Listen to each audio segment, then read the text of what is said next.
note on head 13, B47, training. Training actual 23-24 was $13,000. Revised 24-25, $5,000. Estimate 25-26.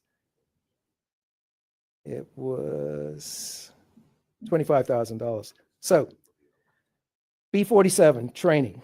Understanding that staff development requires the necessary training and the gaining of experience, especially as we move towards AI and technologies to improve speed and efficiencies. How do you account for the wild fluctuations in the training budget? 24-25, it was a mere $5,000. How does this reduction in training budget promote and support skill acquisition on the new format, especially for the more senior members of staff? Point of clarification. Good. Do you yield, member? Yes, Minister. I'm at pains to try and explain to the honorable member how the budget book, how to read a budget book. It was budgeted for $20,000. The revised estimate means that despite being budgeted, that's what was spent. Sometimes we spend less, sometimes we spend more.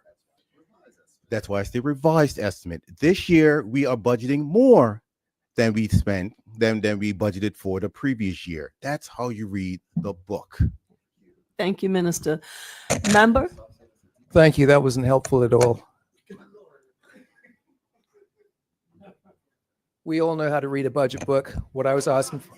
No, we do. Actually, we do, because that's why Excuse some me, things. speak to the chair, please. Thank you. Your questions? Repair and maintenance, B47.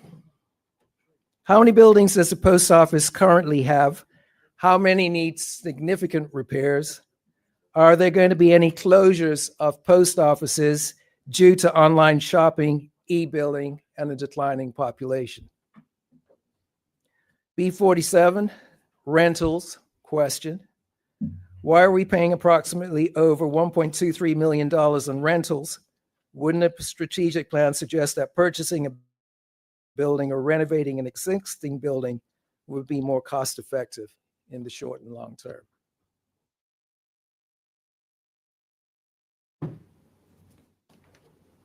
So the question is why do we continue to rent buildings over the course of 3 years, 6 years? It's millions of dollars. We could actually have purchased a building, which meant that we could properly establish ourselves in those locations, staff training. Everything just runs a lot smoother if you are in control of the costs involved with operating your business.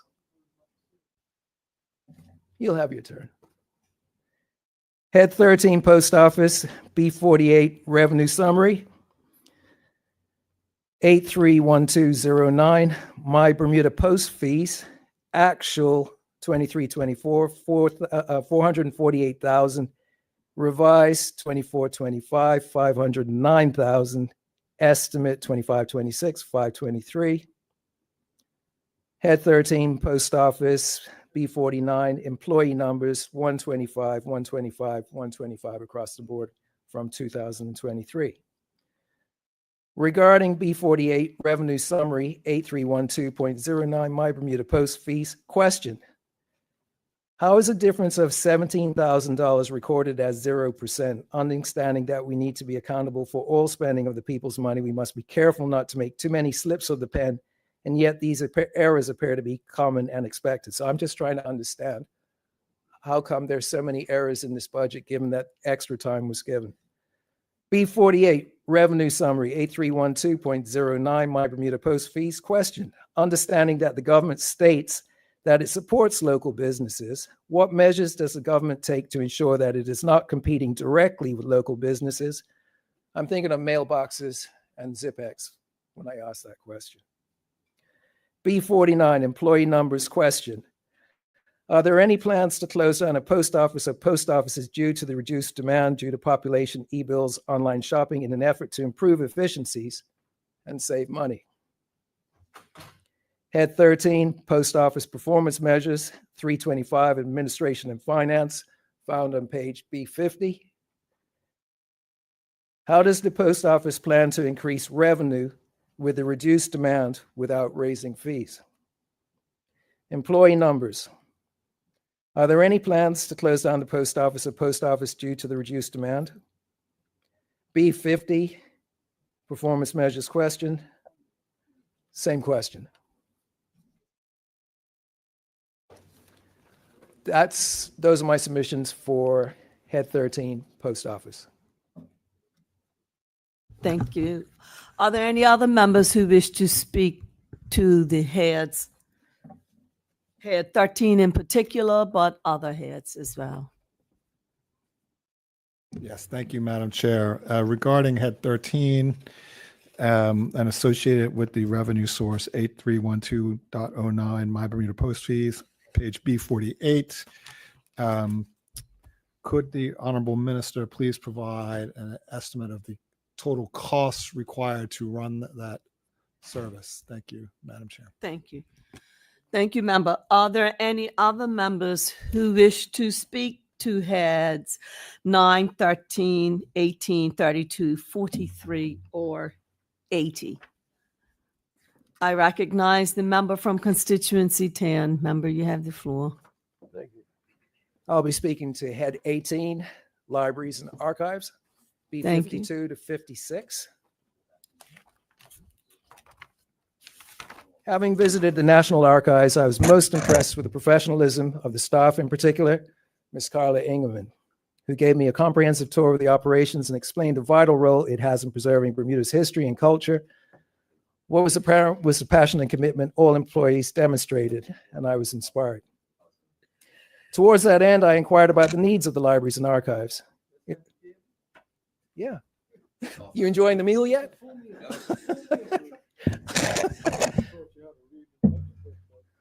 Thank you for that. Encouraging Member, words please always speak helps. to the chair. I Yeah. really appreciate the guidance of this honorable Yes. house. Thank you for that. Towards that end, I inquired about the needs of libraries and archives. It was learned that the archives has outgrown its space, and that in order to present and preserve the documents and books, they need a purpose-built facility. Getting to the question now. Thank you. I know that Minister Urbane also met with the incredible staff there, and I'm confident that he's in agreement with the comments I'm making with regards to this head. Well, let's see how we end up. It was suggested that creating a library. Member, before you just make sure that when you do get to the questions, you associate them with a line item, Okay. because this is not the general debate, so you have to be No, no. specific. Okay. Okay, all right. So I'm going to eat with my hands now. That's okay. It's a simple meal. B52 to 56, strategic plan. What is the strategic plan to secure or repurpose a building or space to house the archive in order to preserve our cultural artifacts? Question regarding the Internet Center in relation to the statement that the minister made. With regard to the Internet Center not being operational, can the honorable member provide an explanation as to how the center did not become operational? What were the barriers and what strategic plan is in place to provide youth and members of this community with a center that will assist them in gaining the necessary knowledge and skills to compete successfully in the world of AI? Question regarding the 25 arrest episodes at the National Library and 1 prosecution, what strategic plan is in place to protect members of the public, young and old, and of different abilities from harassment, threats, and antisocial behavior? This has been an ongoing issue and is related to the culture of antisocial behavior in our city parks. B55, performance measures, BU 28060, adult services. Question, what is the rationale for setting the standard so low? What are the barriers that are contributing to this disappointing service level? Well, go to the section, you'll find it. No, member, can you indicate which line item? Because if the minister is to B55, answer, he needs to know what you're talking about. Performance measures, BU 28060, adult services. Thank you. Yeah, it's okay. B55, performance measures. Point of information, if I may, if the honorable member wishes to yield. Member? Yes. No, actually, no. Okay, well, I will just state that we cannot answer the question because we do not know what he's referring to. So Yes. if the honorable member I'll wants an explain answer that to to the you. question, state already what been he's clarified. asking so we can That was answer already it. dealt I with. will. Yeah. Remember, to make it easier, Yes. because you under performance measures, you have different areas.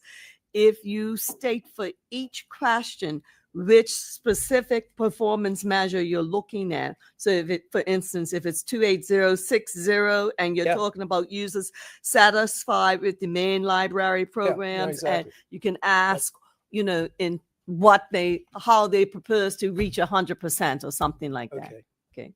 Right. Fair enough. Thank you You're for the welcome. guidance.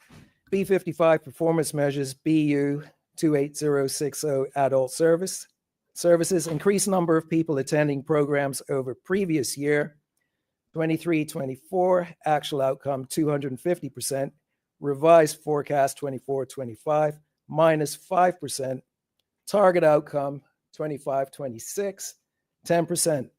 What is the rationale for setting the standard so low? What are the barriers that are contributing to this disappointing service level? B56, performance measures, 28-110, youth services. Increased number of people attending programs over previous year. Question, standard is 16% down to 10%.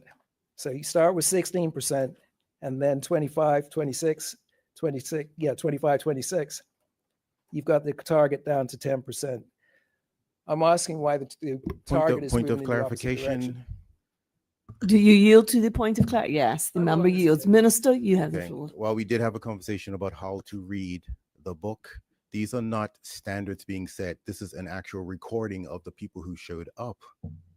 This is not a performance measure that's saying this is the percentage we want. This is recording the number of people who showed up. Well, that's helpful. So does that No, help? That's extremely helpful because, Okay. and the reason why it's helpful is if you see that the number of people who are showing up to your facility is low. If you're a restaurant, if you're a hotel, you take a look at that, look at the data, and then you'd make some changes.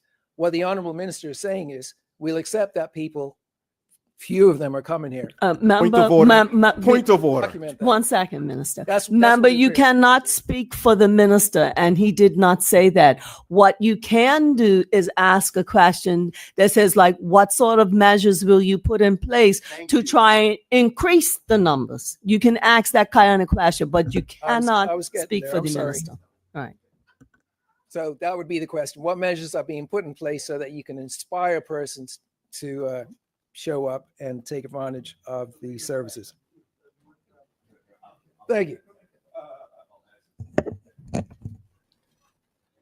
Okay, those are my submissions under Library and Archives. Thank you. Okay.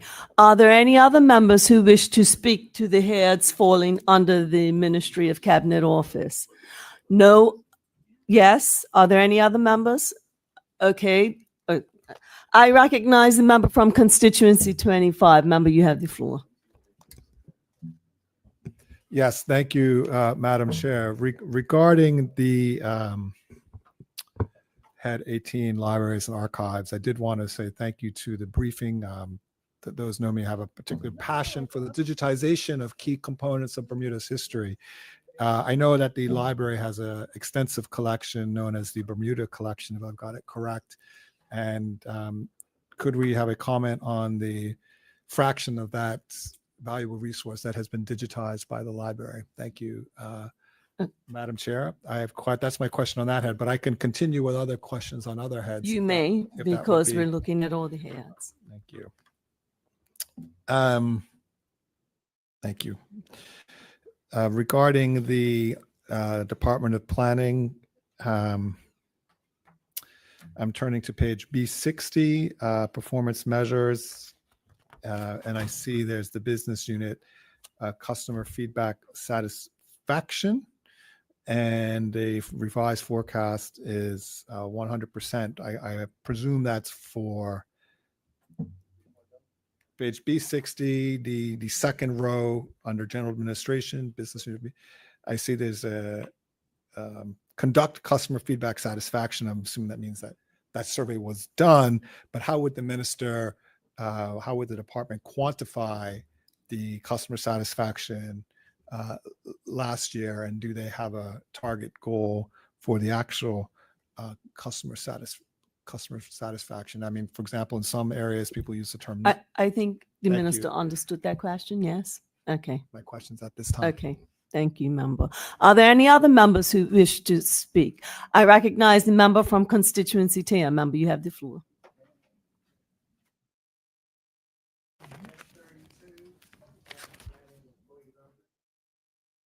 Yes.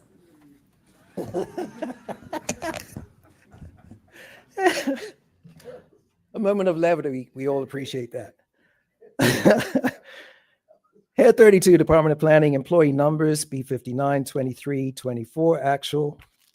Outcome 32, revised forecast, 24, 25, 33. Estimate 25, 26, 36. Question. Staffing levels have not differed drastically, and we accept that digitization improves service delivery through efficiencies. We cannot attribute poor service delivery to staffing. The question I pose is, what barriers to include management practices or other are negatively impacting on service delivery? Subjective analysis of current account estimates, B58, salaries, 3,447,000, stable with an uplift. Employee numbers stable. Might the training budget have something to do with performance results? 1,000 for training appears to contradict the minister's statements regarding staff development for training. What is the actual amount budgeted for training? What are the specific areas that have been identified as being skill deficient? What specific timelines? What SMART objectives have been set? Yeah. B61, performance measurements permits. Question, what was the longest wait time for a commercial and or residential permit? What specific strategy is being used to address the delays? Contract staff, bonuses, overtime, fast tracking applications. I remember some time ago that the Supreme Court actually cleared some of its cases by giving persons discounts. So we can be innovative in our approach to solving problems. Current expenditure, B38. Cabinet office, training. Nope, that's it for that. Thank you. Okay. Thank you, member. Are there any other members who wish to speak? I recognize the member from constituency. 25. Member, you have the floor.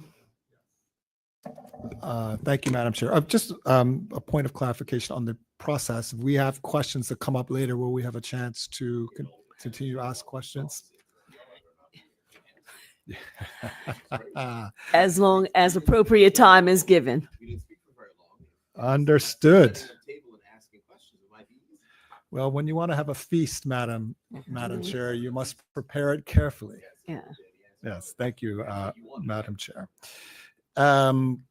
Yes, turning to Head 43, Information and Digital Technologies. And I'm just Page number. Yes, starting on page B62, and I'm just referring to my notes here, Madam President. I think we've heard that, and I guess I would look to, this is referring to the brief. We heard that there was an acting chief information officer in place. How long has that acting CIO been in place? And what are the plans, or when should we expect a full-time substantive chief information officer to be put in place, Madam President? Sorry, excuse me. I'm a little flashback there, Madam Chair. Mhm. That's one question. Is this falling under service support? Which line? I was referring to comments made in the brief by the minister about the acting CIO. Okay. Also, the Office 365 deployment was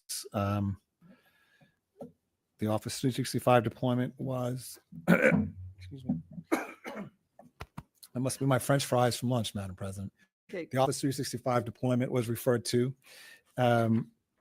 When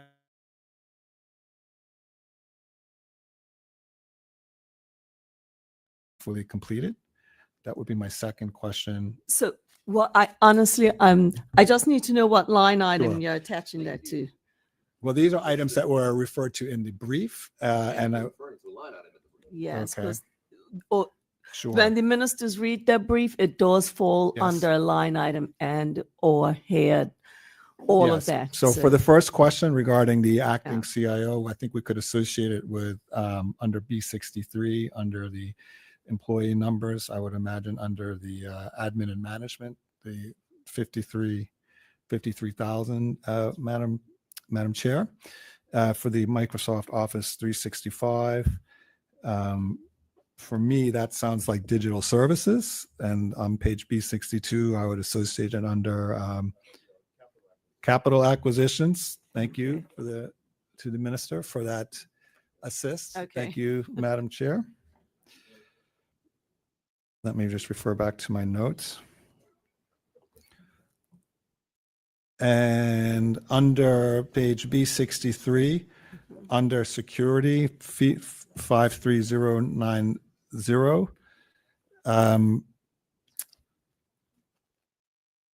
for security services such as monitoring and threat assessment and penetration testing, do we have those as a ongoing subscription, or is it a sort of one-time cost? And if so, what is the annual cost of the subscription? Yes, well, thank you. Okay. So the subscription is related to basically security monitoring, threat assessment, penetration testing. I think, especially what's on the order paper these days, we can appreciate the importance of that. Thank you, Madam Chair. Those are my questions at this moment. Thank you. Thank you, member. Are there any other members who wish to speak to the heads? I recognize a member from constituency 10. Member, you have the floor.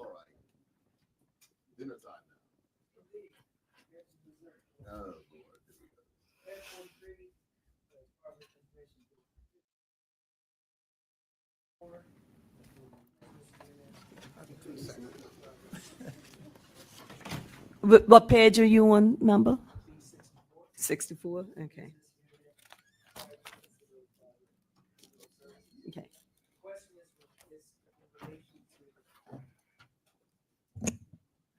Thank you. Thank you. In relation to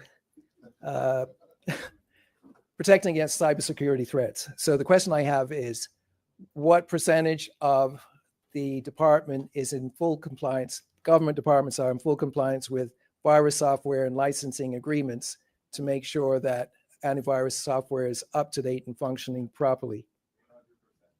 How many departments and areas? Well, 100%, Excuse it me, could be one. speak to the chair, please. Thank 100% you. could be one. Member, speak to the chair. Is that your only question? Okay. Are there any other members who wish to speak to heads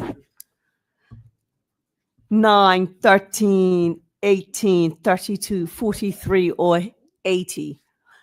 I recognize a member from constituency 10. Member, you have the floor.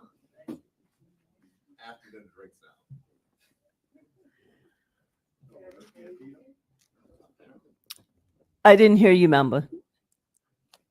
Head 80, project management and procurement, B75.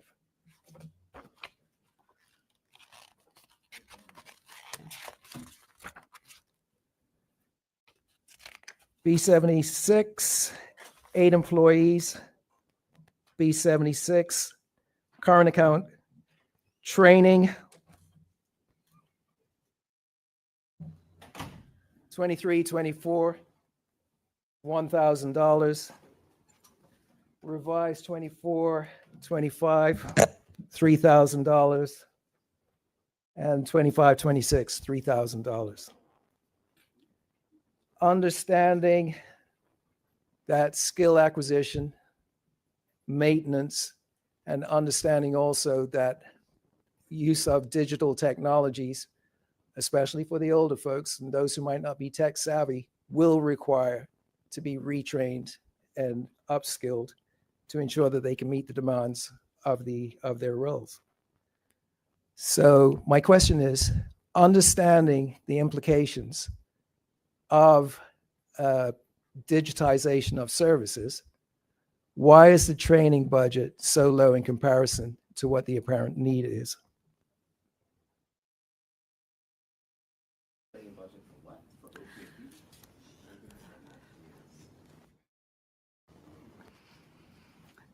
Any other questions, member?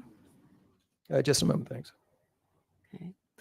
I will remind the listening public, we are in the budget debate on Ministry of Cabinet Office and Digital Innovation, and we are now looking at heads 9, 13, 18, 32, 43, and 80.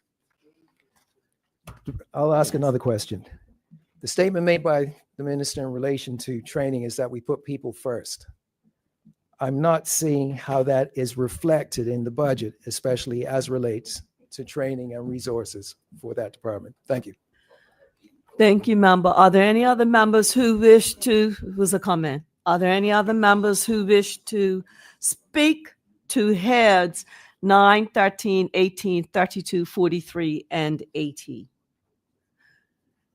At this time, I'll call on the minister if he has any responses that he wishes to share. Oh, you'll start. Okay, thank you, Premier. Thank you.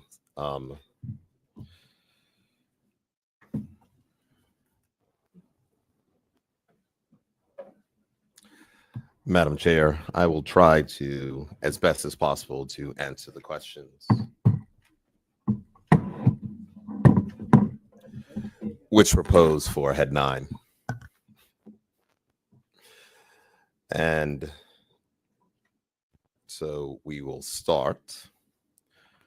And the shadow minister may like the answers, but I'm going to answer to hopefully he will learn the next time around the budget, or maybe even the next debate afterwards, to ask proper questions so you can actually get answers.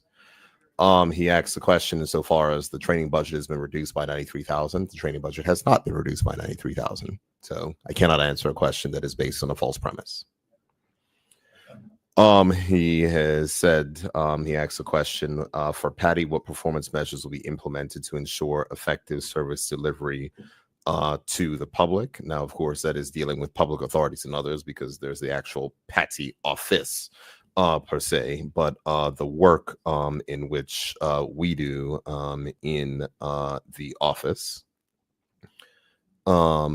basically states that we continue to train. It is very difficult with persons having to do the regular jobs and also serve as information officers, but we will continue to support the work, and the brief did cover all the various training matters that we do surrounding there.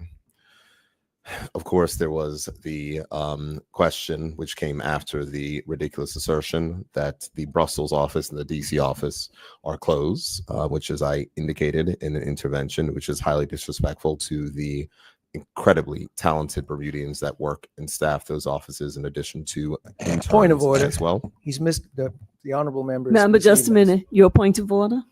He's intentionally misleading the House. The point is where that those two centers were supposed to be next to the London office were not in the position in the book where they ought to have been. So if they're not there, you couldn't refer to them. That's the point.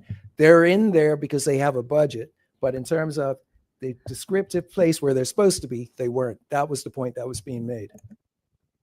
Thank you, member. It's very unfortunate that the shadow minister is taking the shadow minister of finance's time, who said he might want to respond with more questions. And I might just advise him that if he waits, he might actually get the answer. But if he wants to point of order me this entire time, that's perfectly fine. That's him. It's the opposition's debate. But I'm going to say what I'm going to say in response to what he said.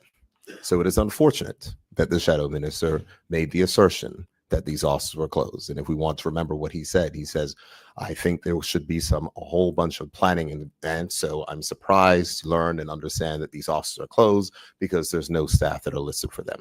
And it has been stated last year in the budget debate, and in the budget debate before, and also in this year's brief. The persons that are in those offices are not public officers. They are consultants. They are Bermudians, and that is the reason why they are not listed underneath those matters, because the people who are listed under manpower numbers are those that are actual public officers at established posts as per the laws of the country and underneath the Constitution. But it is not correct to say those offices are closed. It is not correct to say those offices are not staffed. It has been reported in this House who staffs.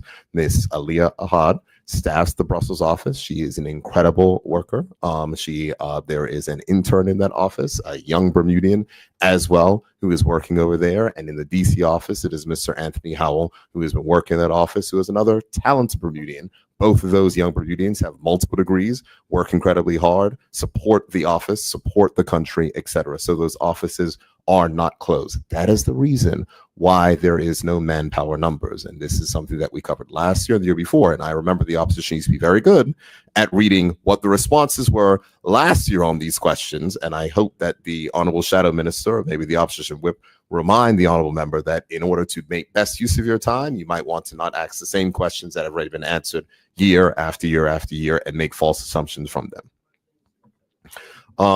We will move on. There was a question regarding salary increases, and the salary increases are based on public sector negotiations that have taken place. So I'm not entirely certain what more he wants, and as I'm sure the Honorable Member was a former public officer, I think he would know how salary negotiations take place in regards to unions and collective bargaining agreements. So let me state to the particular question, because there is something that is an error on page B43. And B43, it's listed under Business Unit DC Office 19045, the last the last performance measure.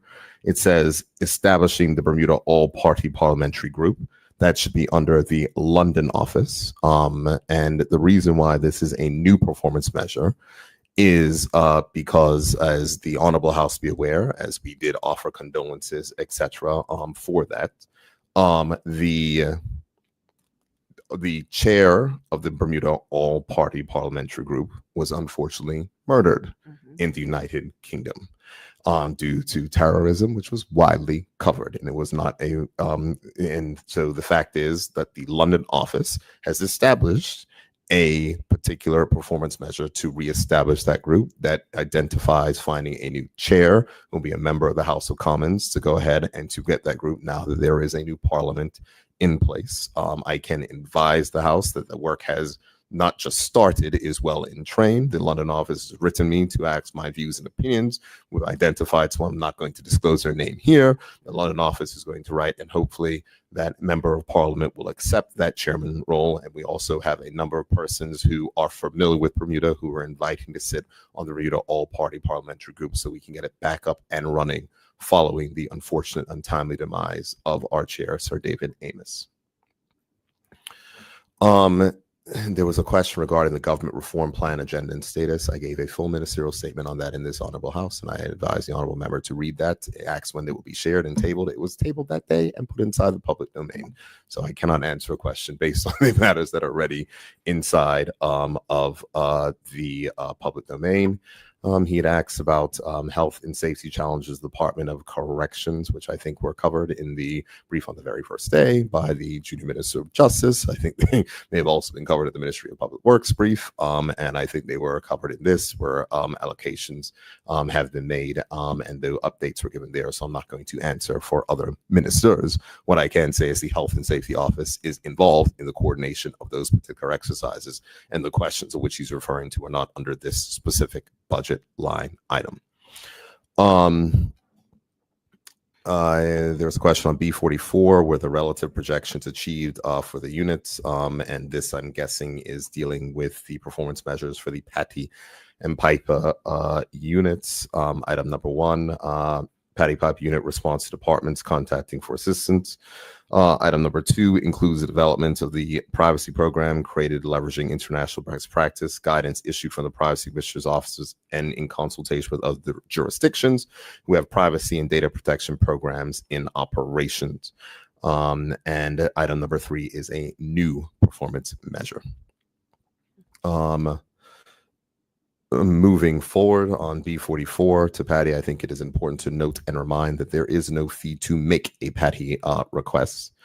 We know the history of the upper limit and appropriate limit amendments that were made last year in these honorable houses, and I'm happy to take any specific question, but I don't want to spend the time reading and rehashing what is inside of the law, as we're trying to make sure we actually dig into the details. So I'm going to try to be brief and only ask questions,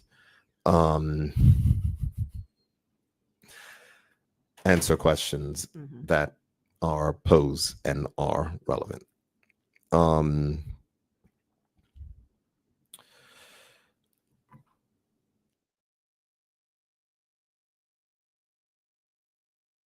Trying to move on through the questions that were asked.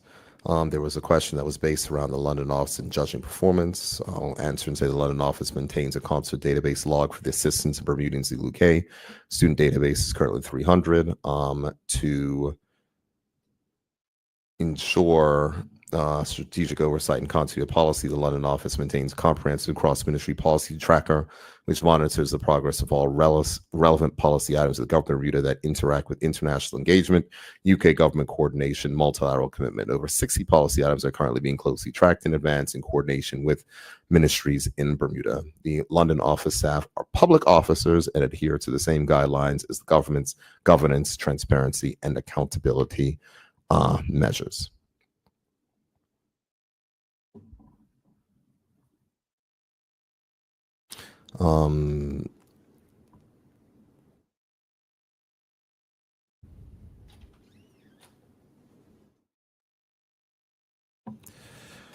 There's a question, will Patty Pipe advise the provision of more information to the public initiative?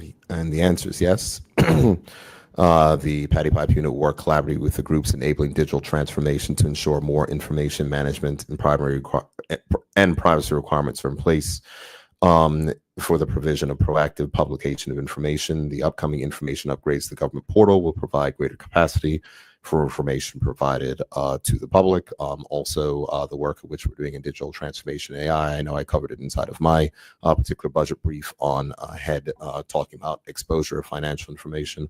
But even yesterday, and I'll talk about things that the Shadow Minister of Finance may not know, we are exploring the implementation of connecting the Marble Context Protocol into our JD Edwards Enterprise One system, which will allow natural language interaction so members of the public can get information on financial information. So because it is not something that needs to be private, but it is just the difficulty of this. And this kind of gets to also the information from the government whip, who was talking about, the systems talking to each other, the advances of which are taking place, and the work and the resources of which you've seen significant additional resources insofar as information technology are going to enable that to be brought forward. To make a small political comment in a response to the question, this government is known for trying to keep its campaign promises, and we have promised to expose more information to the public, and we will make sure to do that. I'm happy for the honorable members opposite to hold us to account for that. There's a question, DC office, US-based college students, how's the list maintained and tracked? The process of compiling the database has not been completed. The 50% completion mark is based off the total completion of the overall action. The DC office is currently working with the Department of Education to complete the action. Currently, the framework of which information will be compiled is how it will be implemented, and other matters pertinent to the establishment of the database have been worked out, completing the first phase, hence the 50% measure. And this is similar to what I had stated inside of the brief. B43, London office, UK government departments, what are the two top priorities for this office? The two top priorities are delivering on the outcomes of the Joint Ministerial Council, of which there are 71 deliverable actions. Notable items, Bermuda is working with UK Export Finance on infrastructure development opportunities related to credit guarantees and accessing further financing opportunities. The London office is working on exploring territorial extension for UK free trade agreements where there are alignments with Bermuda's industries. I'm happy for the honorable member to refer to the JMC communique, which was published, and I stated in this honorable house in a ministerial statement in November.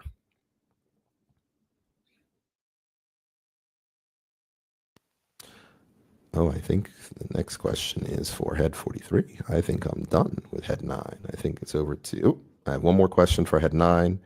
Performance measures under BU 19080, customer complaints response number performance measure. 100% of the complaints receive an automated response. Departments of the process of onboarding required administrators to be trained to manage the backend complaint system. This is something that is new. We committed in public sector reform, as you would well know, Madam Chair, to make sure that we also measure. So the fact that we've created an online feedback form, we are rolling out to various departments the forms that will go up, which are QR codes, which most people know how to use, where they can just scan or automatically link. They can say whether they receive good service or bad service, but all these things will get a response. And just for information, since January 2025, so that's 5 months now, there have been 138 submissions to the feedback form. That's IDT, IDT 13, 9, 18. I believe that is all for head 9. I will defer to the Minister for the Cabinet Office for the rest. Thank you, Premier. I call on the Minister. Minister? Thank you. Madam Speaker. Madam Speaker, I will begin. They were actually kind of going a bit not in order. Right. So I'll start with I believe it was the honorable member candidate that had asked questions about IDT. I do see a question. I don't see a question yet, but I'll answer it. And so I'm looking at first question is training. IDT, how are we working through the training of all departments with regard to protections against cyber attacks? IDT currently performs quarterly cyber security awareness training for government users. It's aimed to arm users with best practices. Additionally, they do stimulated phishing and emails to make users more aware of threats. I also will add to that, if anyone who is a public officer know, you get the email that says you must do this self-training, and if you do not, your access to the system to the network will be terminated, and you have to get it reset. But you have to show that you have gone through the cyber training for that. Next question is government system integration. How are we coming along with system integration? Can we have a progress report? This fiscal year, IDT will focus on establishing the foundation for future integration projects. The accelerator is a small phase integration, and there are currently 3 accelerator 100-day accelerator projects that are going on, and I know 2 of them talk specifically about integrating government data together and to avoid, and I believe this is another one that MP Kenner had asked about, and one of them is to address the why do I have to submit the same information at multiple government offices? Why can't I do it once and it spread and it's given to everybody? So that's one of the projects that is currently being worked on, and I believe we're about 20 days into that. 25. See, look, my memory's getting better. 25 days into that. So in 75 days, I should be coming back here to say, hey, we have some solutions. This is it. And then we have cybersecurity consultants. Do we have them? Yes, we do. We do have we do engage with consultants here and off island as well to bolster our security posture. We currently have a security partner that provides 24/7 monitoring of our environment. With the Cybersecurity Act 2024, we work more aligned with national security and are becoming less reliant on consultants. Next question I have here, capital acquisitions, IDT network upgrades. Where are we in regards to the level of data security? Are we in a more secure position, and what are the projections? As rightly stated, the cyber landscape is always evolving. At the moment, we have good visibility through endpoint protection. However, there will always be room for growth.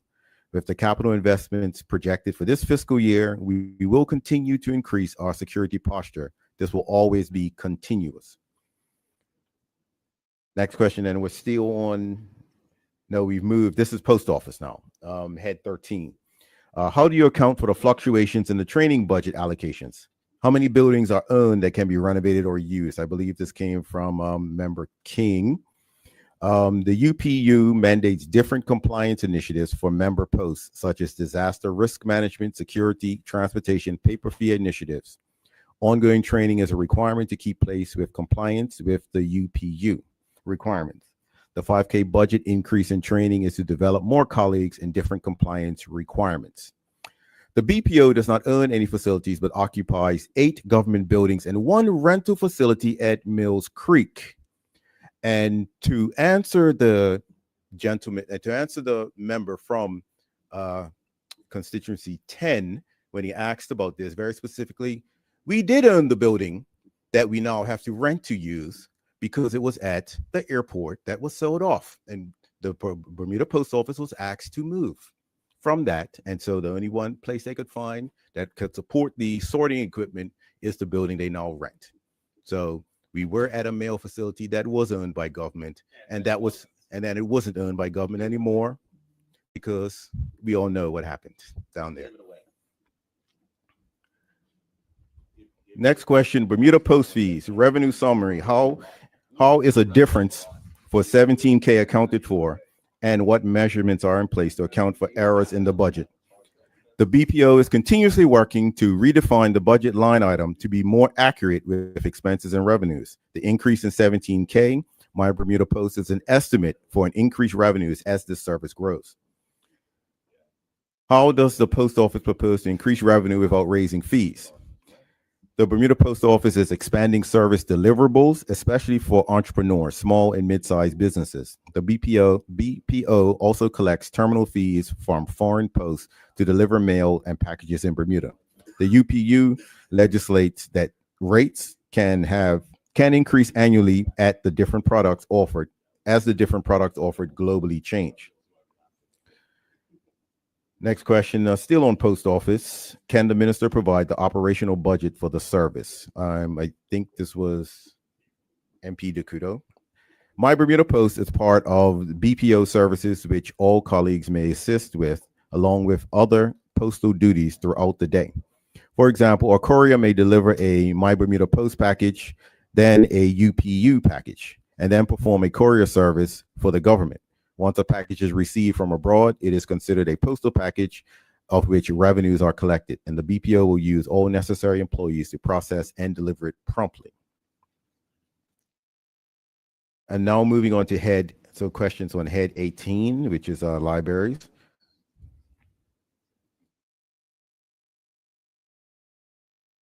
Customer satisfaction survey. How would the department measure these? This measure is simply about ensuring that it is carried out. And what we see in the book is the response rate of persons answering. What is the training budget for? Training budget is targeted this year for scaffolding and accessibility training for building inspectors. Oh, I'm sorry, we've moved on to planning. Okay, I'm still waiting for some answers for archives. 39 and 40. I will just skip to planning and then come back to archives. What was the longest wait time for a commercial building permit? Longest wait time for a commercial building permit was 6 months. IDT question. Acting Chief Information Officer, how long in place and when will the substantive post be recruited? The acting CIO is in place since June 2024 as on a secondment from BHP. Microsoft Office 365. We have deployed 74% of the 365 licenses. This deployment is still ongoing. There's also work being done to train the workforce. Security services, threat assessment. What do we have is ongoing subscriptions.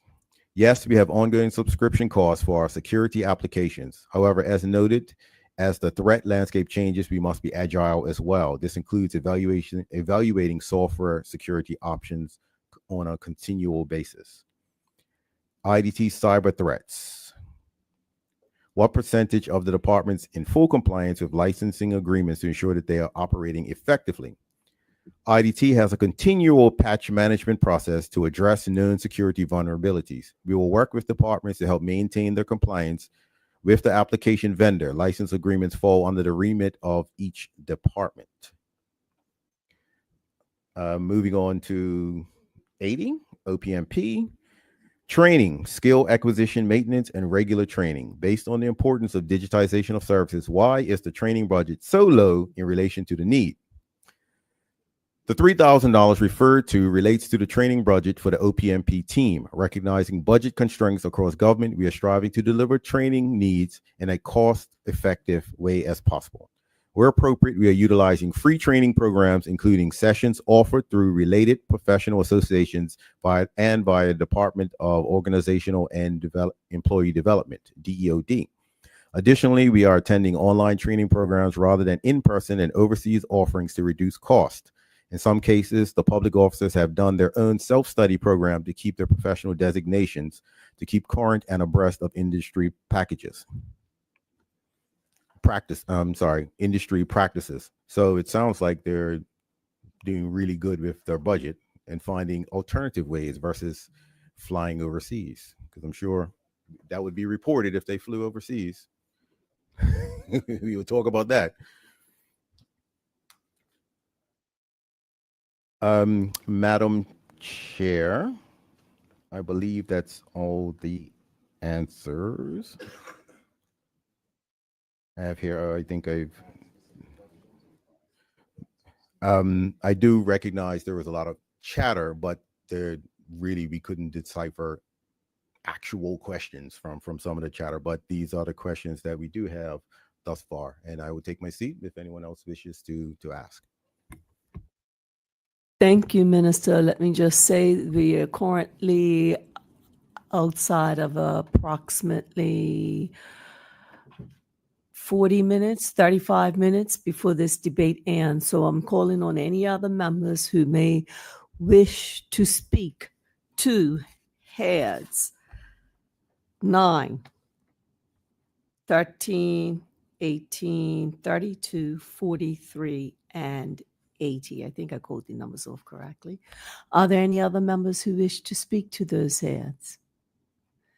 There being no other members, I call on the minister.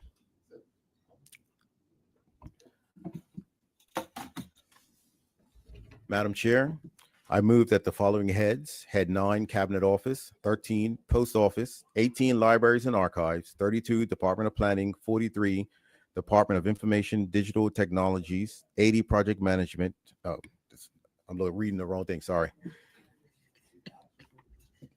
This is incorrect. 9, This is 13, 18, 32, 43, and 80. no, this is incorrect because This it's is missing some incorrect. heads. It's missing.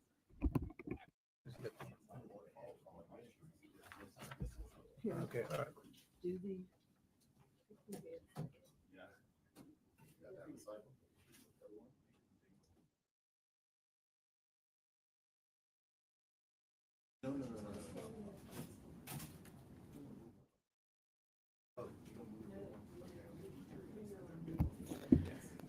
All right.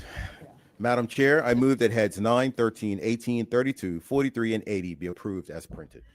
It has been moved that heads 9, 13, 18, 32, 43, and 80 be approved as printed. Are there any objections to that?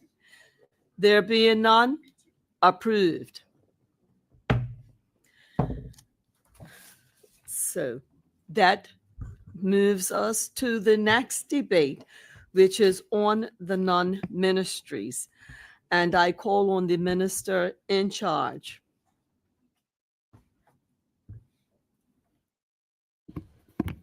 Madam Chair, I move the following heads: 2, Legislature; 5, Office of the Auditor General; 56, Human Rights Commission; 63, Parliamentary Registrar; 82, Ombudsman's Office; 92, Internal Audit; 98, Information Commissioner's Office; 101, Privacy Commissioner's Office, now taken under consideration.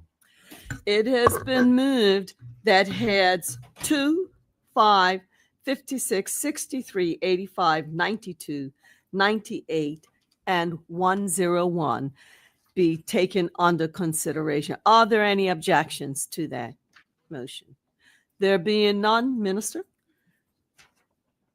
Madam Chair, I am pleased to present the budget estimates for Head 2, the Office of the Legislature, as found on pages B10 to B13 in the Book of Estimates, Revenue and Expenditure for 2025-2026. The legislature is, of course, critical to the government in presenting and achieving its legislation, while also providing the forum for parliamentary oversight of the conduct and effectiveness of government programs and the management and accounting of the people's purse and government spending. Part and parcel of this work is the appropriation of funding to the government through the annual budget debates and approval of the estimates of revenue and expenditure by members of the legislature. The office of the legislature's mission statement: to facilitate strong parliamentary oversight and administrative support services for a parliament that is responsive to the people of Bermuda. Mr. Chair, the total expenditure is shown on page B10 is estimated at $5,811,000 for 25-26, an increase of $370,000 or 6.4% over the approved 2024-2025 fiscal budget.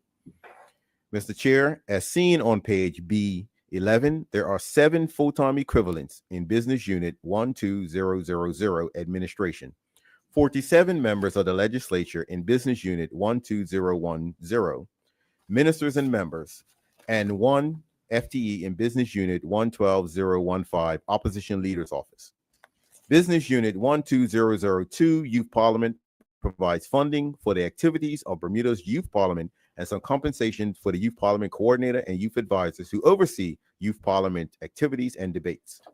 Through Business Unit 12000 Administration, the parliamentary staff led by the clerk to the legislature provide reliable and impartial administrative support services and support services for both houses of the legislature, the Speaker of the House and the President of the Senate, and the parliamentary committees.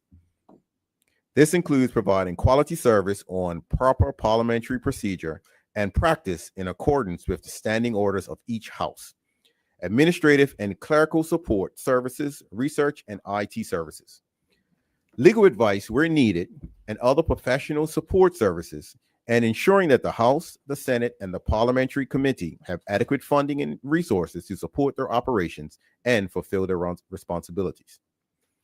Members of the House of Assembly and the Senate, following the general election of February 2025 and convening of the legislature in March, the House of Assembly remains composed of 8 women, 22%, and 28 men, 78%, as was the case in the last parliament.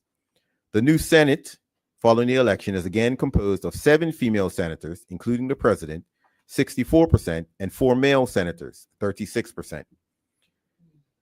Madam Chair, the current parliamentary staff is as follows. Clerk to the legislature, Mr. Clark Sumner, serves as head of the department and clerk to the House of Assembly, is the accounting officer for the department and oversees the parliamentary staff and the operations for the department, the House, the Senate, and the parliamentary committees, including the management of all aspects of the legislative process, procedural advice, guidance to the presiding officers and members.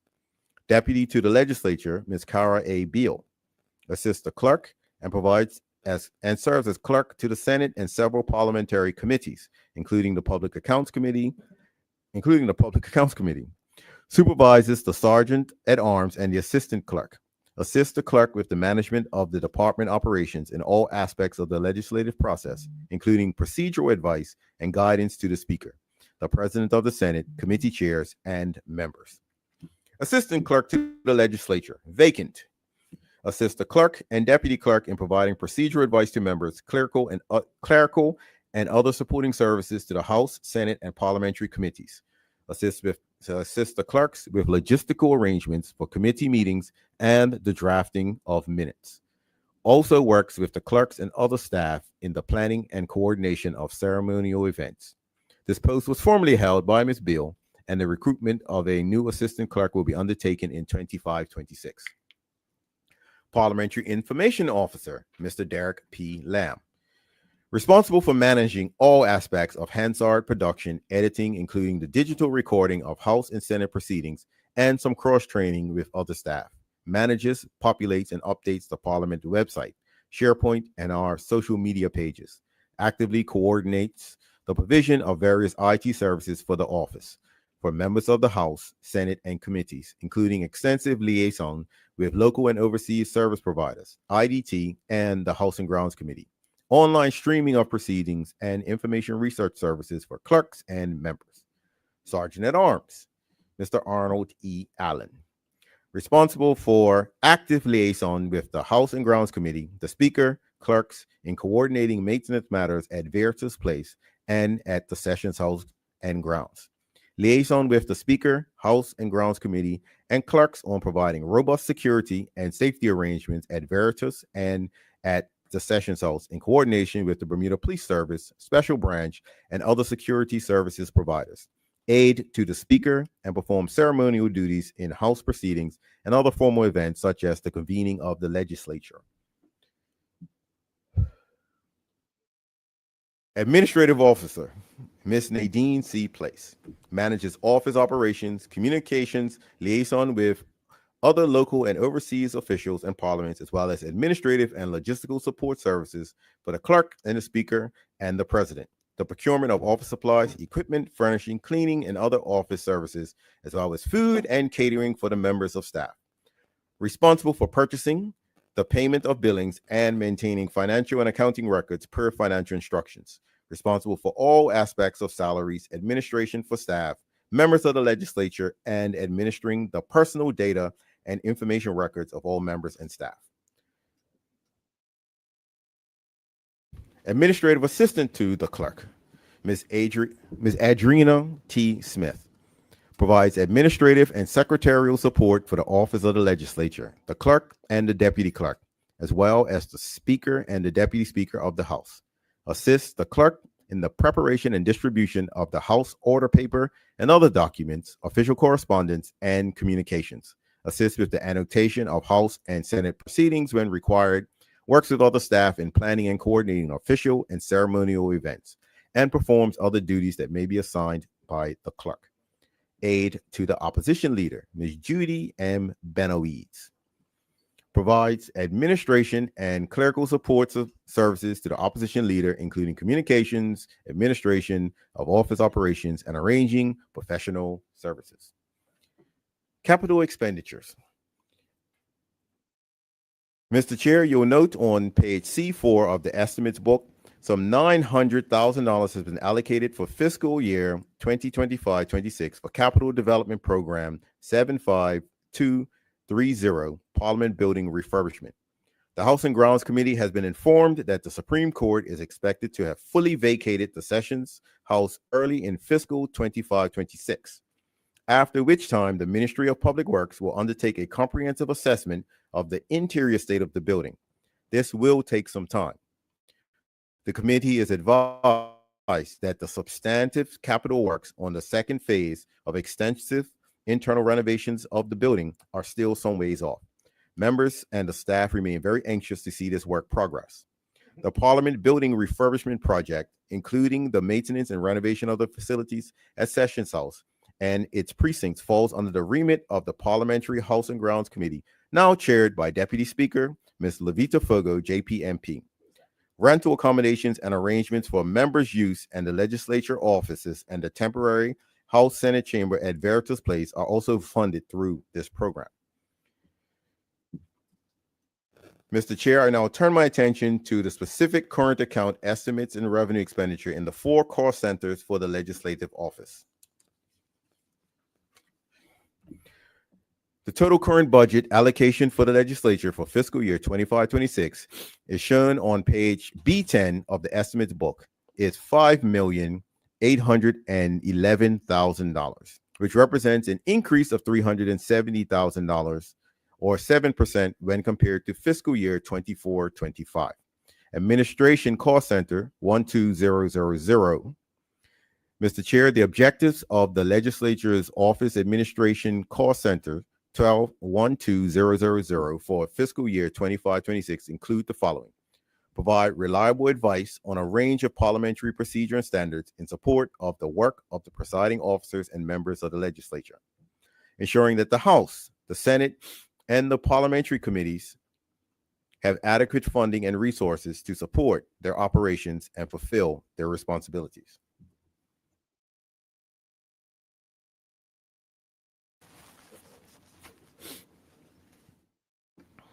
Please hold, please, Minister.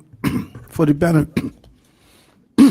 For the benefit of the listening public, we are now in committee of supply of further consideration of the estimates and revenue and expenditure for the year 2025 to 2026.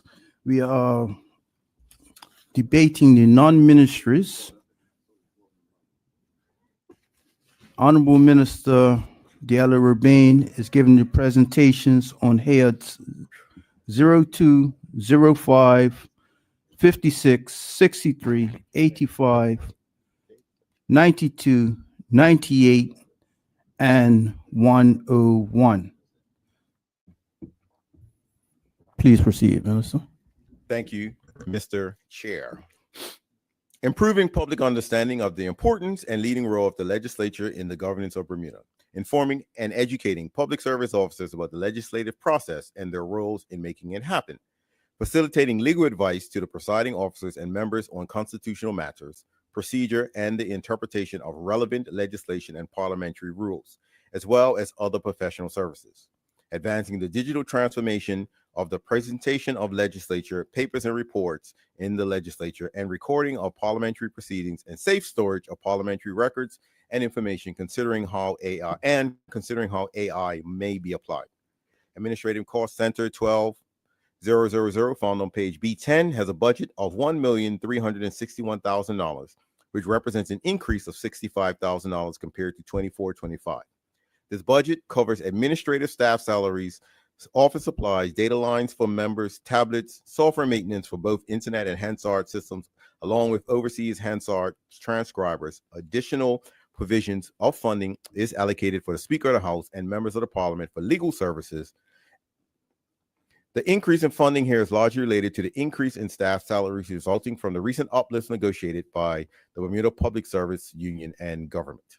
Youth Parliament, Cost Center 12002. Mr. Chair, this cost center is found on page B10. The total budget is $6,000 for 25-26, which remains the same as for fiscal year 25-24. This funding covers office supplies, administrative expenses related to Youth Parliament, and stipends for the Youth Parliament coordinator and youth advisors conducting Youth Parliament meetings, debates, and other activities, and educating the youth parliamentarians on parliamentary procedure. Ministers and Members Cost Center 12010. Mr. Chair, the responsibility of the legislature is to enact laws, fund government spending and initiatives, and to hold the government to account through its parliamentary oversight function. In turn, legislators should be fairly remunerated for carrying out their legislative and constitutional duties. The total budget for Cost Center 12010, found on page B10, is $4,310,000 for 25-26, representing an increase of $303,000 over the last fiscal year. Just over $4 million of this funding is allocated specifically for parliamentary salaries of all officers and members of the legislature, and the increase in this funding is attributed to the parliamentary salary uplift approved by the resolution of the House of Assembly in March 2025. Opposition Leader's Office, Cost Center 12015. Mr. Chair, the role of the Opposition Leader's Office is important, and nonpartisan administrative aid staff, as required, are needed to oversee its operation. Currently, there is one part-time administrative assistant working in the Opposition Leader's Office under the supervision of the Opposition Leader. In the 25-26 funding for this call center totals $134,000, an increase of $2,000, which results from a salary uplift to the aid to the Opposition Leader. The Opposition Leader's Office grant for 25-26 fiscal year is $86,000 and found on page C17, which remains the same for the fiscal year 24-25. The additional funding of $48,000 covers the salary of the administrative aide. Subjective analysis. Mr. Chair, I'd like to turn your attention to page B11, subjective analysis of the current account estimates. Salaries increased by $324,000. Salaries estimate for 25-26 is $4,809,000 versus $4,485,000 in 24-25. This $324,000 increase in salaries results in the negotiated BPSU salary uplifts for parliamentary staff, and the aforementioned parliamentary salary increase for officers officers and members of the legislature to come in fiscal 25-26. Communications communication estimates for 25-26 is $90,000, a decrease of $4,000 compared to last year. This funding covers costs for telecoms, cell phones, and for the presiding officers and data lines for members and staff tablets. Professional services estimate for 25-26 is $400,000, a slight increase of $2,000 from last year. This funding covers various professional services for the legislature office, including digital recording, online streaming, radio broadcast, and Hansard production for the proceedings of the House and Senate. Local consultancy services, overseas services, including the transcription of digital recordings for the Hansard. Legal and other professional services provided for the office, presiding officers, and parliamentary committees, and funding of the operations of the parliamentary oversight committees. Mr. Chair, members may recall that prior to the last election, a parliamentary joint select committee was established to examine members surrounding September 2023 cyber attack on government IT systems. It is now intended that a joint select committee again be established by resolution of the House to take up examination of this matter. The legislative office anticipates using some of its professional service funding to provide secretarial and clerical support services for the work and operations of that joint select committee following the establishment by the House. Repairs and maintenance. The repair and maintenance estimate for 25-26 is $124,000 versus $123,000 for last fiscal year. This funding covers costs largely for software maintenance, $91K, and for cleaning services, photocopy maintenance contracts, pest control, and maintenance of security apparatus and equipment. Grants and contributions. Grants and contributions funding for the legislative office can be found on C-17 of the estimates book. The 25-26 estimate of $171,000 remains the same as last year. Members will note that $85,000 has again been allocated to the annual grant to the Bermuda branch of the Commonwealth Parliamentary Association. This funding is intended to cover the annual membership fee of both CPA and CPA Caribbean Regional Group for the Bermuda branch, as well as costs for anticipated increased in-person attendance and participation in overseas CPA conferences and seminars by our members and staff. The annual grant of $86,000 has been allocated again for the opposition leader's office, matching the 24-25 grant. The grant was increased by $11,000 to cover higher office rental costs and operating costs of the opposition leader's office. Performance measures. Mr. Chair, performance measures on the working activities of the parliamentary staff and members of the legislature, the House of Assembly, Senate, and parliamentary committees, and our youth parliament, as well as statistics on the number of bills and other legislation passed by the legislature, reports, papers tabled, and number of visitors to the parliamentary website and our Facebook and Instagram pages. The number of persons accessing the streaming of our House and Senate proceedings on the website can be found on pages B12 through B13. Mr. Chair, the legislative office is pleased with the increased number of visits to the parliamentary website, www.parliament.bm, and increase to the Hansard. As you may be aware, Mr. Chair, members can and do make regular use of the Hansard as a research tool to gather information for debates. Streaming of our parliamentary proceedings is also very popular and can be readily assessed on the website. Mr. Chair, performance measures focusing on professional development opportunities and certification and parliamentary practice and procedures are encouraged for both members and parliamentary staff. In 24-25, our clerks and staff actively participated in select CPA Academy training programs and also in online meetings and discussions of the UK OPT Clerks Leadership Group. The clerk to the legislature and the deputy clerk conducted DEOD training courses in July 2024 and September 2025 on understanding the standing orders and legislative process for senior government directors, heads of department, and technical officers. His Honor, the Speaker and Madam President of the Senate were pleased to represent Bermuda at the 67th CPA Plenary Conference in Australia in November 2024. With the speakers having been nominated as one of the 3 Caribbean regional representatives on the CPA executive for a 3-year term ending in 2027. The speaker and the clerk, together with the London director, Ms. Kimberly Durant, represented Bermuda at the Commons Overseas Territory Speakers Conference held in Turks and Caicos Island in April 2024. The clerk made a presentation for members of the Public Service Executive and heads of department on parliamentary and in-chamber protocols, including protocols for the presentation and tabling of legislation, papers, and reports and in the House and Senate. at a public service leadership meeting in September 2024, the Deputy Clerk and MP Renee Ming represented Bermuda at the Public Accounts Committee at the UK OPT Oversight of Public Finance and Good Governance Forum held in September 2024 in the UK. The clerks and parliamentary staff also arranged and presented workshops on parliamentary procedures, protocol, and the legislative process for new and returning members of both the House of Assembly and Senate in March 2025, as requested by the Speaker and the President. Members may also note that former MP, the Honorable Cole Simons, was nominated to represent Bermuda as one of the main session presenters in the post-election seminar held in Anguilla in March 2025. Mr. Chair, in closing, I must take this opportunity to recognize the hard work, dedication, and professionalism of the legislature staff, which has remained a very small contingent over many years, especially when compared with other smaller parliaments in the Caribbean region and internationally. The presiding officers and members of the legislature are obliged to thank the staff for their commitment and service in helping us meet our responsibilities in performing our legislative and oversight duties to the best of our abilities throughout a very busy parliamentary calendar. This concludes the presentation on the brief of Head 2. Thank you, Mr. Chair.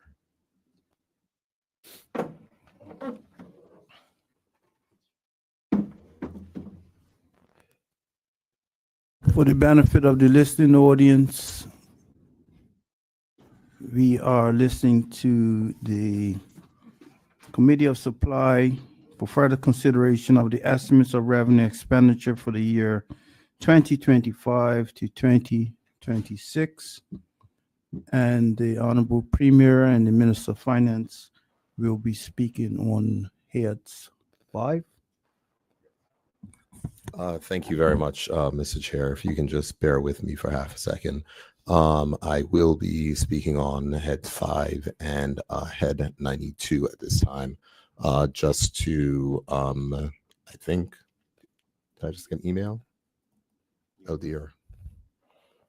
No, I'm good. Thank you. This is a problem. Okay, I'll do Head 5. Thank you. You may proceed. Thank you very much.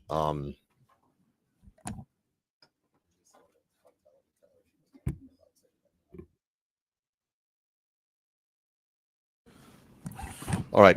Thank you, Mr. Chair. I will be presenting the budget for Head 5, which is the Office of the Auditor General, found on pages B14 to B16 of the budget book. The mandate and mission for the Office of the Auditor General strives to drive positive change by fostering accountability, transparency, and efficiency within the public sector. The Bermuda Constitution Order, the Audit Act 1990, provide the legislative mandate for the Office of the Auditor General, and the office's primary responsibility is to assist the House of Assembly and carry out its oversight responsibilities related to government spending and accountability for the use of public money. The mission of the Office of the Auditor General, which is derived from its legislative mandate, is to add credibility to the government's financial reporting and to promote improvement in the financial administration of all government ministries, departments, and other entities to which the government is accountable to Parliament. Moving over to the expenditure overview, the Office of the Auditor General meets with her Parliamentary Standing Committee on her annual budget. The meeting on the 25-26 budget recommendation was held on December 3rd, 2024. The committee is appointed for the duration of the life of Parliament, according to Standing Order 34 for the House of Assembly, according to Section 45 of the Constitution.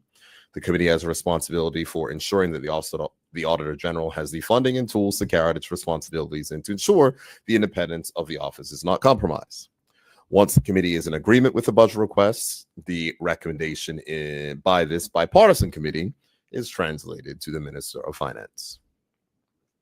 All right, Premier, did you say bipartisan committee? I absolutely did. Okay. It is a bipartisan committee. Okay. But it is important that we dig into this a little bit. So I'm going to dig into it a little bit more. The reviewed and recommended budget by the committee to the Ministry of Finance was $4,329,205.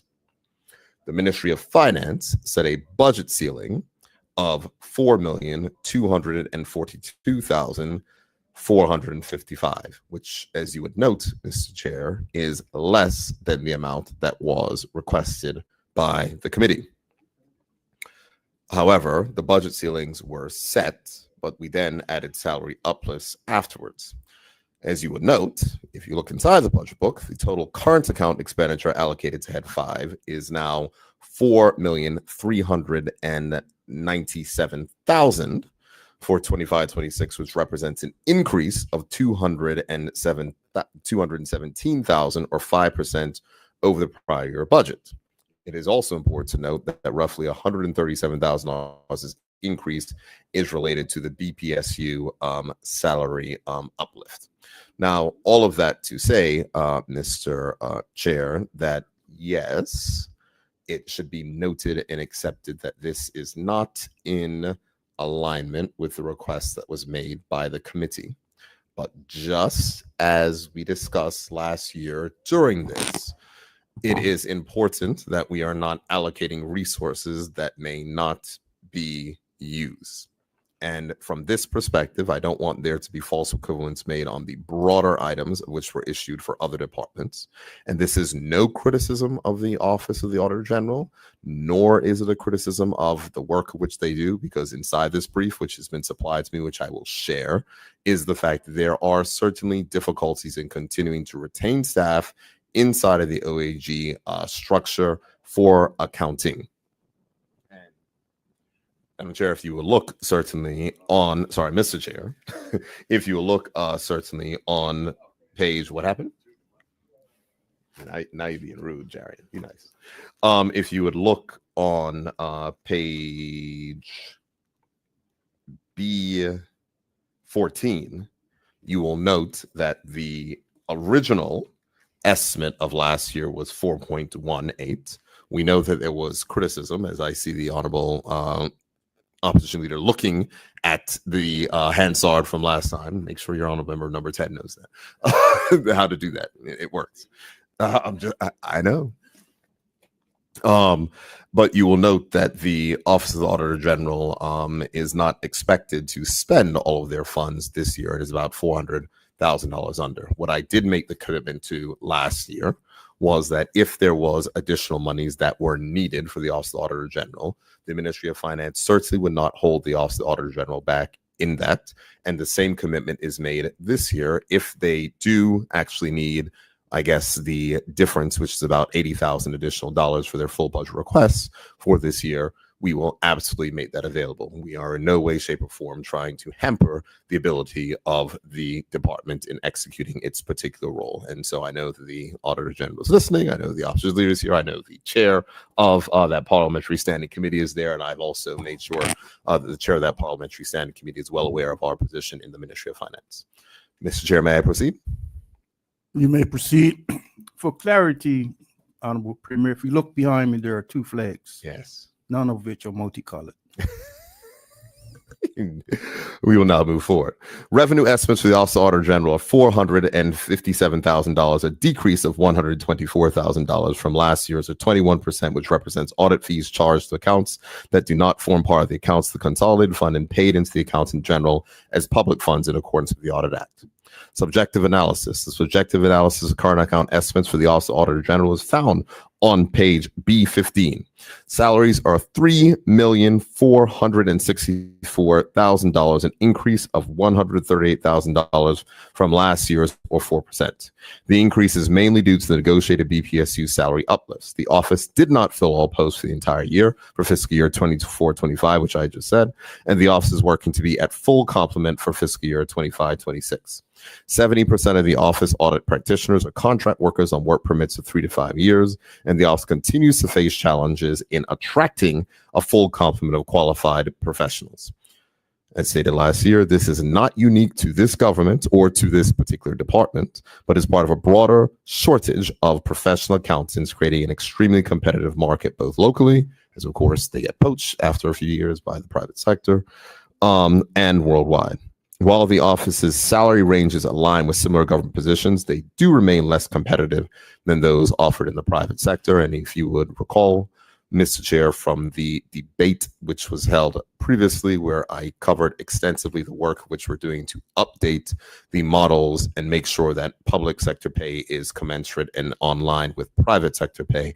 That will also help the Office of the Auditor General, who is still on public sector pay scales, as they are a non-ministry department. The office strives to build resources organically and invests in future talent by providing supportive and collaborative workplace for our students to thrive and grow. Presently, the office employs 4 Bermudian students pursuing professional and academic designations, which I think is all something that we can applaud. Under the professional services are $368,000, an increase of $38,000 or 38% from last year's or 12%. This is our next. This is the next most significant expense for the office and includes services for contracted audits and expert advice as needed. The department expects to continue to use contracted firms to aid in meeting the legislative commitments and to aid during peak workloads and for unexpected separations. The office outsources roughly 6 financial statement audits. An outsourced audit does not absolve the Auditor General of her responsibilities to audit the accounts presented to the Senate and the House Assembly and all government departments and offices and courts in Bermuda. The Auditor General signs each and every independent auditor's report. The decision to outsource any audit is not taken lightly. The Auditor General is able to sign off on an agent audit independent auditor's report because our office reviews the completed agent auditor's working papers, files, reports, schedules, and very often may require additional tests or other documents to respect the audit in the public entity audited to satisfy that all requirements of the auditing standards generally accepted in Bermuda and Canada are met. Repairs and maintenance is $140,000, an increase of $11,000 from last year's budget. The increase primarily relates to software maintenance agreements and subscriptions. Travel is $28,000, an increase of $14,000 from last year. Staff auditors pursuing their professional designations may travel to attend training and development courses in pursuit of their designations. Additionally, the Auditor General and team members may attend training for long-term sustainability of the office. It is critical in keeping abreast of emerging auditing trends and participating in the roundtable discussion to support and influence matters impacting our jurisdiction from the development of auditing methodology, practices, and professional development with the standard settings such as the Public Sector Accounting Board. The office also takes an active role in the Canadian Council of Legislative Auditors and the Caribbean Organization of Supreme Audit Institutions. The Auditor General is also on the Executive Committee of the CPA Atlantic Board. I will move on to capital expenditure, and I sincerely hope that the honorable member for constituency number 26 is listening. The Office of the Auditor General has been allocated a capital budget of $21,000 for a server. This amount is $19,000 less than the amount originally requested to the Ministry of Finance for capital account expenditure. This means that laptops or desktops earmarked for replacement due to age or productivity loss will not be replaced this fiscal year. The brief that is submitted to me states the following, Mr. Chair, that in the short term, the office will make adjustments internally to reduce risk associated with performance or productivity declines due to inefficient machines. What I will say, Mr. Chair, on this particularly is that the Ministry of Finance is happy to review and revisit this. Of course, the minister does not go through each and every single particular line item on this, but the reality is, and I can speak from my own statements, that there is nothing more frustrating than slow computers when dealing with Excel spreadsheets and other things. And what I would hate for is for the Office of Auditor General to be compromised in that manner. There is significant additional funding that has been given to the Office of IDT to secure more computers. And I just managed to intervene last week with Customs to make sure that computers got cleared. So the Minister's Department can make sure to get additional desktops to users. And what I will state is that for the honorable member for constituency number 26, who's the chair of that particular committee, and I'm sure the Auditor General is listening, the Ministry of Finance will happily facilitate that to ensure that she does. And we will figure out where that money comes from. We're not going to increase the budget right now, but we'll have to figure out where that comes from a different line item or vote, or possibly give permission for funds that may not be used for other matters to be used for that. But I certainly want to make sure that the Office of the Auditor General can get her computers. Sorry? Oh, I will not take it from the road budget. Don't worry. now you're being funny, Mr. Chair. Moving on to manpower, the employee numbers estimates for the Office of Auditor General are 28 full-time posts. Of the 28 full-time employees, Bermudians fill 10 posts. Of the 10 Bermudian staff, there are 4 students, 3 professionals, and 3 support staff. Of the 4 students, 1 recently passed one of her CPA certifying examinations, and another is on her last examination. Moving on to performance measures by business unit. Mr. Chair, to continue the support of the House of Assembly to hold government to account and to add to the credibility of government's financial reporting and to promote improvement in the financial administration of all government ministries, departments, and other entities for which the government is accountable to Parliament, the office intends to fulfill its constitutional mandate by completing the following: 50 financial statement audits, 8 financial statement reviews, 3 non-financial audits, and 24-25 compilation to be tabled in Q3 of 2025. That is very aggressive. Current year achievements, the office is expected to complete approximately 44 financial statement audits and reviews as of March 31st, 2025.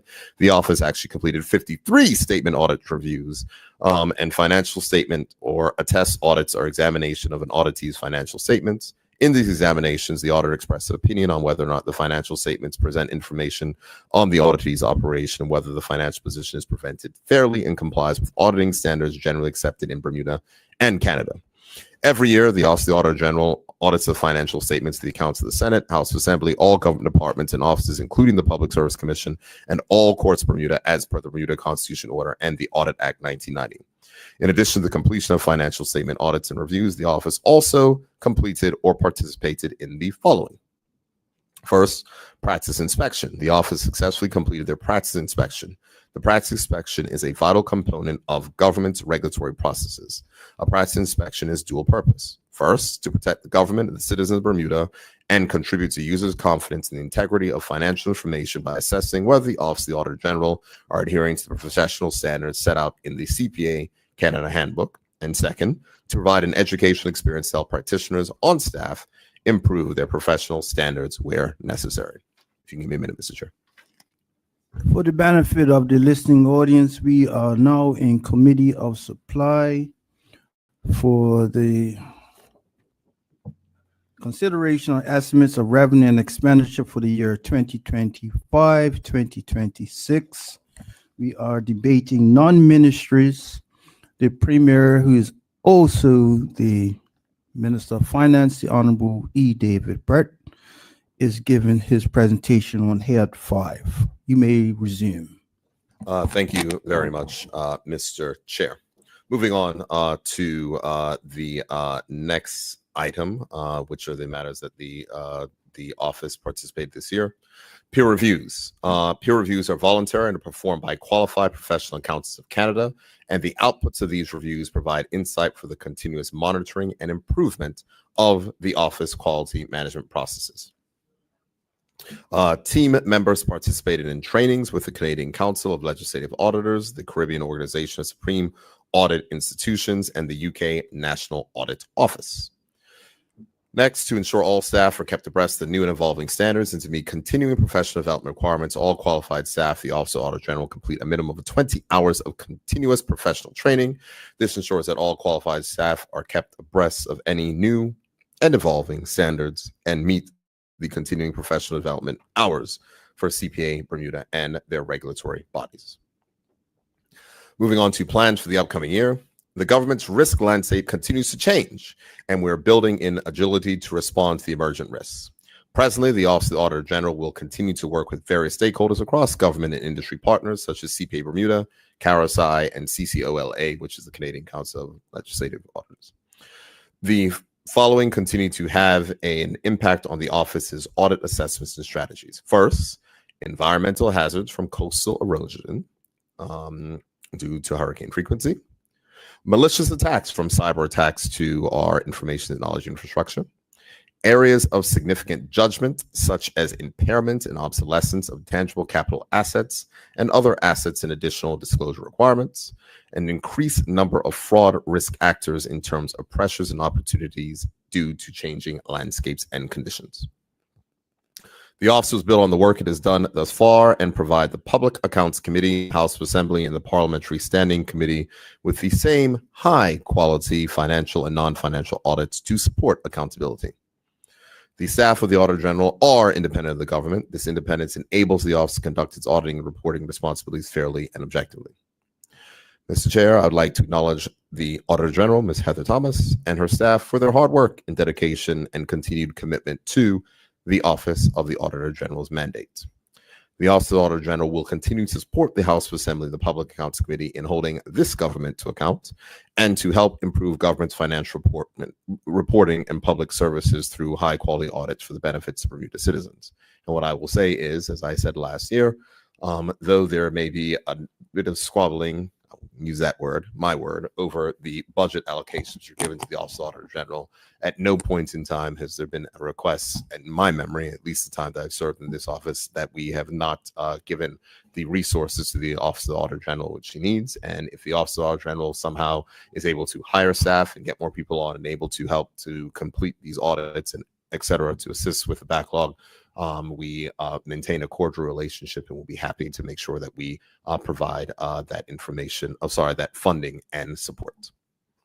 Mr. Chair, that ends my presentation of Head 5, the Office of the Auditor General.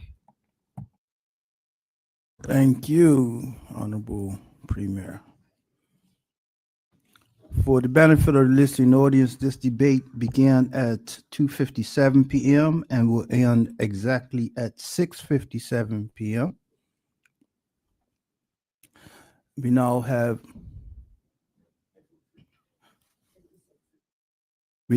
Honorable Minister Tanae Furbett is going to give a presentation on Head 56. Thank you, Mr. Chair. Mr. Chairman, on behalf of the Human Rights Commission, it gives me great pleasure to present the current account estimates for Head 56, the Human Rights Commission, a non-ministry office found on pages B17, B18, and B19 of the Estimate of Revenues and Expenditures. Mr. Chairman, the statutory body is charged with the promotion and protection of human rights in Bermuda. The Human Rights Act 1981 was enacted by the Bermuda legislature in December of 1981, and shortly thereafter in early 1982. The commission was established to administer the act. The Human Rights Commission is Bermuda's national human rights institution. The United Nations Paris principles require NHRI to have a broad human rights mandate and functions, to be independent, have an international engagement, to have an inclusive and transparent selection and appointment process, and to have adequate powers and resources. Mr. Chairman, the mission of the Human Rights Commission, as found on page B17, is to protect and promote human rights through education, collaboration, advocacy, and enforcement. The Commission takes a leading role in the modern interpretation of its statutory mandate and the promotion of indivisibility and interdependence of all human rights. The Commission's mandate involves education, the promotion of principles on non-discrimination and equality, and to investigate and endeavor to resolve allegations of discrimination. Mr. Chairman, the head of the public authority is the executive officer who serves as the accounting officer and is responsible for maintaining a sound system of internal controls which safeguard the public funds and assets of the Commission. The Human Rights Commission is administratively accountable to the minister with responsible for human rights, and in accordance with Section 13.5 of the Act, the Commission receives a budget allocation annually from the legislature. Mr. Chairman, the Commission's vision is a Bermuda that honors human rights for all as it relates to the provision of services to the public, as noted on page B17. The Commission's objectives are to inquire into and investigate human rights-related complaints of discrimination and harassment, resolve human rights complaints through mediation, facilitate effective administrative support for human rights tribunals, educate the community on the principles of human rights, inclusion, and equality, work with stakeholders to promote the protections afforded under the Human Rights Act of 1981, and to uphold the principles of human rights for all. To inform the government of human rights matters inclusive of those that require the development of policies designed to strengthen protections, influence and support the development of Bermuda's human rights laws and policies, maintain a team of highly competent professionals to manage the daily operations of the Commission, and act independently in accordance with the Commission's statutory duties, and to continue to strengthen the Commission's ability to function with such independence. Mr. Chairman, on page B12, you will note the Commission's original budget for its 2024-25 fiscal year was $1,380,000. The allocation for the 25-26 financial year is $1,434,000. This represents a 4% increase in overall spending. Mr. Chairman, you will note on page B18, there are 7 full-time employee positions with the Human Rights Commission for fiscal year 2025-26, a decrease of 1 full-time equivalent employee due to a reduction of funds for a vacant post, which is currently under review. Mr. Chairman, Head 56 has the following business units: Business Unit 66020, Office of the Commission; Business Unit 66030, Appointment Committee; Business Unit 66040, Tribunals. I will discuss the functions of each business unit and provide explanations of variance between the original 2024-25 budget versus the 25-26 allocations. Business Unit 66020, Office of the Commission. Mr. Chairman, the Office of the Human Rights Commission provides strategic and operational management of the Commission, complaints management, and dispute resolution services, education and outreach initiatives to the community on the principles of human rights, and the provision of policy recommendations to the government on local and international human rights matters. The budget allocation for Business Unit 66020 is $1,331,000. The 3% increase from the previous year's budget of $1,296,000 is due to the cost of living increase, salary uplift. Business Unit 66030, Appointment Committee. Mr. Chairman, the budget allocations for Business Unit 66030 is $22,000. The 8% decrease of $2,000 is attributed to the decrease administrative costs associated with the Selection and Appointment Committee's public recruitment campaign and appointment processes in accordance with Section 13B1 of the Act. The most recent appointment occurred in 2024, as appointments are staggered to promote continuity. Recruitment will occur in the financial year for those appointments that end in September of 2025. Business Unit 66040, Tribunals. Mr. Chairman, the budget allocation for Business Unit 66040 is $81,000.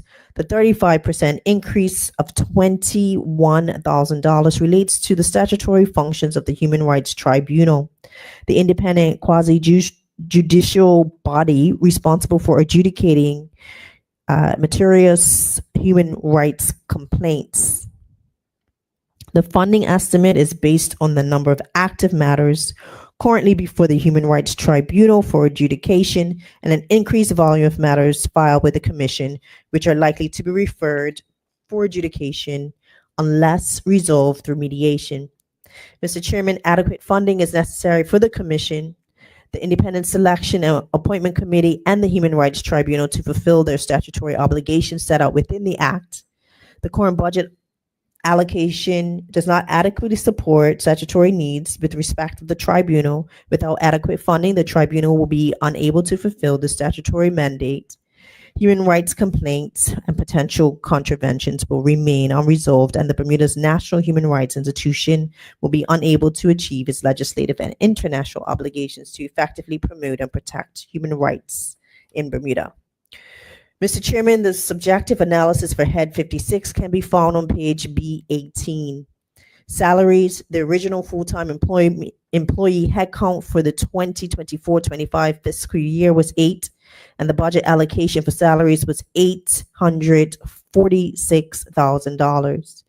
In contrast, the budget for the 2025-26 financial year is $750,000, which reflects an 11% decrease of $96,000. This reduction is a result of funds being removed from a vacant post, which is currently under review. Mr. Chairman, turning to operational expenditures, I will now discuss expenditures within advertising and promotions, professional services, rentals, and insurance. Advertising and promotion, in contrast to the previous fiscal year, costs associated with brand design support and visual communication strategies increased to $35,000. This increase reflects a greater investment in strategic branding initiatives aimed at enhancing public engagement and strengthening the organization's visual identity. Mr. Chairman, the 2025-26 budget reflects a 44% increase in professional services from $293,000 to $422,000.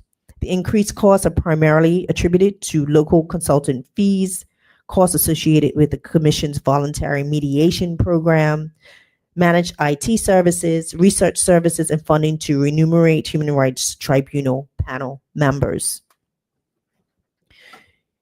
In comparison to 2024-25, rent increased by 6% to $137,000 because of a new lease agreement for the Commission's offices. Mr. Chairman, during the fiscal year, the Commission obtained directors' and officers' liability insurance to ensure adequate financial protection is in place in the event of legal actions commenced against the Commission or the Human Rights Tribunal. This investment of $4,000 provides coverage as a key component of the Commission's risk management strategy, safeguarding its leadership and adjudicative bodies while supporting the integrity of its operations. Mr. Chairman, the Commission's performance measures can be found on page B19. In accordance with the Public Access to Information Act of 2010, the Commission's quarterly expenditures are available to the public on request. The Human Rights Commission has a statutory dual mandate, enforcement and education. Discrimination is addressed by way of materials complaints referrals to the Human Rights Tribunal, but also the Commission helps to prevent discrimination by fostering awareness and empowering individuals and institutions to uphold human rights in their daily practices. The complaint management and dispute resolution processes involve several stages, which I will briefly outline below ahead of sharing the key performance indicators achieved during fiscal year. Mr. Chairman, the executive officer performs a screening function of all complaints filed with the Commission and has a statutory power to investigate complaints, collect evidence, and refer materials complaints to the Human Rights Tribunal.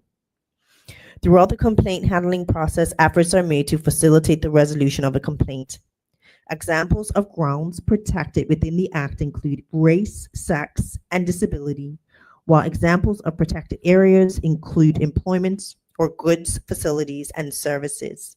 In 2024, the most frequent protected grounds identified by the public when contacting the Commission were disability, sex, ethnic or national origins, and place of origin.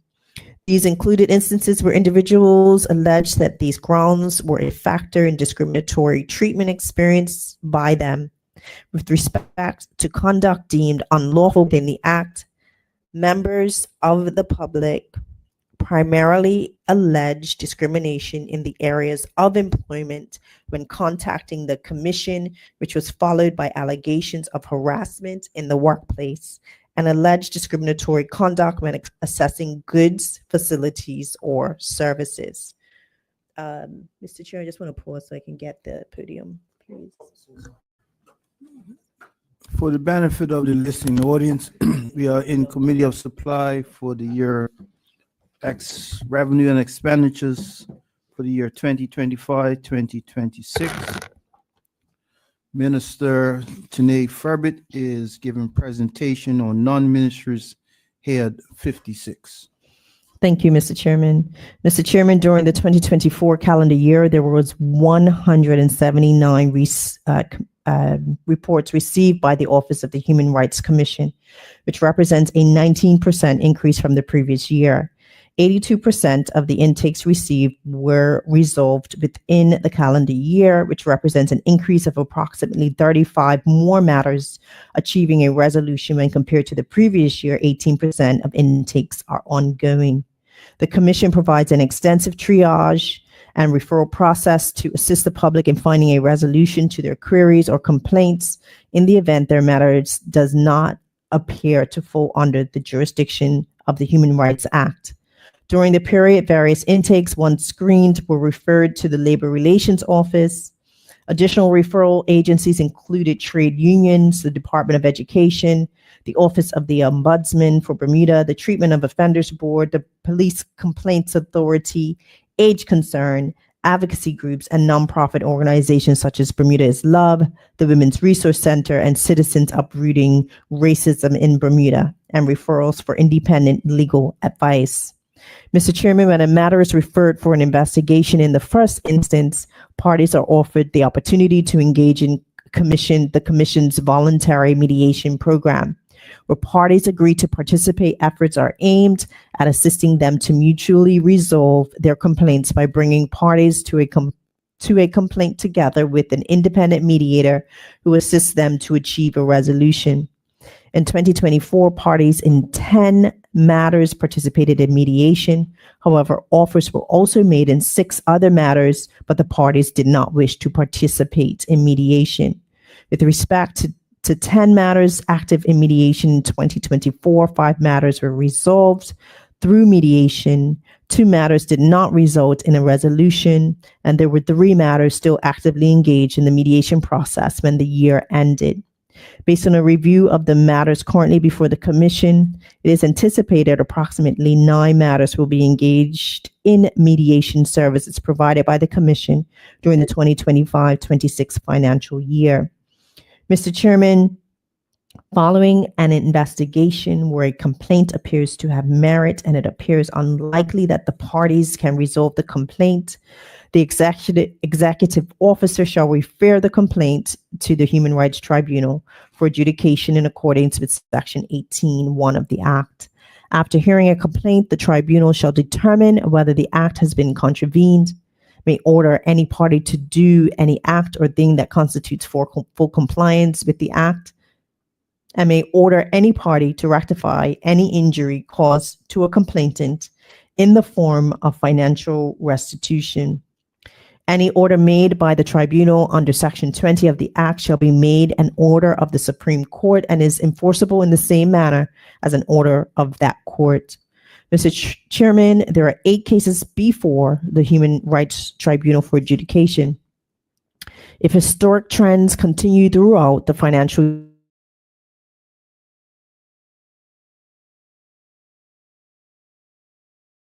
year, the number 10, despite the 35% for this business unit, it is anticipated shortfall remains to fully cover panel members' remuneration. In 2024, the tribunal rendered decisions in 5 matters, with all being registered with the Supreme Court of Bermuda. For more information on these judgments, please see the Commission's website, humanrights.bm. Mr. Chairman, the Human Rights Commission exists to make human rights real in the lives of all people in Bermuda. A core function is its mandate to provide education and guidance on the protections and compliance requirements within the Act, and to empower all residents with the principles of equity and inclusion for all. With respect to the consultations and policy reviews conducted by the Commission provided guidance related to the compliance with employment and recruitment practices. The guidance was framed around the duty to accommodate, the use of application forms and mandatory drug testing policy, and the human rights consideration required. In October of 2024, the Human Rights Commission acknowledged the extension of the UN Convention on Rights of Persons with Disabilities to Bermuda in October of 2024. This international treaty, adopted in 2006, reaffirms the equal rights of persons with disabilities and outlines the steps required to create an inclusive and accessible societies. The Commission welcomes this important milestone and recognizes it as an opportunity to strengthen existing commitments to disability inclusion. Mr. Chairman, the Commission affirms that in Bermuda, there are already commitments and obligations already in place at the national level, which should result in those with disabilities being able to fully participate in society free from discrimination. Despite existing obligations and statutory requirements, this is not the reality for those with disabilities. The Commission participated in consultations with the Government of Bermuda and the UK Foreign Commonwealth Office, and the Commission looks forward to working with all stakeholders to bring these international obligations to life. Mr. Chairman, the protected grounds of disability remains one of the most frequent identified grounds of discrimination. These matters have included people being denied work, discriminatory employment practices, people not being afforded equal access to information and education, people being denied access to services and transport systems, the built environment being developed without consideration to those with disabilities, and the existence of barriers to health, well-being, and prosperity. Mr. Chairman, the Human Rights Commission initiated a public consultation focused on disability inclusion in Bermuda. The multifaceted research process gathered a broad range of perspectives from the community and was comprehensive in scope and methodology. The consultation included a survey, a series of facilitated focus groups, and a community conversation designed to foster open dialogue. This allowed the Commission to engage with individuals living with disabilities, their families, caregivers, advocates, and the public broadly. The process was intentionally inclusive, ensuring diverse voices were heard, and participants had multiple channels through which to express their experiences, concerns, and recommendations. The feedback collected has provided the Commission with valuable insights into the lived experience of persons with disabilities in Bermuda. The findings and recommendations emerging from this consultation have been compiled into a detailed report. This report will be shared with the government through its ministry as a resource to inform future policy development and program planning. Mr. Chairman, in keeping with the Commission's commitment to be transparent and to have transparency and community engagement, the findings will also be made available to the public during this fiscal year. The Commission remains committed to advancing the rights of persons with disabilities and will continue to work in partnership with key stakeholders to advocate for, educate, and promote a more inclusive Bermuda. The Commission values and is committed to providing professional development for staff. During the fiscal year, quarterly trainings were provided to officers, which is essential to enhance the knowledge, skills, and performance of staff while ensuring they are well equipped to meet organizational goals and adapt to workplace and societal needs. Mr. Chairman, regarding education and outreach during the fiscal year, the Commission facilitated 63 engagements, which represents 33 more initiatives than forecasted. This included presentations, public speeches, and focus groups, all designed to inform and involve the public on key human rights issues. Media and communications continue to serve as a strategic pillar in the Commission's efforts to engage the public and promote human rights. Throughout the year, the Commission participated in a range of media engagements, including radio interviews and podcast appearances, to broaden its reach. In addition, several key press statements were issued addressing key topics such as artificial intelligence, disability rights, and tribunal decisions. These communication initiatives reflect the Commission's commitment to remaining both visible and responsive on matters of public interest. By leveraging multiple platforms, the Commission is strengthening its ability to inform, educate, and advocate for human rights in an accessible and timely manner. The emphasis on media engagement has also contributed to the Commission's ongoing goal of demystifying its role and services by actively promoting public awareness of the rights and protections under the Human Rights Act. All of these efforts underscore the Commission's expanding capacity to reach a broader and more diverse audience, reinforcing its position as a proactive, transparent, and community-oriented institution. Mr. Chairman, on the horizon during the fiscal year, the Commission will continue to promote awareness of the Commission's functions and the protections afforded under the Act to further expand the public's knowledge of human rights. The Commission will meet with stakeholders and promote findings of the Disability Inclusion Report, along with implementing its own recommendations to support its commitments. The Commission also plans to launch a public consultation on age and will host another community conversation to consider how to expand efforts towards a more inclusive Bermuda. Mr. Chairman, the human rights is increasingly recognized as a vital public resource and is available to assist the public by visiting their offices or via phone at 295-5859 or via email info@humanrights.bm. Mr. Chairman, the Human Rights Commission has issued a call to action to the country as members of this honorable house are entrusted with shaping the future of our country with responsibility to ensure that rights and dignity of every person in Bermuda are upheld, not only through legislation, but through the everyday environments we create and sustain. The Human Rights Commission invites you to reflect on the spaces you might move through daily, your ministries, your workplaces, your places of worship, your favorite cafe, your child's or grandchild's school, the parks and beaches you visit. In each of these spaces, ask yourself whose voices are missing, whose rights are not being fully recognized or respected. Promoting human rights means going beyond statements of intent. It requires deliberate, sustained action to eliminate discrimination, remove barriers, and foster a culture where fairness, dignity, and inclusion are lived values. It means being willing to examine systems and practices that may unintentionally cause harm or exclusion. Let this be a moment to recommit, not only as legislators, but as leaders in your communities, to ensure that Bermuda becomes a place where human rights are actively protected, actively promoted, and made real for everyone. Mr. Chairman, in closing, I would like to take this opportunity to thank the Human Rights Commission for its dedication to the advancement of human rights in Bermuda and for stewarding the Commission's statutory mandate with integrity and excellence. Mr. Chairman, that ends my presentation on Head 56, Human Rights Commission. Thank you, Minister. For the benefit of the listening audience, we are now in Committee of Supply for further consideration of the estimates and revenue and expenditure for the year 2025-2026. Minister Tanae Furbert has concluded her presentation on Head 56, which deals with the Human Rights Commission. And now the Honorable Premier and Finance Minister, E. David Burke, shall give his presentation on Head 92. Head Internal Audit. 92. Mr. Chair, I'm going to try to be like you and say, for the benefit of the listening audience, I'm going to do Head 92, and following after which time the Minister for the Cabinet Office will do Head 85, the Ombudsman's Office, Head 98, the Information Commissioner's Office, and Head 101, the Privacy Commissioner's Office. As unfortunately I have to leave to attend an urgent meeting. Nonetheless, I'll be back to answer questions.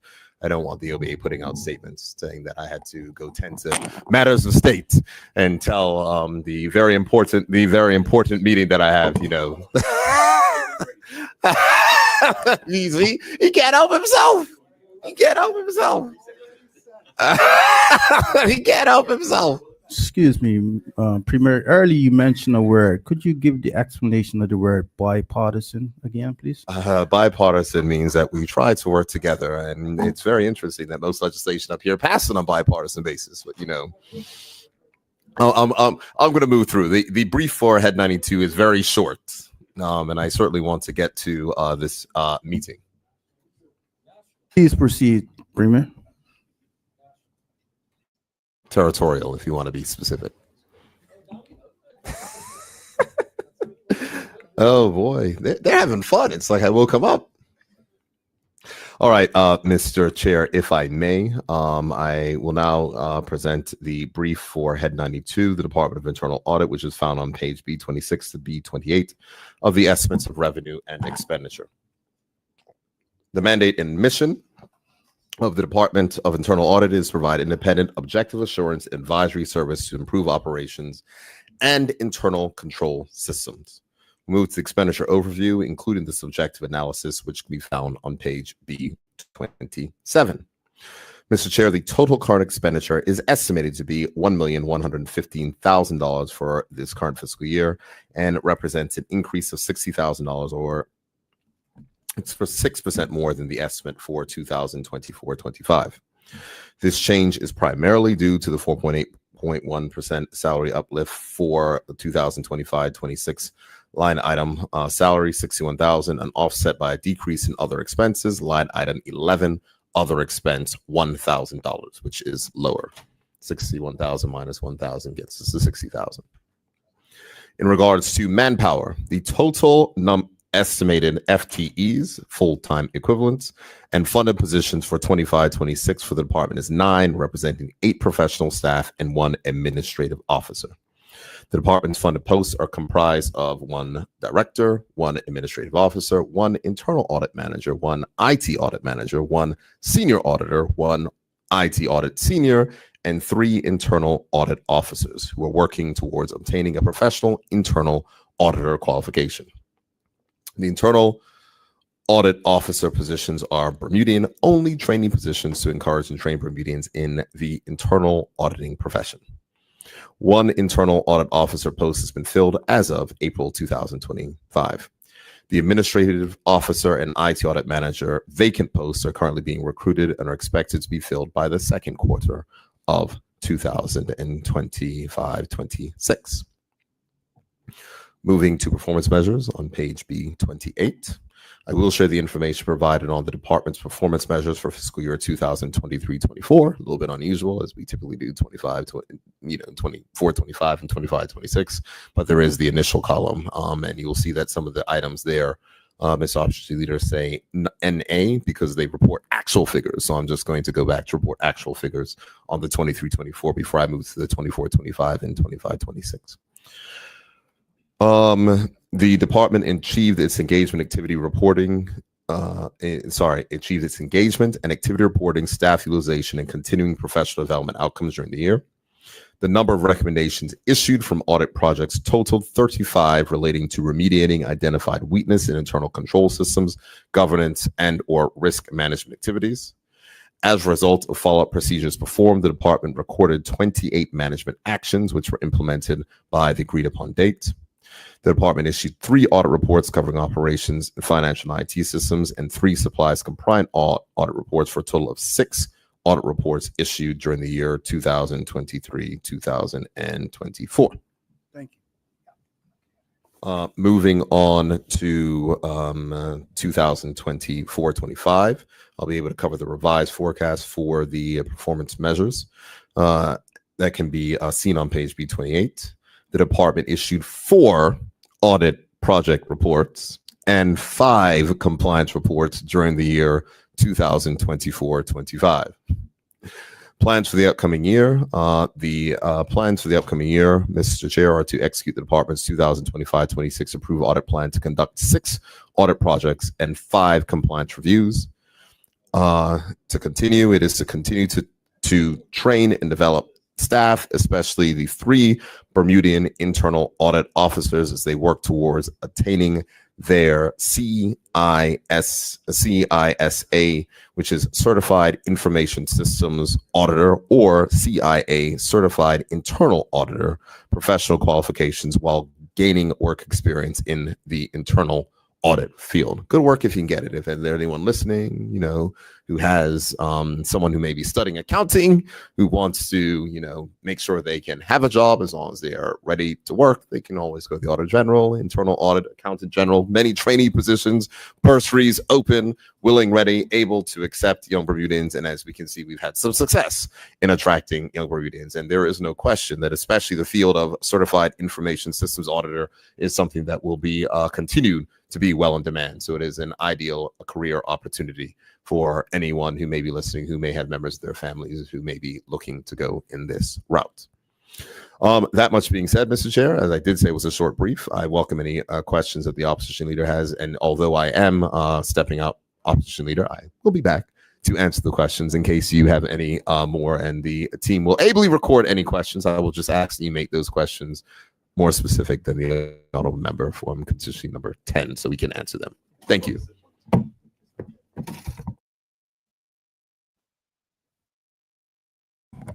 Thank you, Honorable Premier, for head number 92.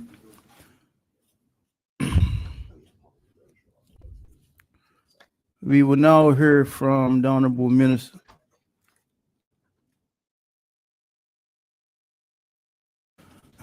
We will now hear from Honorable Minister Diallo Rabin. Sorry, Diallo Rabin. Get it right. Diallo Rabin on head 63, which will speak to parliamentary registrar. Parliamentary registrar. What is the parliamentary registrar for the listening audience? The parliamentary registrar conducts elections in Bermuda. Okay, thank you. Very interesting. Thank you, Mr. Chairman. I would now like to present the brief for the parliamentary registrar, head 63, found on pages B20 through B22 of the estimates of revenue and expenditure.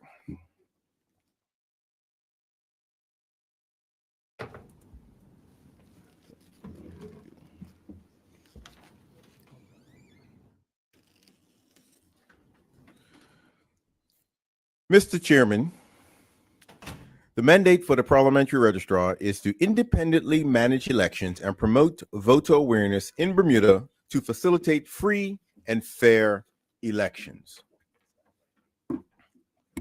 The parliamentary registrar is appointed by the governor under the provisions of the Parliamentary Act 1978, and as such is required to discharge the duties conferred or imposed under that act.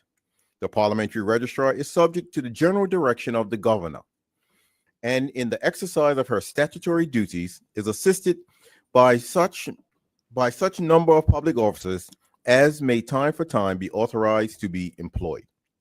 The Parliamentary Election Act 1978, as amended, the Municipalities Election Order 2011, and the Bermuda Constitutional Order 1968 are the instruments by which the activities of the parliamentary registrar are governed.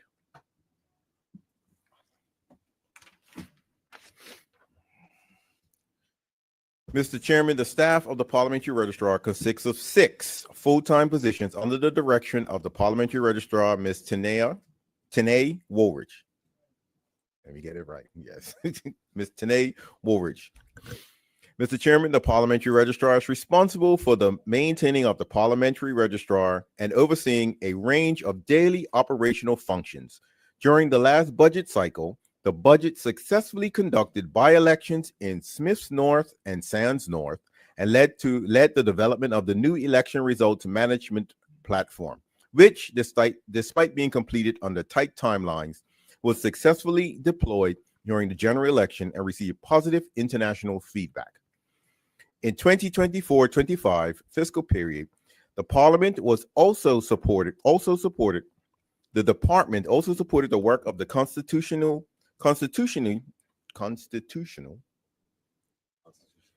Boundaries Commission, Constituency Boundaries Commission, which was temporarily paused due to the election. We anticipate its resumption shortly, as the regular assessment of constituency boundaries is a constitutional requirement essential to maintaining the integrity of the electoral process. Mr. Chairman, following the successful completion of the 2025 general election, the Parliamentary Registrar's Office is currently focused on the organization, collection, and analysis of data derived from the electoral process. Concurrently, the efforts are underway to secure and archive all election materials and according to the Parliamentary Election Act 1978.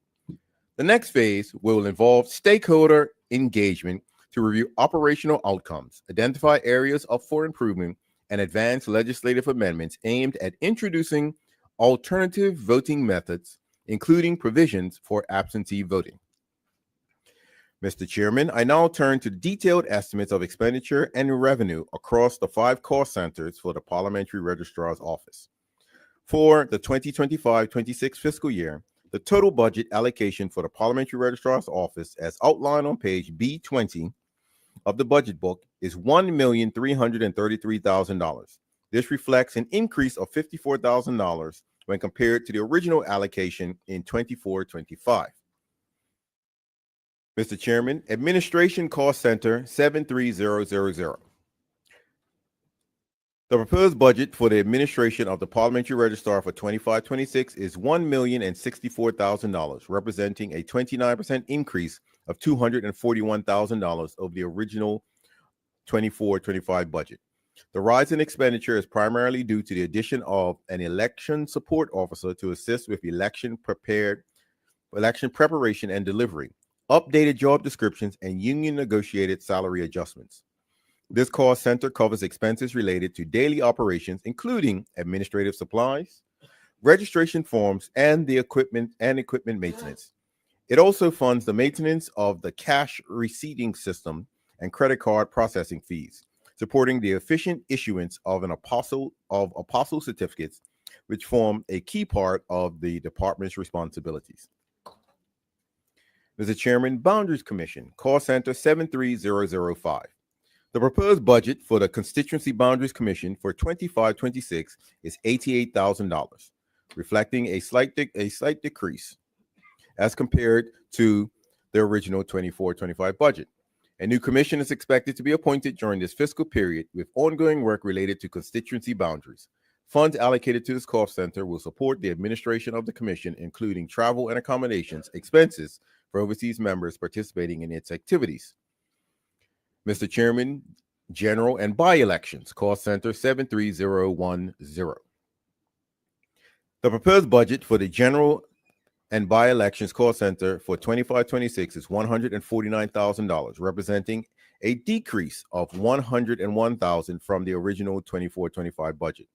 Following the recent completion of the general election, the allocated funds are intended to cover the cost of up to 2 by-elections should they be required during the fiscal year.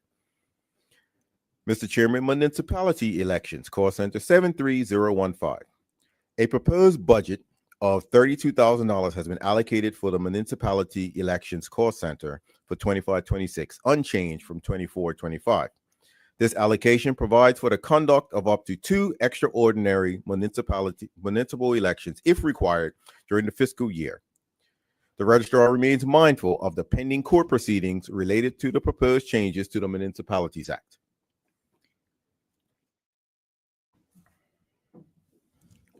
Mr. Chairman, Electoral Reform Research, Call Center 73017. One of the things in the book that have caused a bit of excitement. Although no funds have been allocated to the Electoral Reform Call Center for 24-25 fiscal period, work on key reform initiatives, including the introduction of absentee voting, will proceed. While immediate research... Sorry, excuse me, Minister. There was a little technical glitch. Could you repeat that, please? Oh, absolutely, because this will be led by my office, including the introduction of absentee voting will proceed. While immediate research spending will be limited, target data collection efforts are scheduled to begin this year to support the drafting of legislation.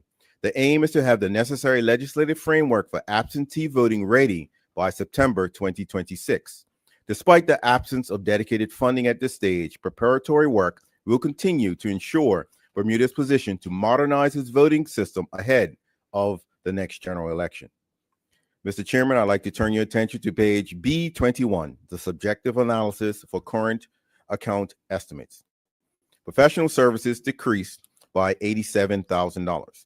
During the next fiscal period, most funds allocated under this object code will support the operations of the Constituency Boundaries Commission, including sitting fees for commission members and costs associated with consultants engaged in this work. Consultants transitioning to full-time employees will be funded through the salaries budget. Advertising and promotion decreased by $42,000. The advertising and promotion budget for the 25 fiscal year is $79,000. These funds are primarily allocated to the Constituency Boundaries Commission, general by-elections, and municipalities call centers, with the main focus on voter information and public awareness campaigns.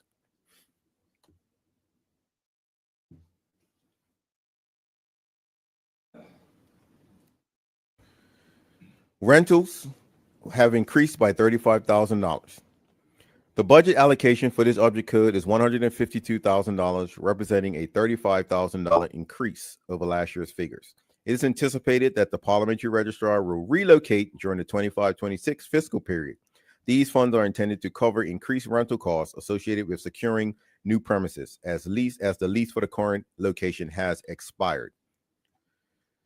Mr. Chairman, revenue is generated through the issuance of apostles. For the 25-26 fiscal year, total revenue is estimated at $250,000, unchanged from last year. The parliamentary registrar remains committed to the prompt and efficient issuance of apostle certificates for international and private sector clients. Apostilles. Thank you.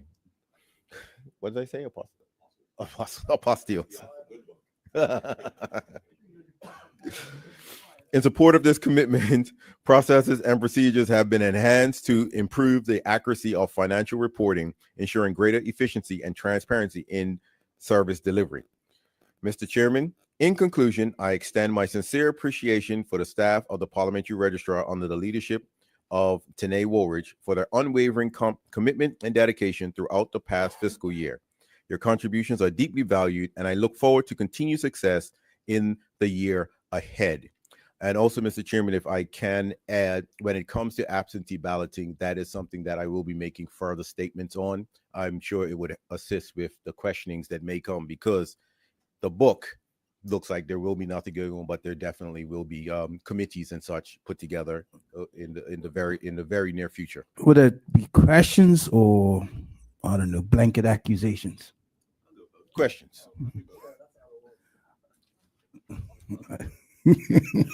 Statements already written, right? Please proceed, Minister.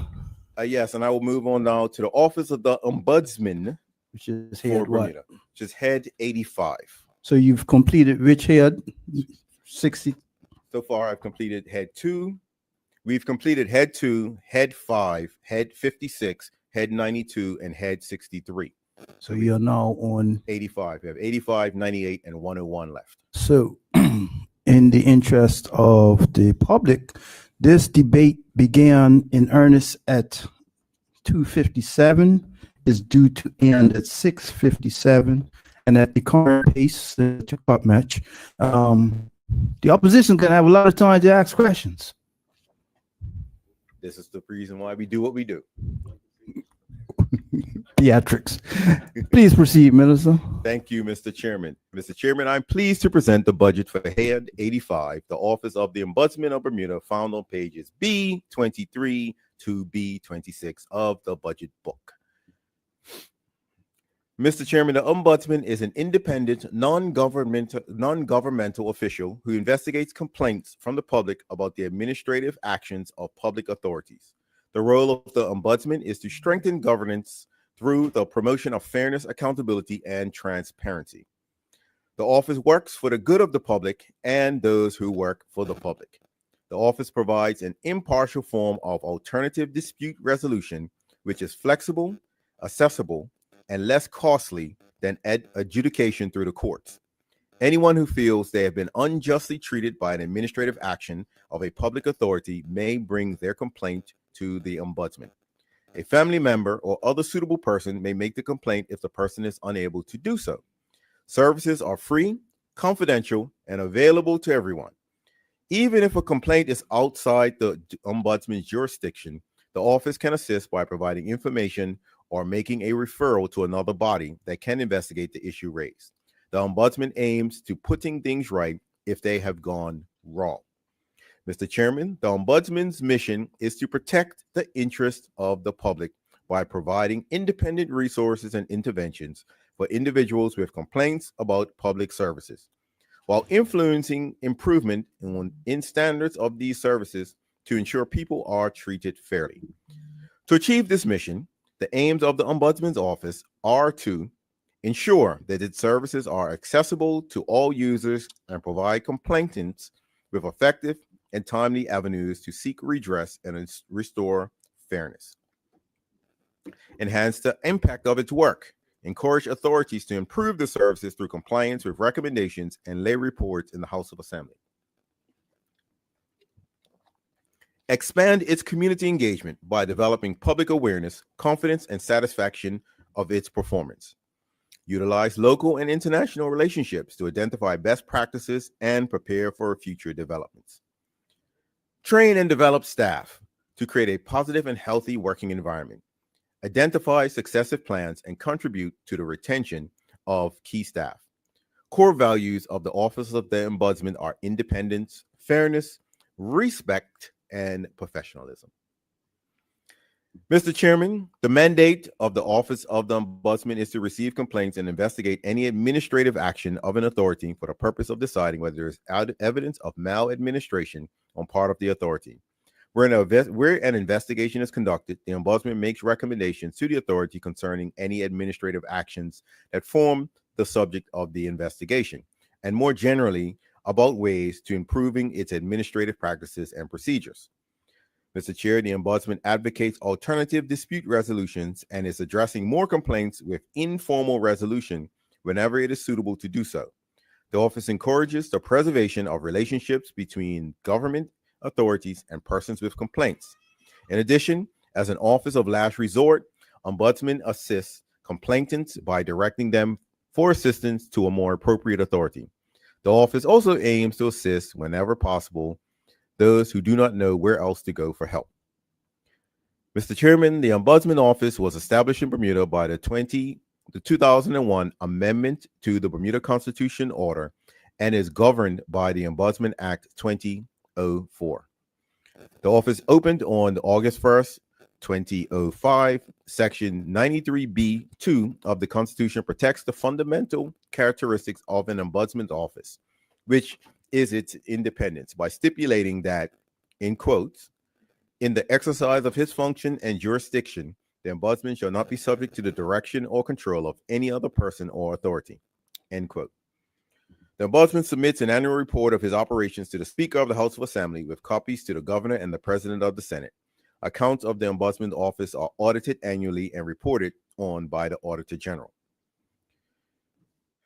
Mr. Speaker, Mr. Chairman, the Office of the Ombudsman for Bermuda continues to be highly regarded by regional and international ombudsman institutions and colleagues. Its memberships include the Ombudsman's Association of the Caribbean, the United Kingdom, the United States, and Canada, as well as the African Ombudsman's Research Center and the International Ombudsman's Institute. Such relationships provide the Bermuda office with valuable assistance and access to the best available information on current practices and procedures. Expenditure overview, Mr. Chairman. I now turn my attention to the specific estimates of expenditure, which can be found on page B124. The estimated budget for 25-26 is $1,100,000, an overall net increase of $50,000 when compared to last year's budget. Variances for between last year's budget and the 25-26 budget for the amounts of with a net change of $10,000 and over are as follows. Estimate for salaries increased by $44,000 as a result of union negotiated salary increase. Professional services increased by $11,000 as a result of additional assistance required from overseas technical consultants. Mr. Chairman, the allocated budget for 6 full-time FTEs, 6 full-time employees, FTEs, all of whom are Bermudian, is shown on page B124, and that amount is $786,000. These positions are Ombudsman, Deputy Ombudsman, 2 investigations officers, a manager of finance and administration, an intake and research officer. The Ombudsman also engages service providers in technical and professional services as required. Mr. Chairman, the 25-26 fiscal year, there have been no approvals for capital purchases, and this brings me to the end of the Ombudsman's budget information. Mr. Chairman, in closing, I would like to thank the Ombudsman and staff for their commitment and dedication to their duties on behalf of the people of Bermuda. Thank you, Mr. Chairman. Thank you, Honorable Minister. And you're in the following head. The remaining heads are 98 and 101. 98, the Information Commissioner's Office. I do hope the member from number 10 is here because he asked questions earlier on these heads, these next 2 heads. Hopefully we can answer them now. Mr. Chairman, it gives me great pleasure to present the budget of Head 98, the Information Commissioner's Office, found on pages B29 through B33 of the budget book. Mr. Chairman, the Information Commissioner's Office, ICO, is an independent, non-ministry public office established in 2015 when the Public Access to Information Act 2010, PATI, was brought into operation. The ICO's mission is to, quote, uphold the right of all Bermudians and residents of Bermuda to access public records to the greatest extent possible within the provisions of the Public Access to Information Act 2010. The ICO's objectives, as listed on page B29 in the budget book, are: encourage a cultural shift with the public and public authorities by embracing the principles of public access to information, foster the use of PATI rights through public awareness and education, assist public authorities to develop and follow best practices in meeting their obligations under the PATI Act through guidance and oversight, conduct independent and impartial investigations and reviews in a fair and timely manner, engage stakeholders to strengthen and enhance public access to information rights and their protections in law. The ICO's mission and objectives, taken together, bring life to the purposes of the PATI Act for the public's benefit, which is to give the public the right to obtain access to information held by public authorities to the greatest extent possible, subject to exceptions that are in the public interest or for the protection of the right of others. Increase transparency and eliminate unnecessary secrecy with regard to information held by public authorities. Increase the accountability of public authorities. Inform the public about the activities of public authorities, including the manner in which they make decisions, and have more information placed in the public domain as a matter of routine.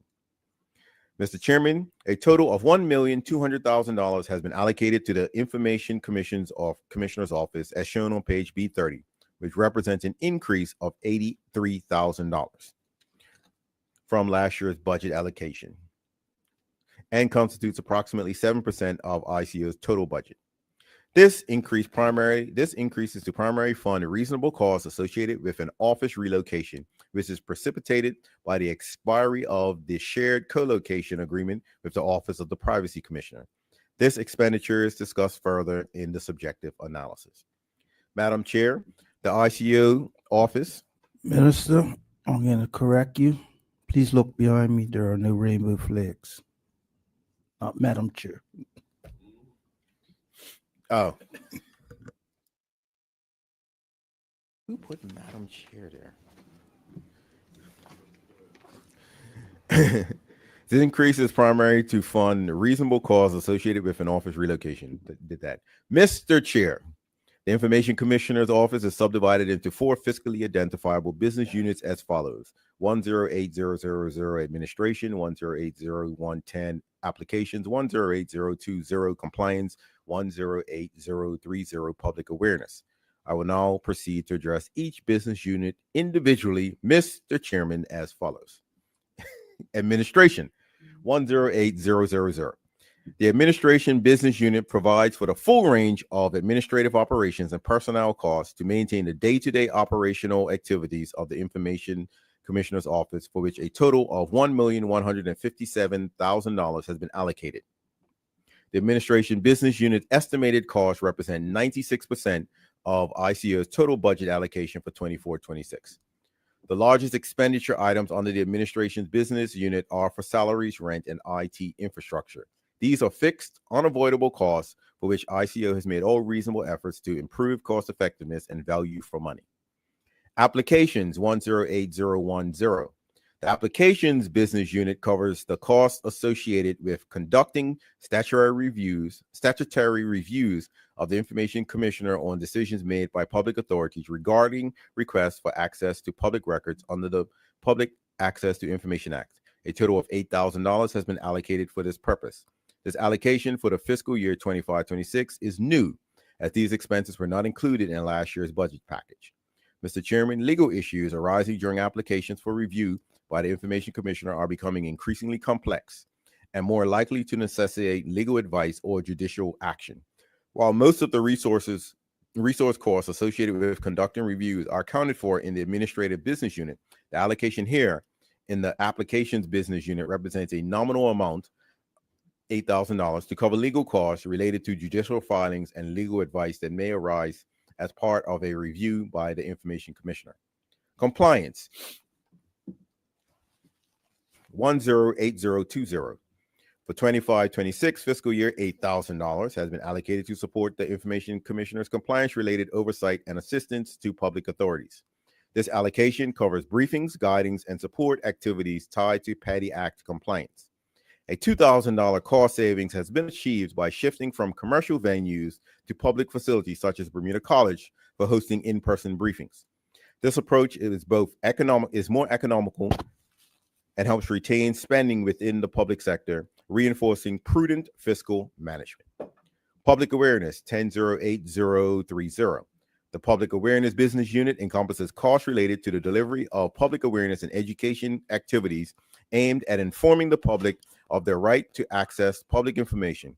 For fiscal year 25-26, a total of $27,000 has been allocated to this business unit. Mr. Chairman, the ICO's Public Awareness Business Unit has faced underfunding in recent years, with typical costs being covered by savings sourced from other business units.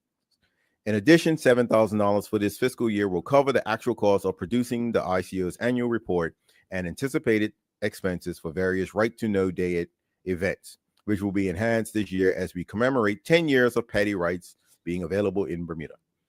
Subjective analysis, Mr. Chairman.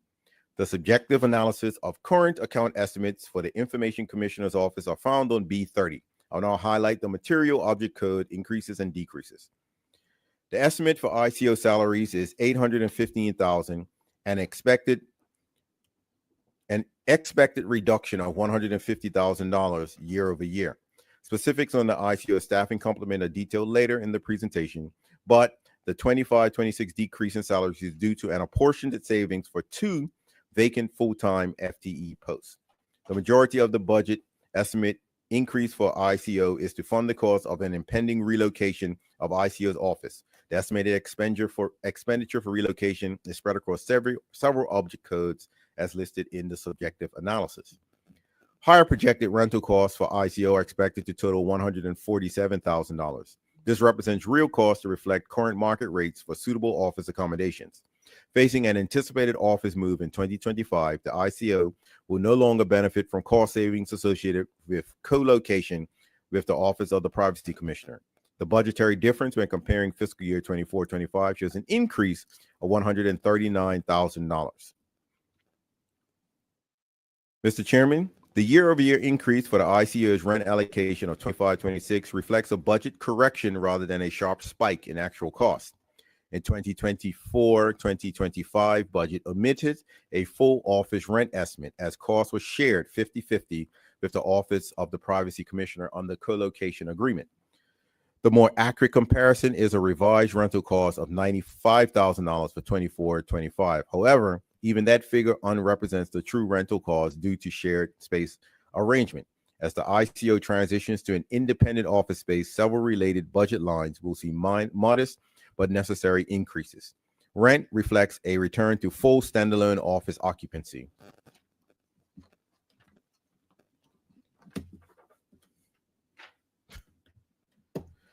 Repairs and maintenance, an increase of $15,000 to support office fit out.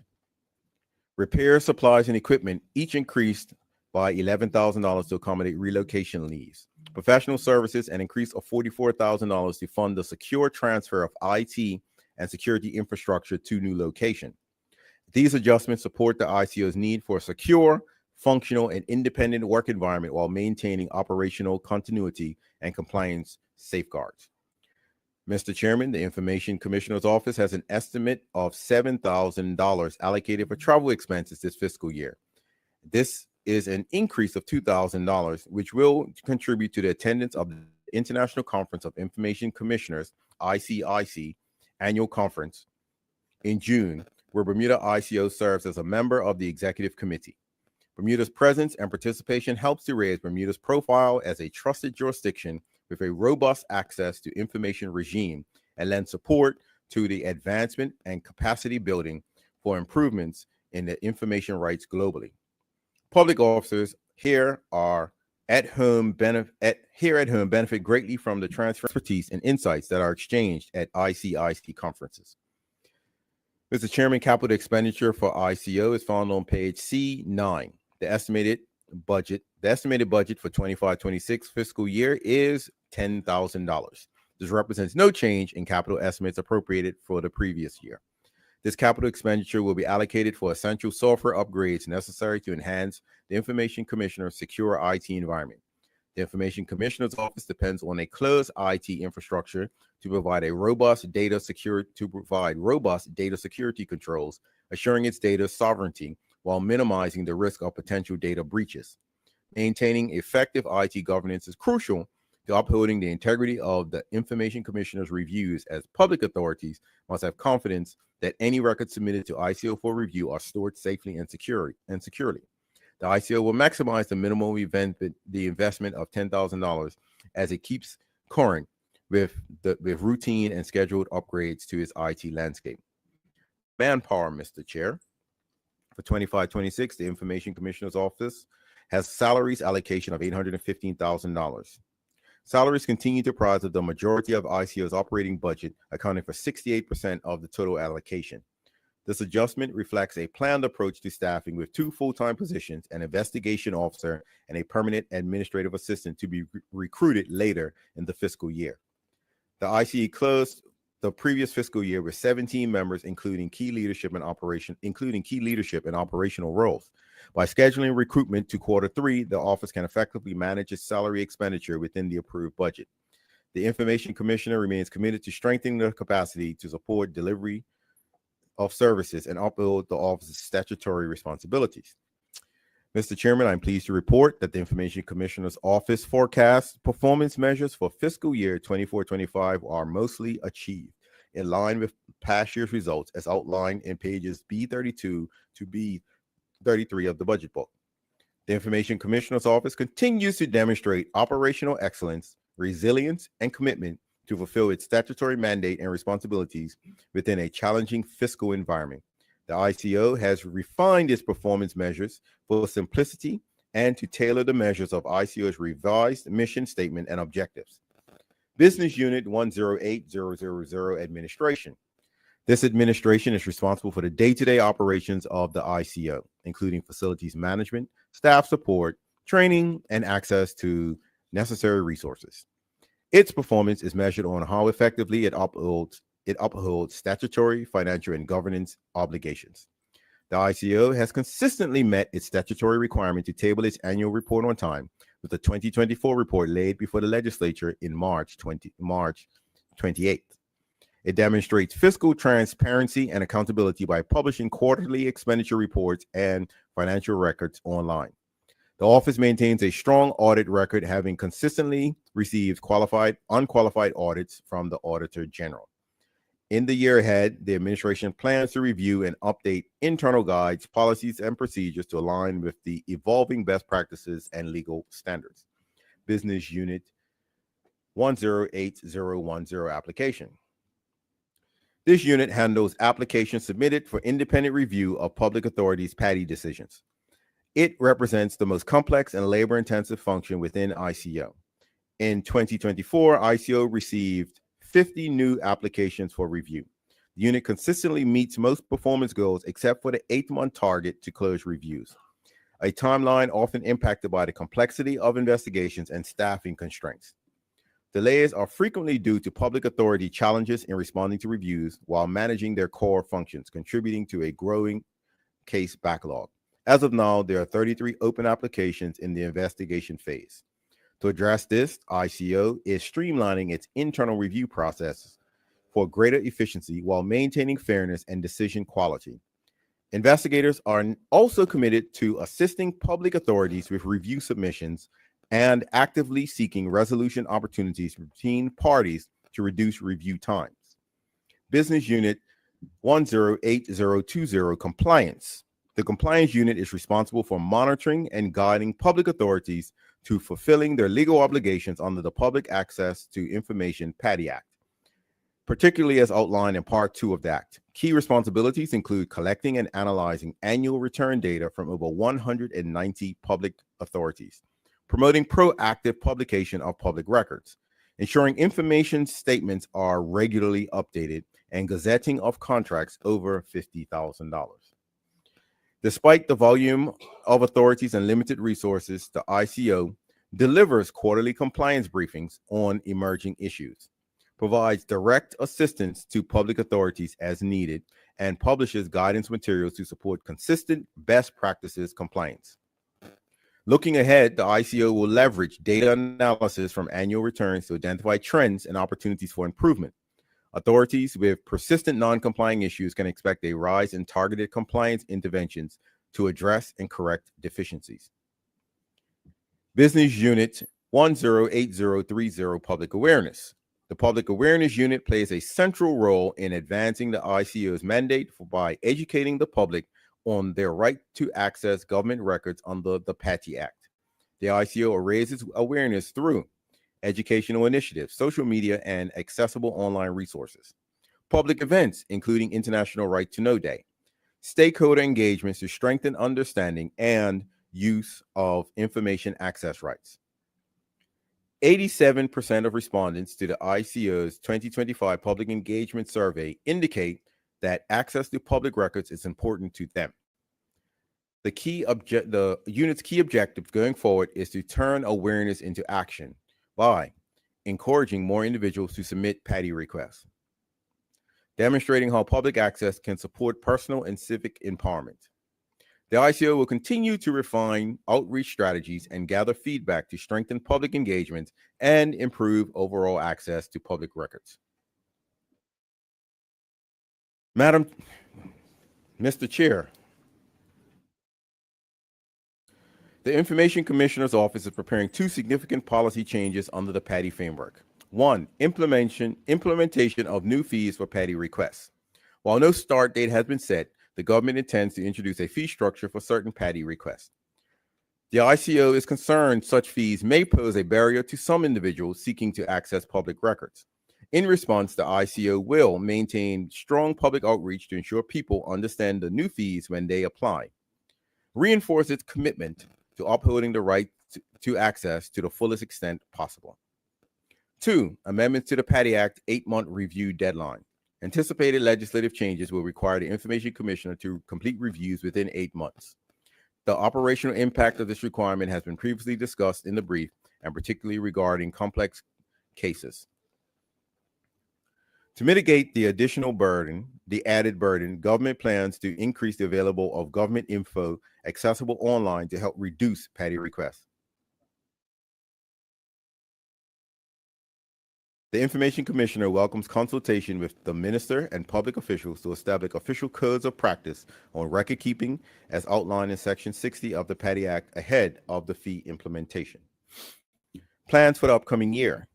The Information Commissioner has set a vision for 2025-26 and beyond to balance the ICO's mandate by directing greater efforts and resources towards supporting the availability of proactively disclosing public information and enhancing opportunities to improve public authorities' PATI compliance. This separate focus, apart from the ICO's review process and issuance of legally binding orders for disclosure, will bring efficiency to public authorities' records handling and ease bureaucratic lag associated with processing PATI requests. The ICO's vision aligns quite naturally with the government's 2025 throwing speech commitments for the digital transformation of government services by increasing, and I quote, the amount of government information that is open and accessible online to reduce the inevitable burden of PATI requests on public officers, end quote. The Public Access to Information Act and the work of the Information Commissioner to protect and promote the right to access public records stands as a fundamental tool in our democracy, empowering Bermudians and residents to realize social, economic, and democratic rights.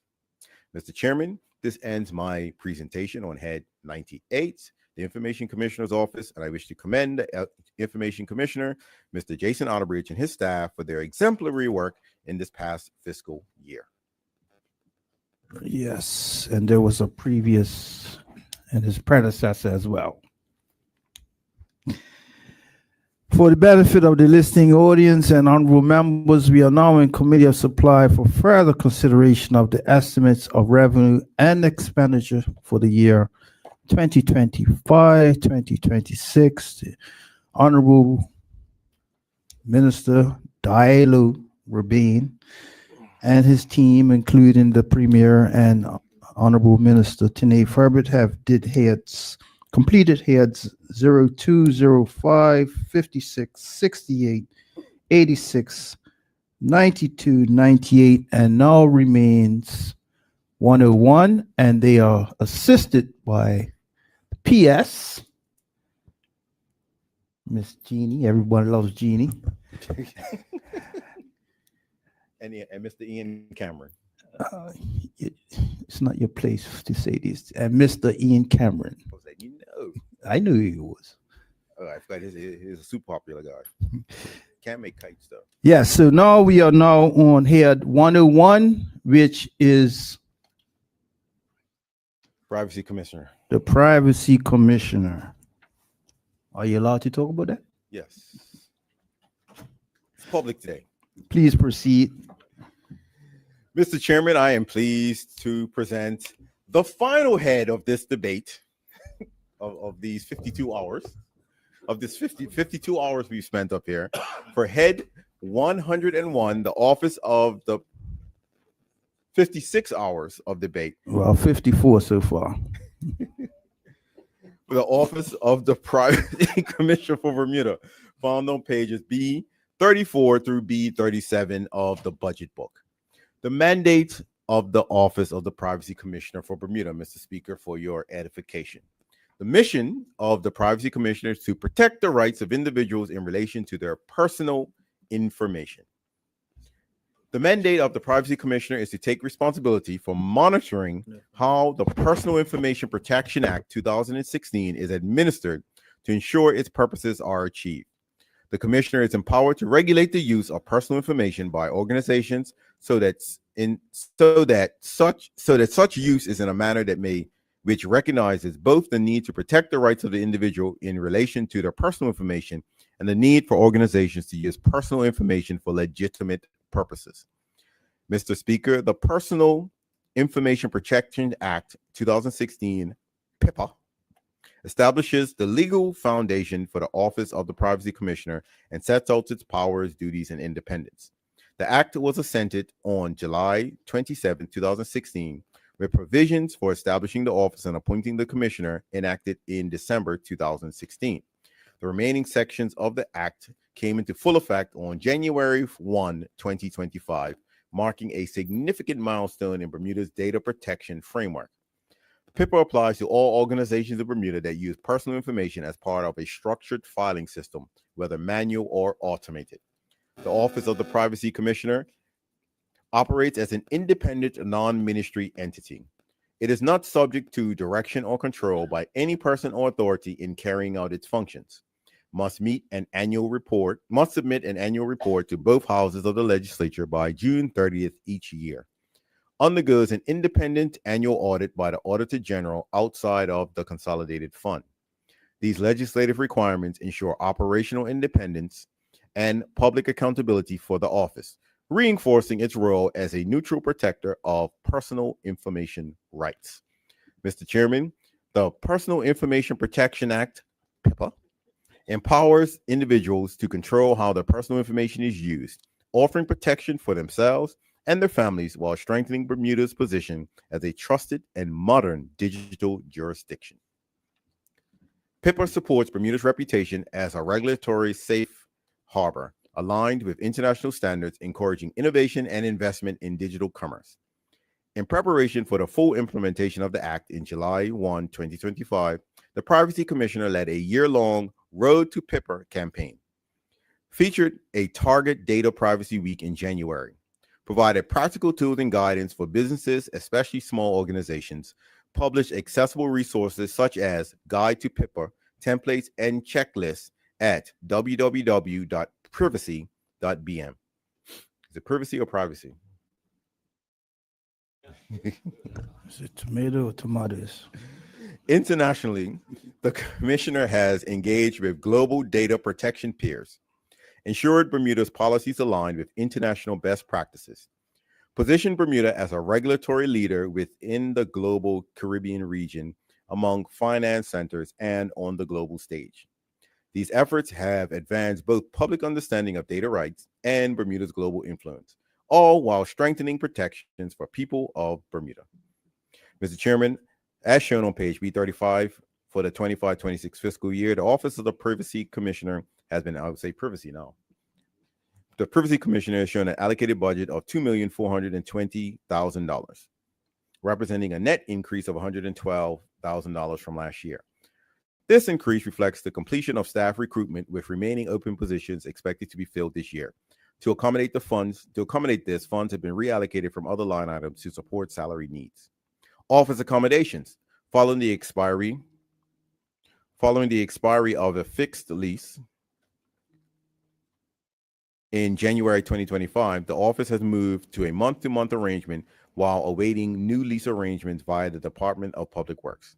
The rental estimate of $155,000 has been included in the 25-26 based on projected market rates. ITC infrastructure, $119,000 has been allocated for information and communications technology. This marks a decrease of $95,000 from the previous year, as major ICT upgrades were completed during 24-25. This budget supports the continued development of the office's operational capacity while responsibly managing costs and preparing for full implementation of the Personal Information Protection Act.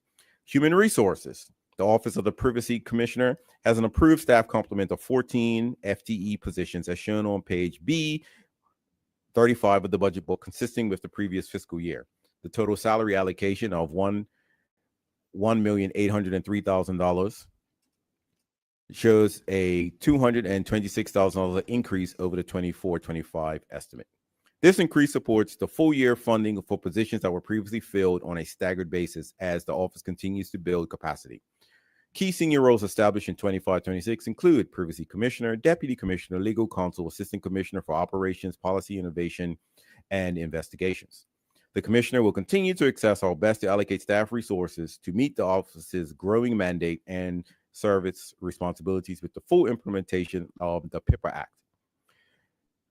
The office may also engage external legal and technical expertise as needed to support its work. Subjective analysis. Mr. Chairman, of the office's total $2,242,000 budget allocation for 25-26, as shown on page B35, $165,000 has been designated for operational activities. These operational funds will be strategically focused on public engagement, skills development, and rights education, including 1, supporting organizations and public authorities. The Commissioner will continue to assist businesses and government entities, especially small and medium-sized enterprises, by developing a practical resource such as policy guidance, codes of practice, templates, and hosting educational forums. 2, empowering Bermudians through skills training. In partnership with schools and community groups, the office will support individuals seeking to enter the privacy field by promoting career pathways as privacy officers, enhancing job readiness, and meeting private sector needs. 3, educating individuals on privacy rights. The office will help individuals understand their privacy rights as a human right, including responding to public inquiries, conducting investigations into complaints, issuing official guidance and directions where appropriate. While the operational budget has been adjusted to reflect broader fiscal planning, the office remains fully committed to delivering meaningful community engagement and ensuring that the privacy protections are clearly understood, accessible, and actively supported in Bermuda. And I will take a point of privilege to let the listening public know, as well as members within, that there is a form on forms.gov.bm that if you go and fill out and you want to know anything about PIPA, they will contact you and arrange to have a meeting with your group or give you a presentation. But you can go on to government forms and actually sign up and have that sorted out for you. Mr. Chairman, operational expenses total $165,000. These include $10,000 for staff training, professional fees, development, and certifications, $25,000 for travel expenses to attend such training, professional conferences, and staff secondments with fellow privacy regulators, $27,000 for telecommunication services, $34,000 for repairs and maintenance, $12,000 for education for energy needs, $10,000 for materials and supplies, and $34,000 for equipment. The Privacy Commissioner is committed to responsible use of public funds throughout the fiscal year 2025-26. The Commissioner will assess the needs of the office and make any additional funds requests to the Ministry of Finance to ensure that the mandate of the offices is met. Capital expenditures, Mr. Chairman. The capital expenditure allocation for the office is found on page C9 of the budget book and is $18,000 for the fiscal period 25-26. These funds have been allocated to purchase office and technological equipment for staff. Revenue overview, Mr. Chairman. The Office of the Privacy Commissioner is reported $161,000 in revenue for fiscal year 23-24, as shown on page B35 of the budget book. This revenue, I'm not sure if that's a typo, if that should say 25-26. This revenue was generated through registration fees and sponsorship. No, that is right, 23-24. I remember reading this now. This revenue was generated through registration fees and sponsorship for the Global Privacy Assembly, GPA, which Bermuda hosted in October 2023. The GPA brought together regulatory leaders and technology executives over 130 countries, showcasing Bermuda as a global hub for digital innovation and human rights protection. The office successfully organized and supported the event without drawing on public funds, relying instead on local and international sponsorships. The only public resource used was staff time. The remaining $661,000 in surplus funds has been placed in a dedicated account to support future participation in the GPA and to cover membership dues and travel costs related to ongoing regulatory cooperation. This approach assures transparency and accountability, as the funds are clearly earmarked for international engagement purposes. The office does not anticipate revenue collection in 25-26, but may do so in future years as permitted under the Personal Information Protection Act. Performance measures, Mr. Chair. The performance measures for the Office of the Privacy Commissioner are found in the budget book on pages B36 through B37. In 25-26, the Privacy Commissioner will engage in monitoring how the Act is administered to ensure its purposes are achieved.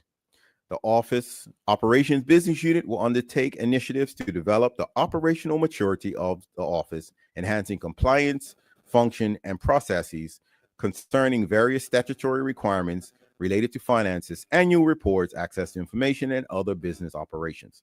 This unit will establish a mediation and alternative dispute resolution process for addressing both formal and informal issues linked to complaints and potential violations of the Act.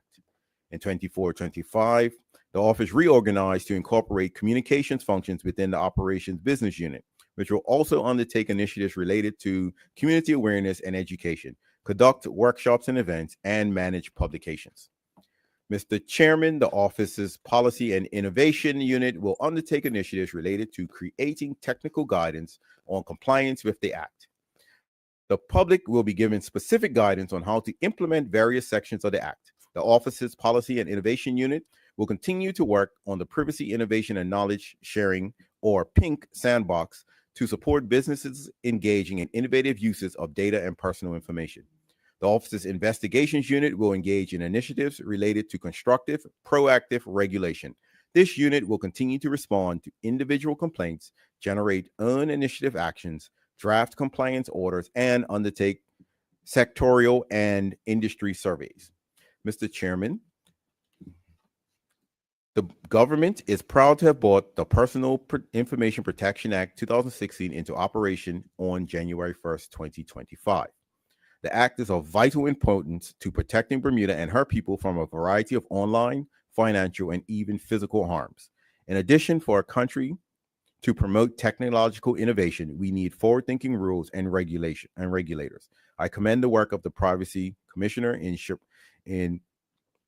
shepherding this act into force and guiding the community to comply with it.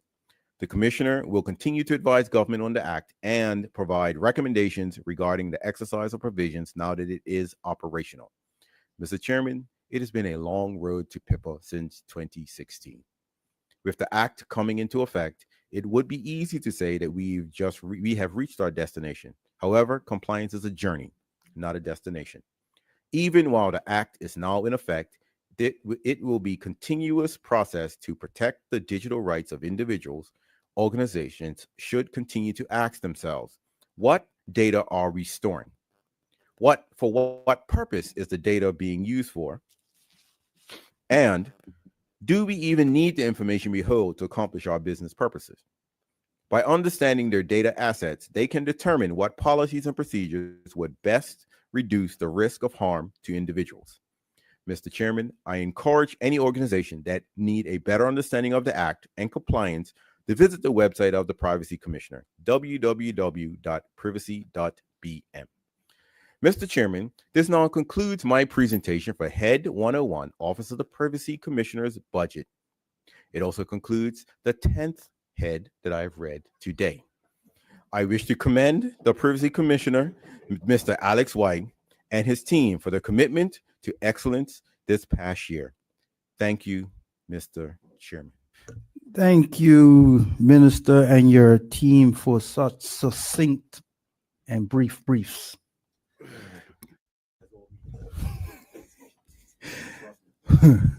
For the benefit of the listening public and the honorable members, we are now in Committee of Supply for further consideration of the estimates of revenue and expenditure for the year 2025, 2026. Today, this last brief, we are debating the Ministry of Cabinet Office Digital Innovation that was done earlier. Please let the chair. Have you seen Captain Phillips? Okay, all right. Earlier, the Ministry of Cabinet Office and Digital Information was done. And now, starting at 2:57 p.m., non-ministries were done. And now, the opposition has approximately 1 hour and 40 minutes to ask their succinct and non-accusatory questions. I can make no guarantees, Mr. Chair. Thank you, Mr. Chair. I thank the Honorable Minister and his colleagues for very thorough briefs. Even though there were quite a few of them, they were detailed enough that we could proceed to this stage of scrutinizing the budget book. With that being said, Mr. Chair, I'm going all the way back to Head 2, which we started 2 hours ago, just to keep it in order. Sure. I want to start my contribution or evaluation I want to start by where the minister finished, which was thanking the staff. We are currently doing Head 2, the legislature, which includes some $5.8 million in spending.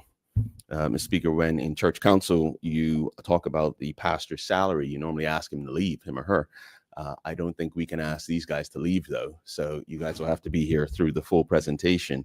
I want to make it very, very clear, though, that absolutely none of my questions mean that I do not appreciate and value the work of the staff here at the legislature, at the House.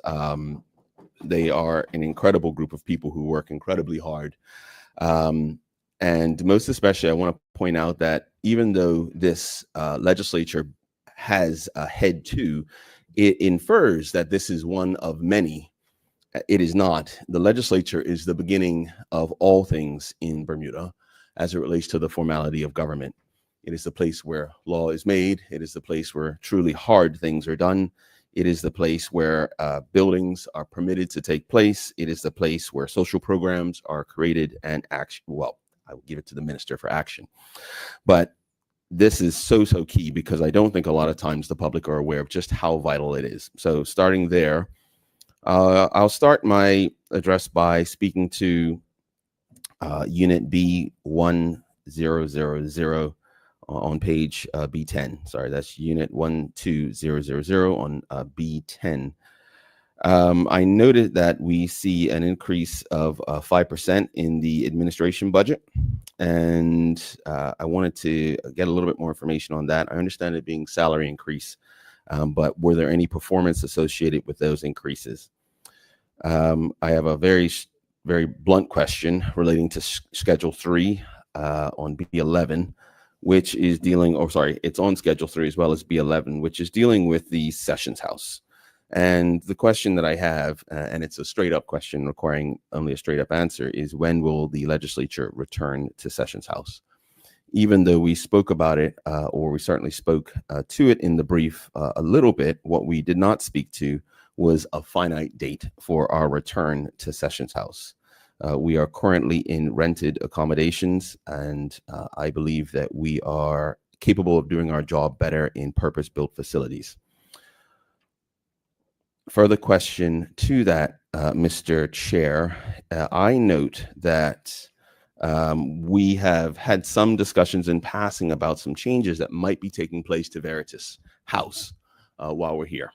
So my question, I didn't see where that was coming out of our head to legislature budget.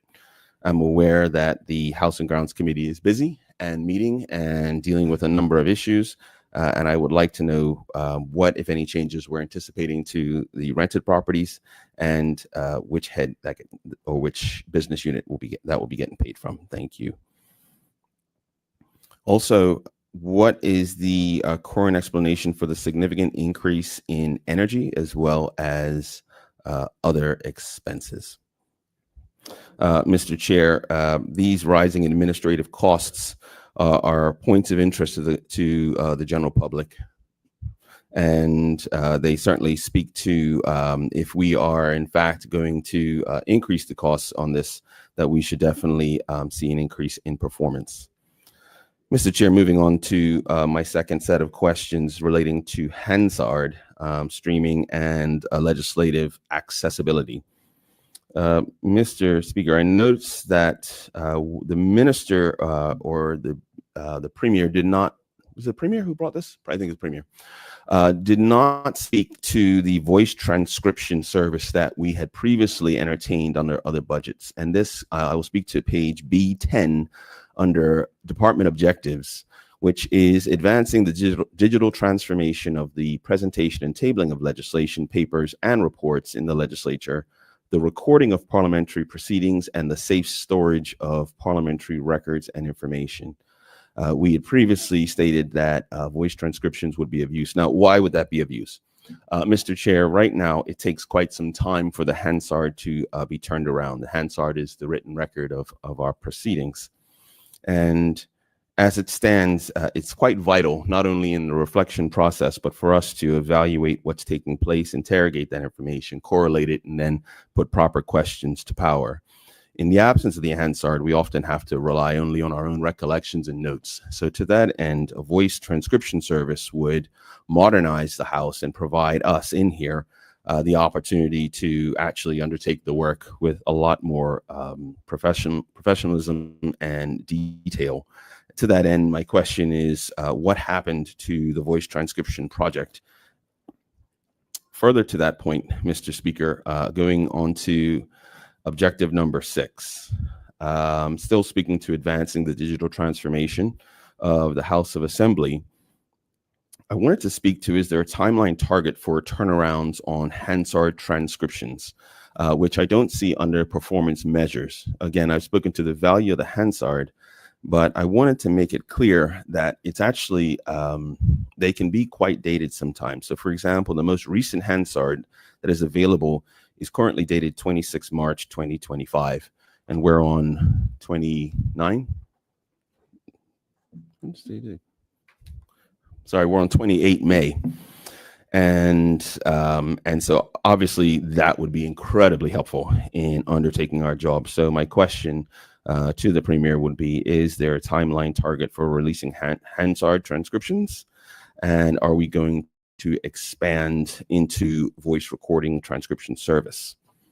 Further to that point, Mr. Speaker, Mr. Chair, under objective number 4 for head number 2, the objective is that we're going to be, or the legislature will be, customer-centric and improving public knowledge and understanding of the importance and leading role of the legislature in the governance of Bermuda. I think this is absolutely critical, Mr. Chair. I don't think any one of us can, doesn't have a story where we've been approached by a member of the public who wants us to do certain things, but clearly doesn't understand the nature and structure of the Houses of Parliament, as well as the rules that govern our conduct. So it's very important that we let them know. One of the areas that we could let them know is by live streaming access to committees. So my question would be, has the government or anyone else considered expanding live streaming access to committees? Mindful, don't need the point of order, that might need to go to Rules and Privileges Committee, but it's a point of curiosity since it is outlined and we are funding at $5.8 million. With that being said, Mr. Chair, this goes back to the voice transcription service or the voice recording service. I wanted to bring that up because we've shifted back to manual transcriptions for Hansard under professional services, but I didn't see a commensurate reduction in professional services costs.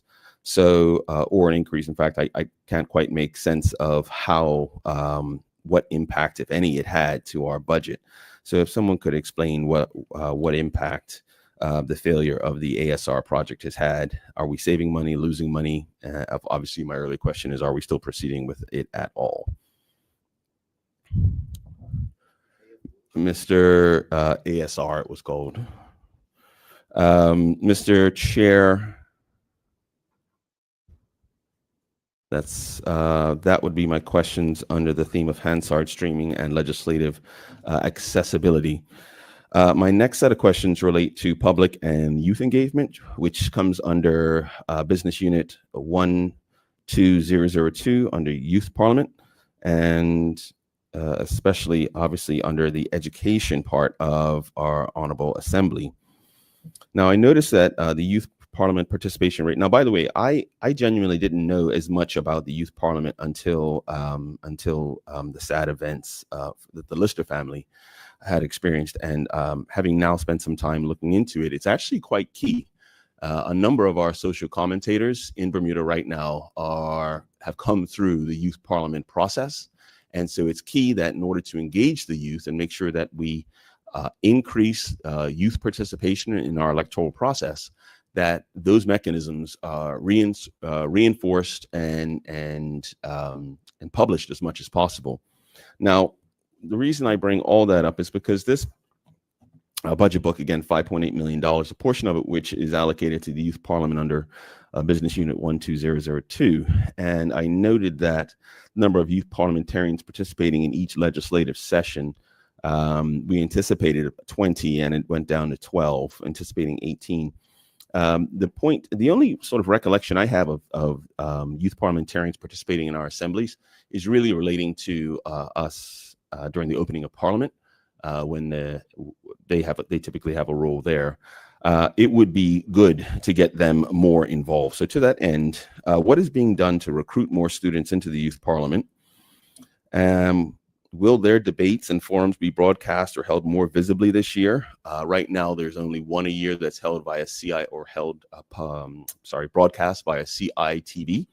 And it's clear that the more people we get involved, again, the better we get for youth participation. So are we going to see more of that? And is $6,000 going to be enough to cover for the Youth Parliament's engagement objectives? Moving on to legislative output and committee oversight. This one will be speaking to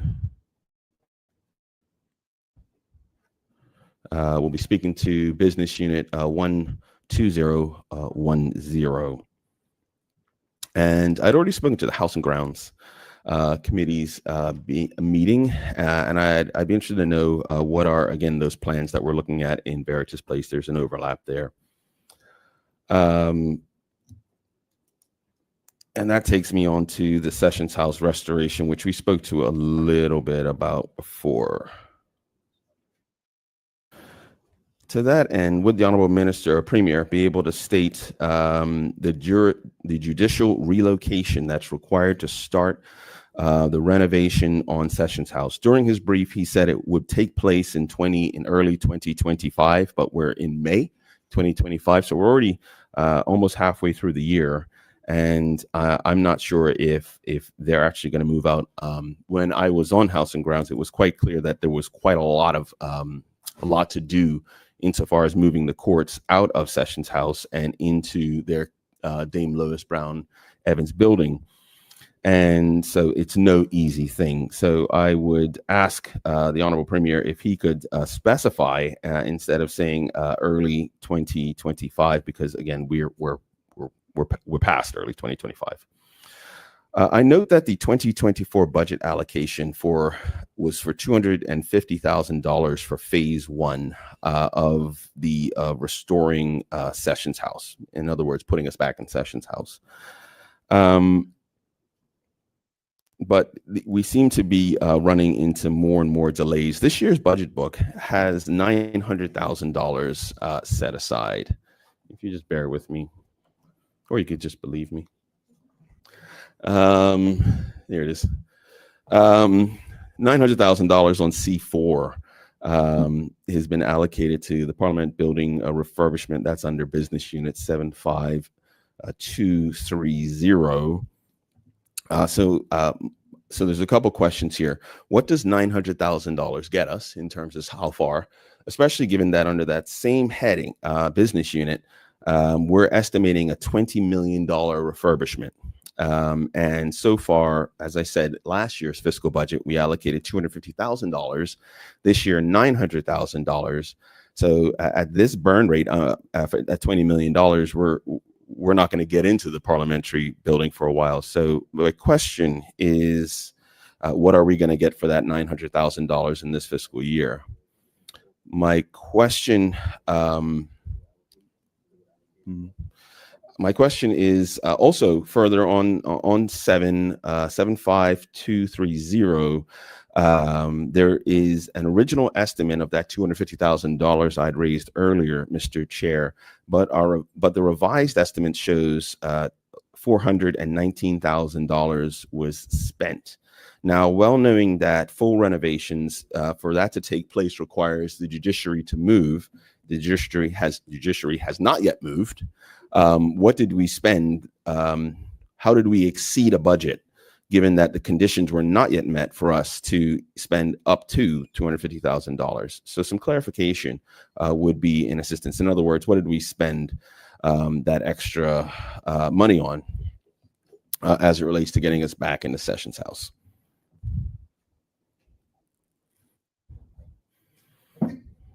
Bless you.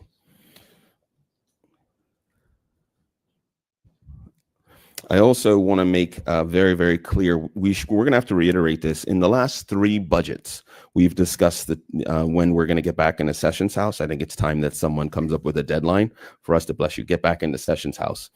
And most especially, my question will be, given that we are now spending $900,000 and the Honorable Premier did make a point that's saying that there will be a full review of the work that it will entail for us to get back into Sessions House.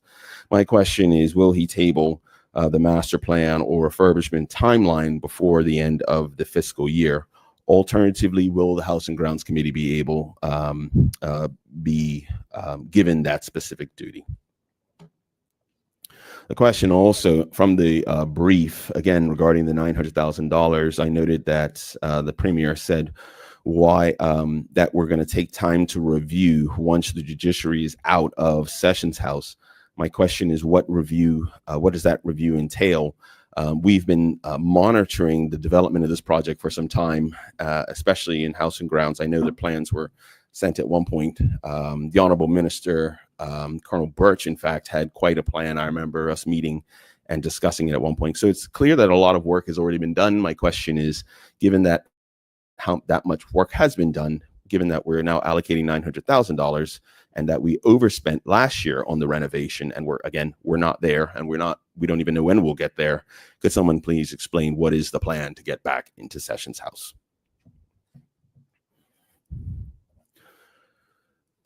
My next question, Mr. Chair, relates to the committees of this Honorable House, most of which are outlined under Head 2, under B13, specifically under Performance Measures, Business Unit 12010, Ministers and Members. Now, Mr. Chair, one of the areas that we've been examining here is these committees. I've mentioned House and Grounds more than a few times. We have the Audit Office, which the Honorable Premier had mentioned, or the Audit Office Committee, which the Honorable Premier had mentioned as a mechanism by which to fund the Office of the Auditor General, Private Bills Committee, Standing Orders and Privileges, and obviously Joint Select Committees. The one that we have not mentioned, which is outlined here, is the Public Accounts Committee, again on B13, referring to Business Unit 12010. 12010. Now, the Public Accounts Committee plays a key role, as you're well aware, but certainly all of us are very, very well aware in facilitating what we do in this House, most especially holding the government to account. But it has not been without committed secretarial or research facilities. In fact, I just want to point this out. We have some 7 staff allocated to the administration of the entirety of the House of our legislature, the entire Parliament, which oversees, I want to say, $6 billion economy, which oversees, $1.2 billion in government spending. I mean, we have huge responsibilities, and 7 people administer that, and that's why I thank them so much, because it's an incredible task. One of the primary mechanisms, though, is they're not all going to be able to. Actually, may I read for a second from something? The Commonwealth Parliamentary Association speaks to our Public Accounts Committee's utility. I just want to mention this. Please go ahead. The public, thank you. The quotation is from Benchmark, recommended benchmarks for Democratic legislatures dated 2018, specifically Benchmark 2.1.5, where it reads, the Public Accounts Committee shall be adequately resourced and empowered to conduct effective oversight of public expenditure. Now, in similar jurisdictions, which I'm pretty sure the Premier actually mentioned in his brief, we see dedicated researchers, report writers, and financial analysts. That's the kind of resourcing the Public Accounts Committee is going to need. And it's going to need that no matter who's in government.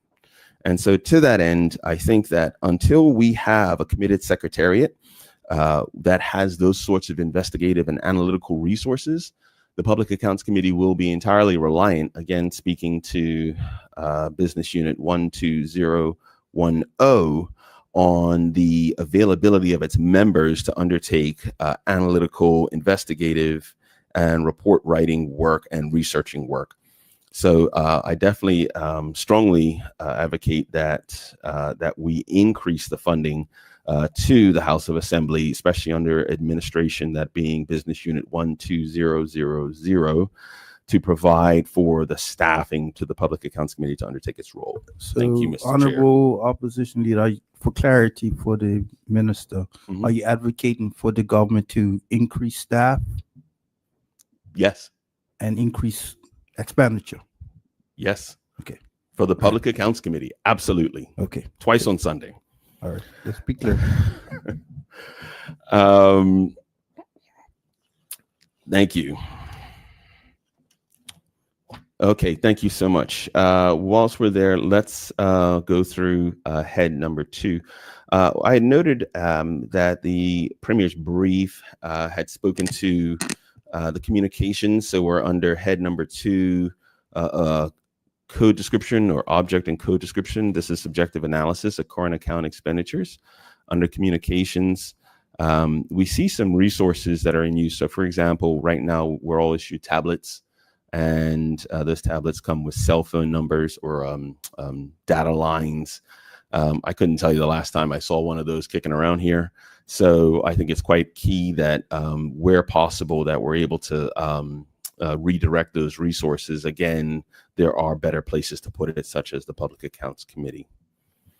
So one of the questions I do have is, and I asked it earlier, I spoke about the jump in energy costs, again, under subjective analysis of current account expenditures, as well as other expenses. As it relates to the vacancy under employee numbers, full-time equivalents B11, the assistant clerk position is vacant. And my question to the Honorable Premier, do we have any understanding of what may take place given that that position is vacant? Right now, we have the incredible Ms. Beal as our deputy, but she was previously assistant clerk. Is she wearing 2 hats? How much work is she doing? What changes, especially what adverse changes could we see to our support structure? And if none, or at the very least, when are we anticipating hiring an assistant clerk? Again, these guys work incredibly hard, and I would hate for them to be working even harder. And I note that in the premier's brief, he'd mentioned that that we're going to consider how AI can be applied, that is artificial intelligence. Mr. Chair, as someone who's now working in that space where we're using more and more artificial intelligence in the public sector, it would go a long way to our objective number 6, that is advancing the digital transformation of the presentation, if we were able to get access to artificial intelligence. I know the Honorable Minister for Cabinet Office mentioned that government will be trialing, and in a ministerial statement probably a month or 2 ago, that we'll be trialing artificial intelligence use in government. I would advocate that that trial be extended to this Honorable House, because that would go a long way to providing both report writing researchers and investigators. And to that end, I would ask that question of the Premier: when would he consider expanding that trial to of artificial intelligence to the House, to the legislature? Thank you, Mr. Chair. Moving on, Mr. Chair, to Head 5. For the benefit of the listening audience, we are in Committee of Supply for further consideration of the estimates of revenue and expenditure for the year 2025. The Honorable Opposition Leader, Honorable Jarian Richardson, is asking very clinical questions on non-ministries. You may proceed, Opposition Leader. Thank you, Mr. Chair. For the Office of Auditor General, Head 5, I would again start where the Honorable Premier finished by thanking the team at the Office of Auditor General, the OAG, for their incredible work, and the importance of their work should be stated as vital. Absolutely vital. Again, it always baffles me when we talk about non-ministries. It sounds like an afterthought when it is in fact the most central part of our entire governing system. So the Office of Auditor General has my thanks. Starting off, we'll talk about the financial statement backlogs and systemic audit gaps that the Auditor General has been reporting on for some time. Most specifically, we're talking about under General Summary, so page B14, under Business Unit 15000,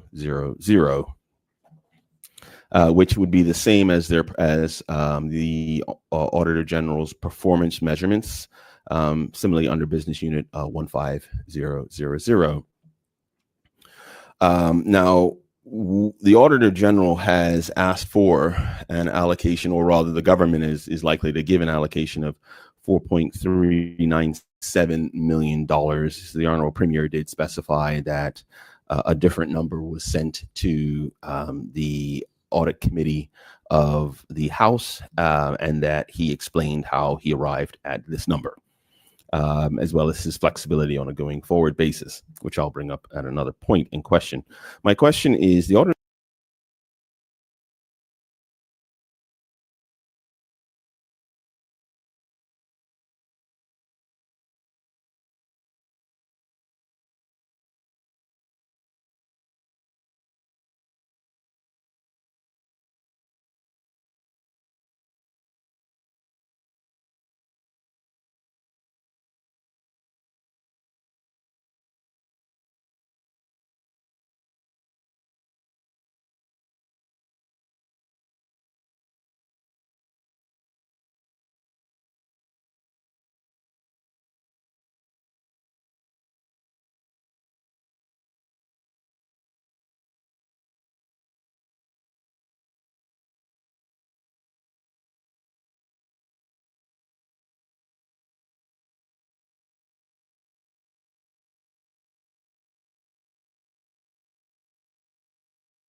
exposing open recommendations from audits or any departments or boards facing consequences for audits or any selected audits being implemented. In fact, what I do see, and let me just read it out just to be clear, because it's not as if there's nothing there. It just doesn't You be seem clear where you're reading from? Sure. Sorry. My apologies, Mr. Chair. I'm on B16, reading under Head 05, Performance Measures for Business Unit 15000. Not that we don't trust you, but people want reference points. Sir, absolutely. I'm very mindful that people are listening in right now and we don't have the TV staring with presentations like the U.S. Congress does. To that end, the business unit has some measurables, including a number of financial statement audits completed, number of financial statement reviews completed, number of non-financial audits completed, annual report, percentage of team members who met minimum CPD requirements, percentage of audit staff time allocated to the annual consolidated fund, and percentage of audit staff time allocated to the other audits. And these are good. But I would argue that, again, when we give $4.4 million, what we want to know is how effective $4.4 million is. And I don't see that. So my question is, as outlined, and I know persons are taking notes, for the Honorable Premier. Further, we have a question, or rather, relating to the resourcing, recruitment, and capacity constraints. Now, the Honorable Premier made the point that there's been, and in fact, over the years, a number of people have made the point that it's quite difficult to staff the Auditor General's department because of their the competition in the private sector. So to that end, would the Honorable Premier be able to answer if the Auditor General's office is currently fully staffed to its authorized full-time equivalents? And that information is on B15. So I'm asking if the information on B15, specifically Business Unit 15000, I see that we have 28 in the 2024-25 full-time equivalents. I see that in the 2024-25 revised, it says 25, and then in the estimate, it says 28 again.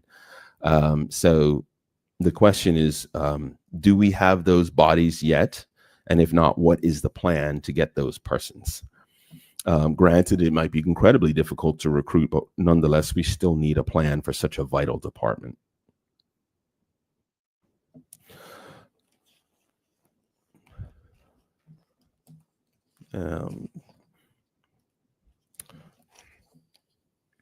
Thank you. Also, a question relating to the Honorable Premier and undoubtedly the support team listening in has the 2023-2024 annual report from the Office of the Auditor General been published on time and tabled in the House? I'm afraid that I've not been able to find that information. The last one I found was from 2019 with some audited financial statements. And I'm just wondering, are we looking in different places? I'm very mindful that the House does an incredible job on digitizing the information that we received on our SharePoint site. But that doesn't always mean that it's the easiest thing to do, which again, I sort of lean on my honorable colleague, the Minister for Cabinet Office, to give us access to artificial intelligence, which would increase our ability to undertake research.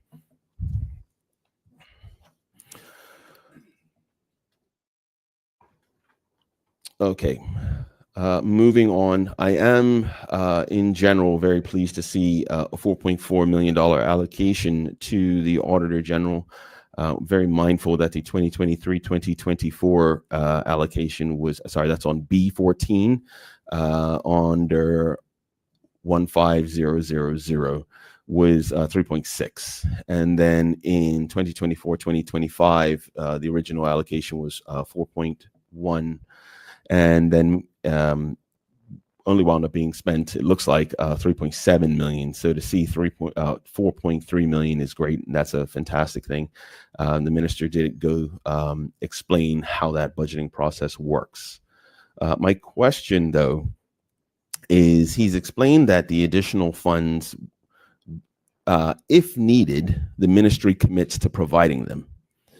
And yet in the same brief, when the Honorable Premier was speaking to capital acquisitions, he mentioned that the Auditor General needed some new computers, but didn't get everything they wanted. Now, I do see some allocations here. I want to say $21,000, and this is on C9 under capital acquisitions, which is Schedule C, dealing with Business Unit 76605.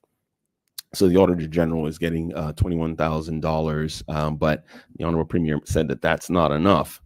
And he said that the ministry will look at that. So it seems like this number is a bit fluid. So my question is, what is the criteria that the Premier is deciding when addressing the needs of the Auditor General's department, given the fluidity that is currently in evidence by his ministerial brief? Moving on, still on B15. I noticed that the professional services area under B15, under subjective analysis of current account expenditures, we're seeing an allocation of some $364,000.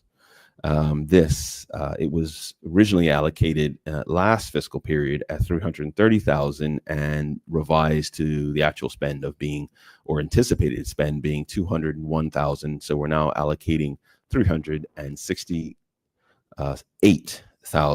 That's on B15 under subjective analysis of current account expenditures. My question is that we've spoken quite a number of times about outstanding audits and how the Office of Auditor General will hire additional staff, additional professional staff under this line item within the budget to cover for that. So if the Honorable Premier would be able to just specify, why is it that we have this line item and this activity where we do hire additional people to go through these accounts, but we still have outstanding accounts? And then further to that, why are we also providing legislative options for persons to effectively opt out select a different auditor if we have a mechanism to make sure that we catch up with their audits? And this last time happened, the Honorable Minister of Education had brought legislation to the effect, facilitating that process for another body. So my question is, why do we have that option if we're able to hire staff? Happy to take the Point of clarification. Absolutely. Proceed, Minister. Thank you for mentioning that. This may affect the question, but the reason that legislation was brought for the Bermuda College is part of their accreditation required that they show they have complete control over their financial matters. And so it required for them to be able to select their own auditor to do their audits for them, not that we didn't want the Auditor General to do it.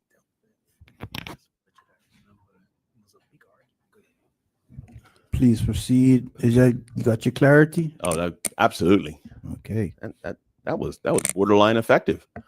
I like when we do effective up here.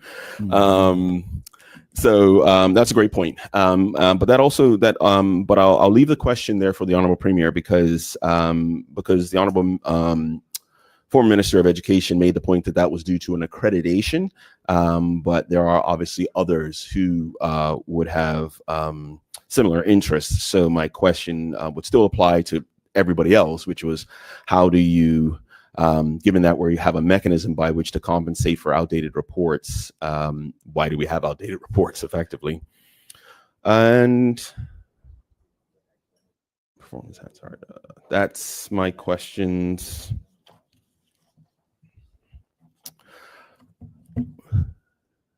By submissions. Yes, I have some questions on B16 for the Office of Auditor General, Mr. Chair.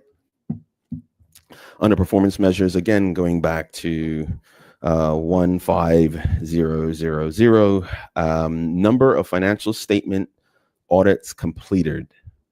And I've looked through a number of reports from the Auditor General, and it's been mentioned that sometimes this process has been hampered by no submissions or problems getting submissions from other parties. And I believe the Honorable Premier did mention that in his brief. So I would ask the question is, how many, if any, are these financial statement audits being hampered by either a lack of submissions, submissions which are not substantive enough? And are we tracking who's doing that, why, so that we can remediate out of that circumstance? That's my questions under head 05, Office of Auditor General, Mr. Chair. You wish to continue or you want the answers? I'll just keep on going. Okay.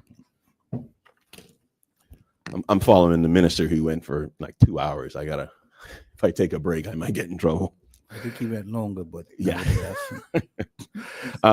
Okay, so the next set of questions then is under head 56, the Human Rights Commission, and to that end, I'm on pages B17 and dealing with, well, I'll get into the questions to deal with. My question set relates to the complaint caseload and investigation timelines, or timeliness, as it were, relating to Business Unit 66040 of the Tribunal, as facilitated or administered by 66020, the Office of the Commission. And my question relates to the performance, as it were. The performance standards of the Human Rights Commission are outlined on page B19 under Business Unit 66020, and the Human Rights Commission again under the number 66040. And what I don't see here, but I do see in their annual reports, is reporting on their activities, such as how many complaints remain open at the start of 2025-2026, and time to resolution. So my question relates more so to the minister on the overseeing this area, or responsible for administering this area, I should say. Why isn't that information included in the performance measures? That being the complaints that have been tabled, and times to resolutions and things like that. My question, it really does relate, because performance tracking for resolving discrimination complaints, which are in line with Section 14 of the Human Rights Act, are very important. I actually skipped ahead, and I apologize to the Human Rights Commission, its team, staff, and minister. I did mean to say first, thank you for their considerable service.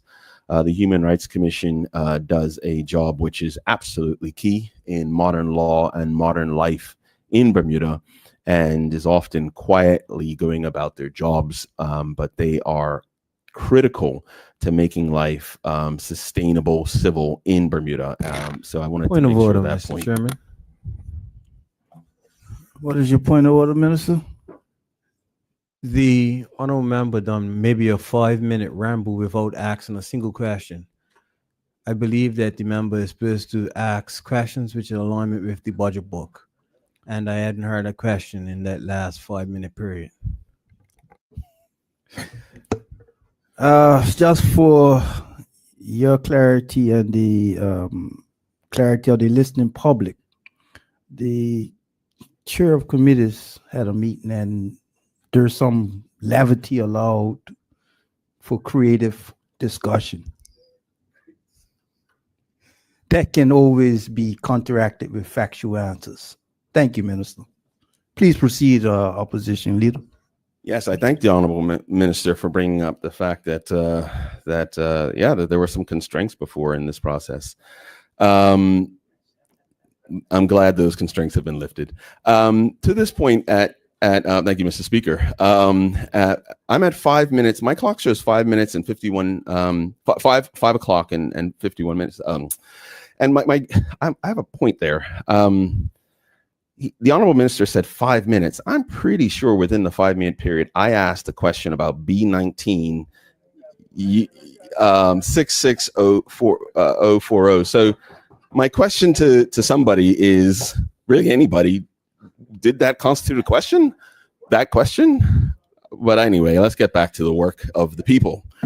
And especially, by the way, and the reason why, Mr. Chair, that I'm actually adding my thanks and specifying the importance of these roles is because the minister's briefs all include that portion. And what I would hate for happen is for someone to think that because I'm scrutinizing their conduct, their allocations of funds, or their output in any way means that I am not thankful for their contribution to the state of this country.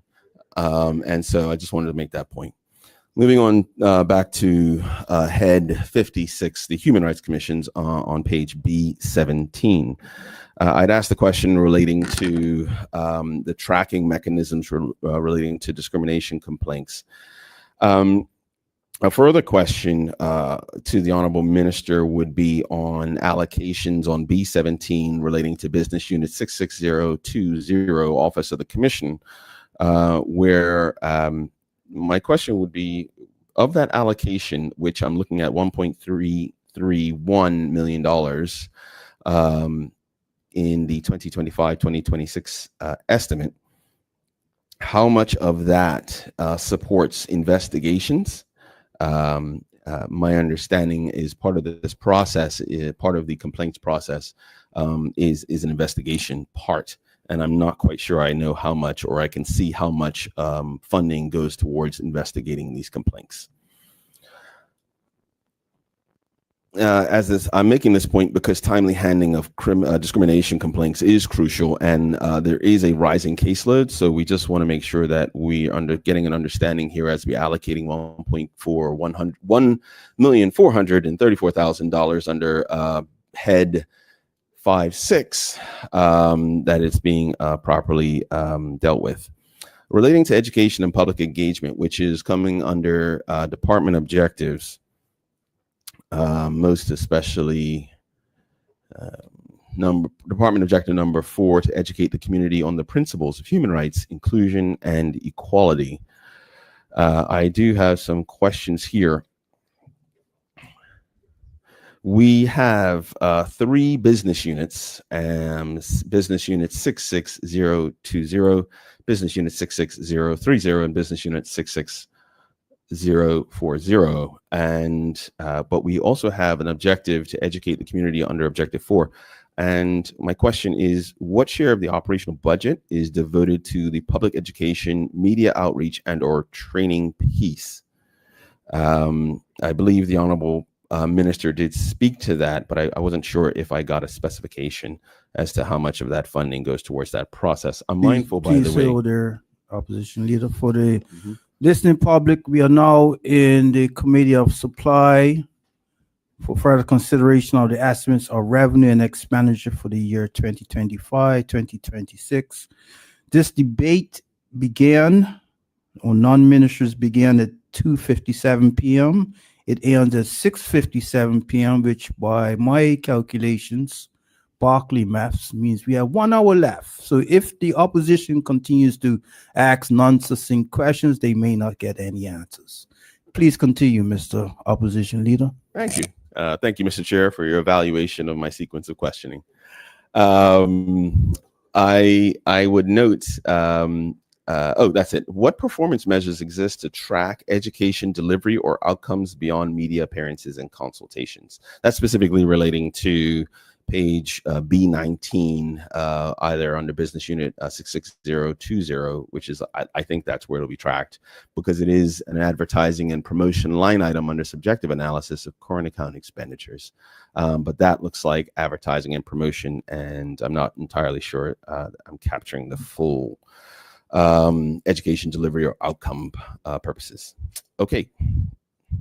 Obviously, a great part of making sure that we don't increase our caseload, which is what we're seeing right now, is the education piece. So my question relates to the education piece.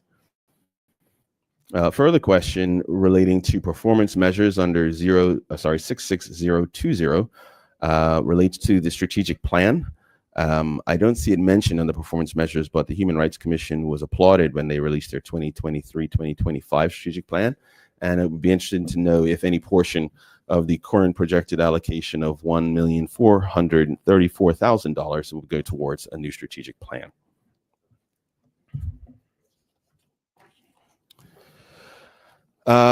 Moving on independence and oversight, and now moving on to Head 56, number 9, acting with independence in accordance with the Commission's statutory duties and to continue to strengthen the Commission's ability to function with such independence.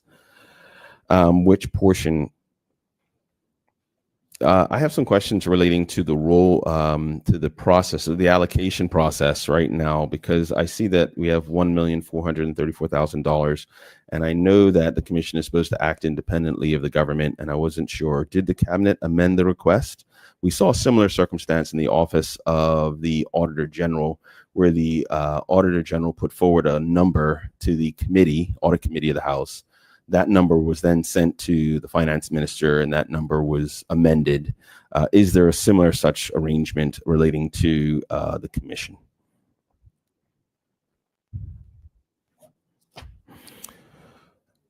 Further on to going back to page B17, specifically objective B, Mr. Chair, to inform the government of human rights matters, inclusive of those that require the development of policies designed to strengthen protections. With 46% of complaints last year, tied to employment, has the Human Rights Commission consulted with the government in drafting workplace discrimination, immigration, or wage enforcement policies? Further on to objective 6, I know the Honorable Minister had mentioned adopting disability as needed across government in her brief, which was a report will be commissioned. I'm not sure if I caught all of it. Either it's being commissioned, been commissioned, but it's supposed to go to Cabinet. And at that point, it's supposed to be used as part of the wider consultation on every government policy. I was hoping the Honorable Minister could speak to how that process would work, because for those of us who work in compliance, we're well aware that if you send a policy to too high a level, it just gets put on a shelf and then collects dust. So I'm wondering how that's going to work out. Certainly, the Human Rights Commission is an early warning system, and it tells us what's going wrong or what needs to be addressed within our community. And so I'm pleased to hear about the Human Rights Commission's work, and I'd be interested to know how it's informing government policy.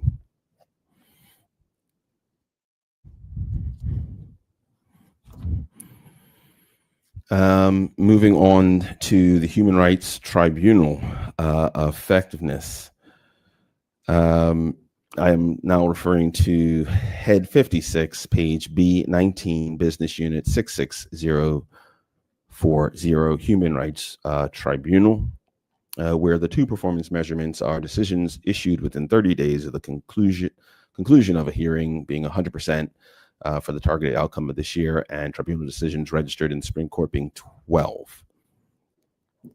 One of the questions I have is, I'm not sure, and maybe I might have missed this, is the total number of complaints being received.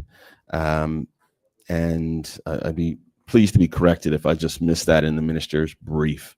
Again, this goes towards the effectiveness of the tribunals, because I'm not sure how much work is being sent to them. They're being allocated right now $81,000. Speaking of that, there's a great question to the Honorable Minister. She'd mentioned that under professional services, so 466040, under professional services, which is the subjective analysis of current account estimates on page B18, that tribunal, some members of the tribunal are being compensated under the professional services line item. And I had a question, why is that if there is its own head or its own business unit under 66040 under tribunals? The problem I see with that, Mr. Chair, is that it seems like one of many line items that gets stuffed into professional services. And given that we're seeing a 44% increase in expenditure for that one line item, there's some curiosity around what's going in there. And further, if I could ask the Honorable Minister, as it relates to the subjective analysis of current account expenditures, specifically on page B18, and I think this was under professional services as well, going to my earlier point, she'd mentioned that directors and officers insurance had been obtained for the members of the tribunal. And so my question is, and I think she said that price point was $4,000. So what about the statutory protections was not enough that required additional insurance coverage? I'm just mindful of the precedent it sets relating to all the tribunals in government.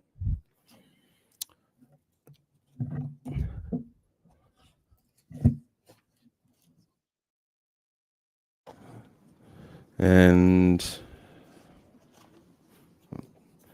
I'll take us past head 56 on the Human Rights Commission. Mr. Chair. Mr. Chair, I'd like to move on to head 63, the Parliamentary Registrar, with your permission.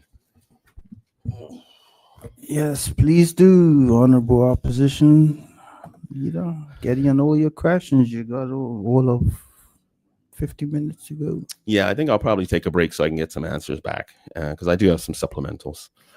I'm sure that excited a lot of people. What did you say earlier? You said, yeah, your statement was already written. Would you like Foregone to, conclusion. would you not at like, all. when would you like to get your answers? Well, I can sit down right now and get some answers. I'd love to. Yeah. Yeah. Yes, definitely. Thank you. Well, the That's Minister Jason P. Haywood wishes to speak to some of the questions.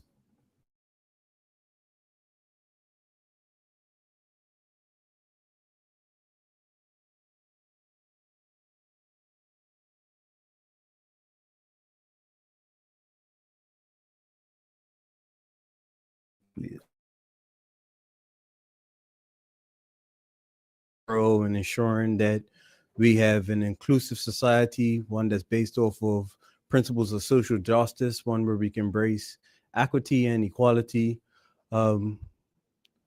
Our department that it is designed to understand by nature of us being human beings that we have biases, whether conscious biases or unconscious biasness, which lead to decision making, which may negatively impact individuals. And as a result of that, we want to ensure that we respect persons at their most basic level. And that is simply for being a human being. Persons should not be treated different based off of race, gender, nationality. We have ageism as well, which is a factor. And we count on and rely on persons to do the right thing within our society, but they simply don't. And there needs to be appropriate protections in place so we can continue to protect these individuals. And so the department objectives of here 56 to inquire into and investigate human rights related complaints of discrimination and harassment is needed. You would note that what I would have done in the Ministry of Economy and Labor would have been to place within the Employment Act the provision that every employer must have a policy in place against workplace bullying and harassment. What we found is that when we looked at the Human Rights Act, it was a very difficult hurdle for employees to climb to prove that they are being harassed or bullied based off of discriminatory grounds. So we put a policy statement in place to say simply it should not happen, whether it's based off of a discriminatory grounds or not. But what we also found is that underneath what we consider to be discrimination and harassment is this layer of behavior that we consider to be incivility. And that incivility in the workplace also impacts persons on many levels. And I find that there is a gap in the human rights legislation as it pertains to incivility. We are going to discuss further with the Human Rights Commission as it pertains to employment equity in the workplace and how we can strengthen those provisions. you would note that employment equity is found in the Human Rights Act, and there are strong provisions in place to ensure that there is equality of opportunities in the workplace and that persons are not being discriminated and passed over, something that exists within our community. Many complain about it, and this government will be on the forefront of addressing it. That was found in our retention to the local workforce policy paper, where we identified in order for Bermudians to feel comfortable in their places of employment, we needed to ensure that the environment is one that is conducive to them being productive and progressing. We also support the efforts of the department to resolve human rights complaints through mediation. Mediation is an excellent tool to ensure that we have appropriate barometer checks of behavior. Not all the time do plaintiffs have to go through a tribunal and there's punitive measures. Sometimes mediation can lead to correctional behavior, but acknowledgement that the behavior actually exists as well. It is important that the Human Rights Tribunal have the effective support. It is important that we continue to look to revise the Human Rights Act. It is also important to inform government policymaking. Where the complaints lie, which demographic group within our society are being negatively impacted, in which areas does the discrimination actually exist. All of these things are fundamentally important to ensure that we have a society that works for all, a society that appreciates persons' basic human rights, but also a society where we afford everyone the same level of opportunity and we extend the quality of life that persons desire, where persons can work in or live in some sort of dignity. We see worldwide where atrocities are taking place based off of nationality and race and tribal wars and things of that nature. And it's these sorts of bodies, the Human Rights Commission and the international institutions in which the Human Rights Commission aligns itself with, that actually provides us with stabilizing mechanisms that mitigate against some of the negative impacts of that behavior within our society. And so when we look at the budget allocation, we continue to ensure that we increase the budget allocation of the Human Rights Commission's office. We do appreciate the role that they actually play within our society. And we want to ensure that they achieve the targeted outcomes which are set up on page B119 under head 56 Human Rights Commission. In particular, when we look at ensuring that officers are trained on legislative amendments, ensuring that we keep a track of the number of complaints and those complaints are appropriately adjudicated.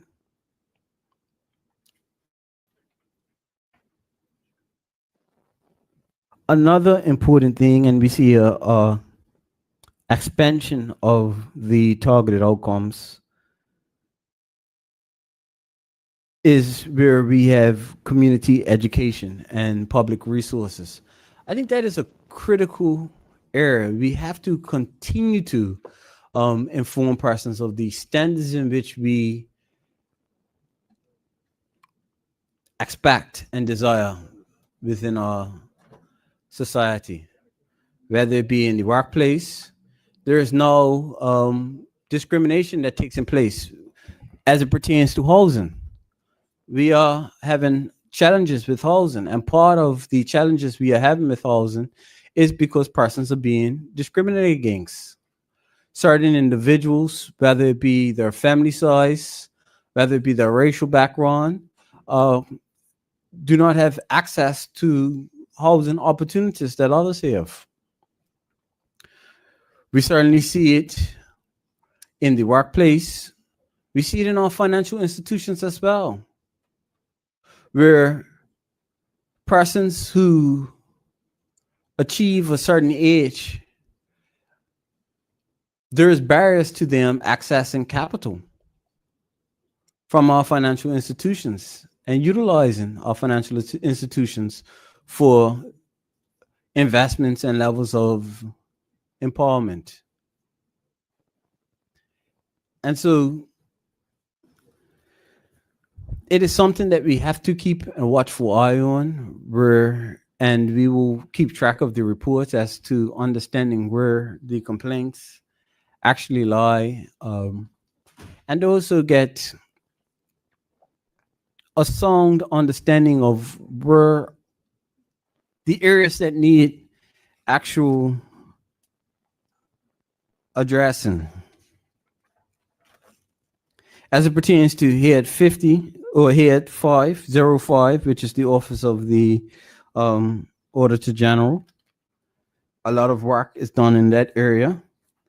But it is important that we understand that the department's objectives are to strengthen the accountability, transparency, and integrity of the government of Bermuda and the public sector entities to the delivery of assurance services and sound guidance of the highest quality. And I think that the work that has been done over the years in this particular space has allowed us to strengthen our good governance mechanisms. Year after year, reports are written. Year after year, recommendations are made, and year after year, the government makes improvements, whether it be to the evolution of financial instructions, but also leading to how we can ensure that we exude good governance all the time. We do not run from the reports of the Auditor General. We welcome the reports. The reports are independent, critical of government at times, but it's for us to ensure that we are always operating at the highest standard, and this government certainly strives to ensure that we operate with a sense of excellence and of highest quality. You see, it ties right in with what we're trying to do as it pertains to economic development. You simply can't have an economy which is a blue chip business jurisdiction and a government that does not live up to the same values as our reputation from a business community standpoint. And so the same strong regulations and the legal framework that we appreciate in our business ecosystem is the hallmarks of what we carry over into the government as well.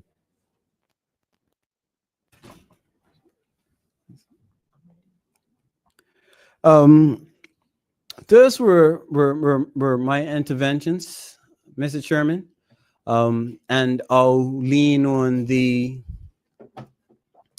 minister responsible for the Human Rights Commission to answer some of the questions the opposition may have asked.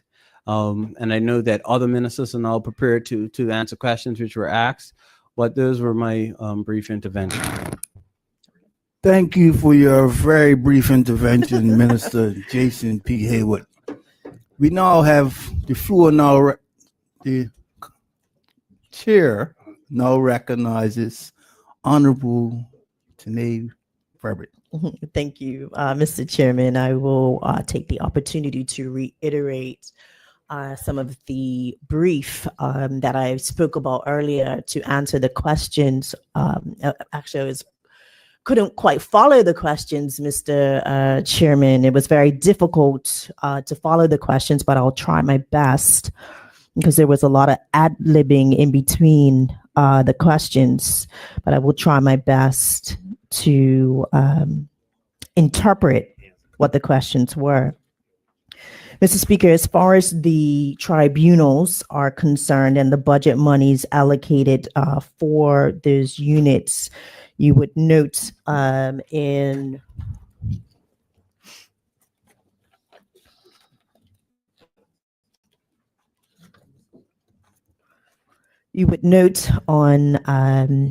B17, which it speaks of the general amount that is allocated for the tribunals being $81,000. And then when you review B18, which gives the actual breakdown of those business units,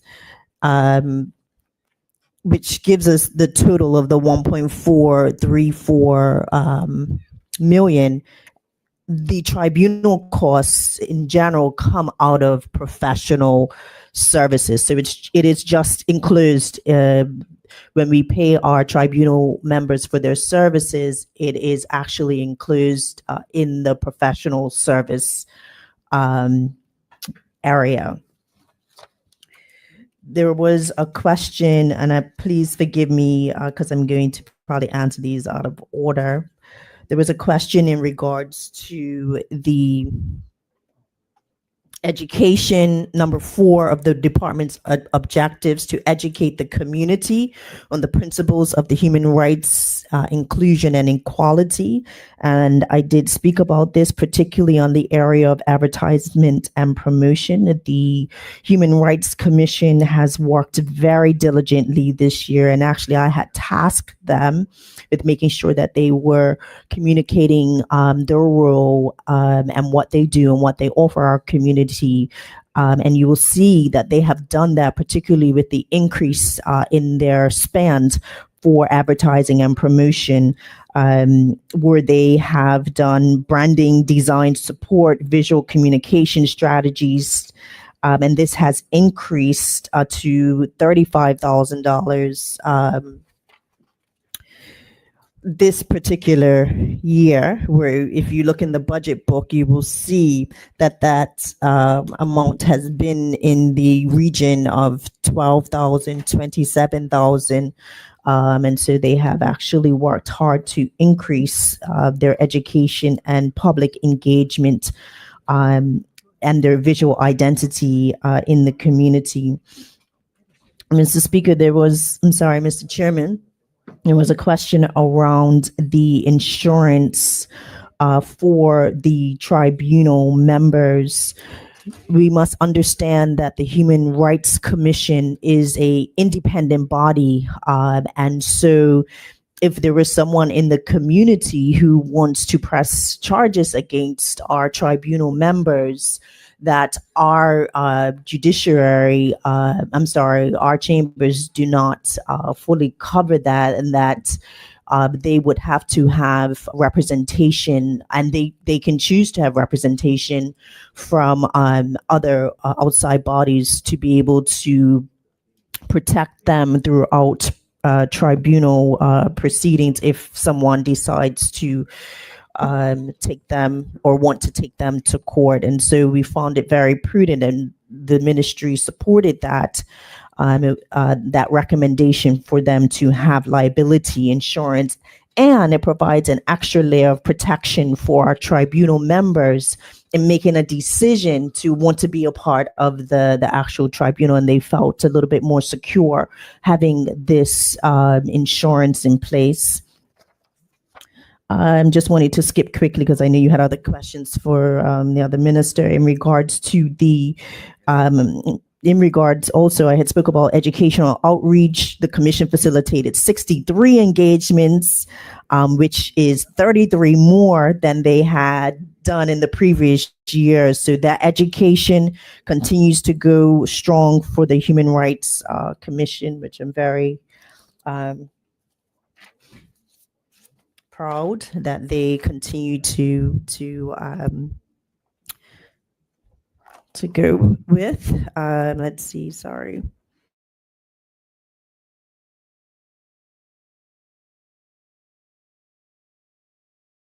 Mr. Chairman, it's been an initiative of the Human Rights Commission where they wanted to do research around the areas in which our country may be deficient in disability rights.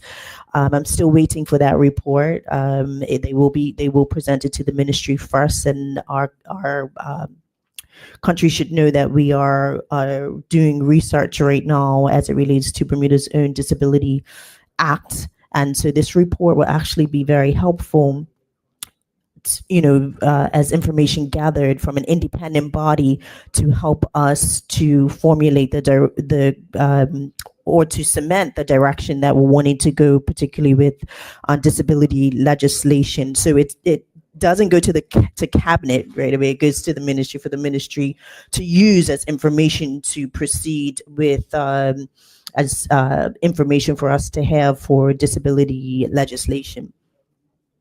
I will sit right there. I'm still waiting for some answers to come in, but I'll let my colleague answer some of the questions that were ahead of me.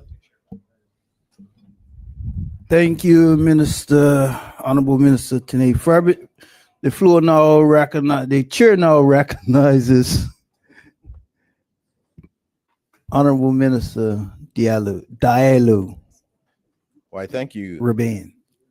Mr. Chairman, I will handle answering questions from Head 2, which is the legislature, and the honorable member did have quite a few questions. The honorable member did have quite a few questions on Head 2, and so I will attempt to answer them.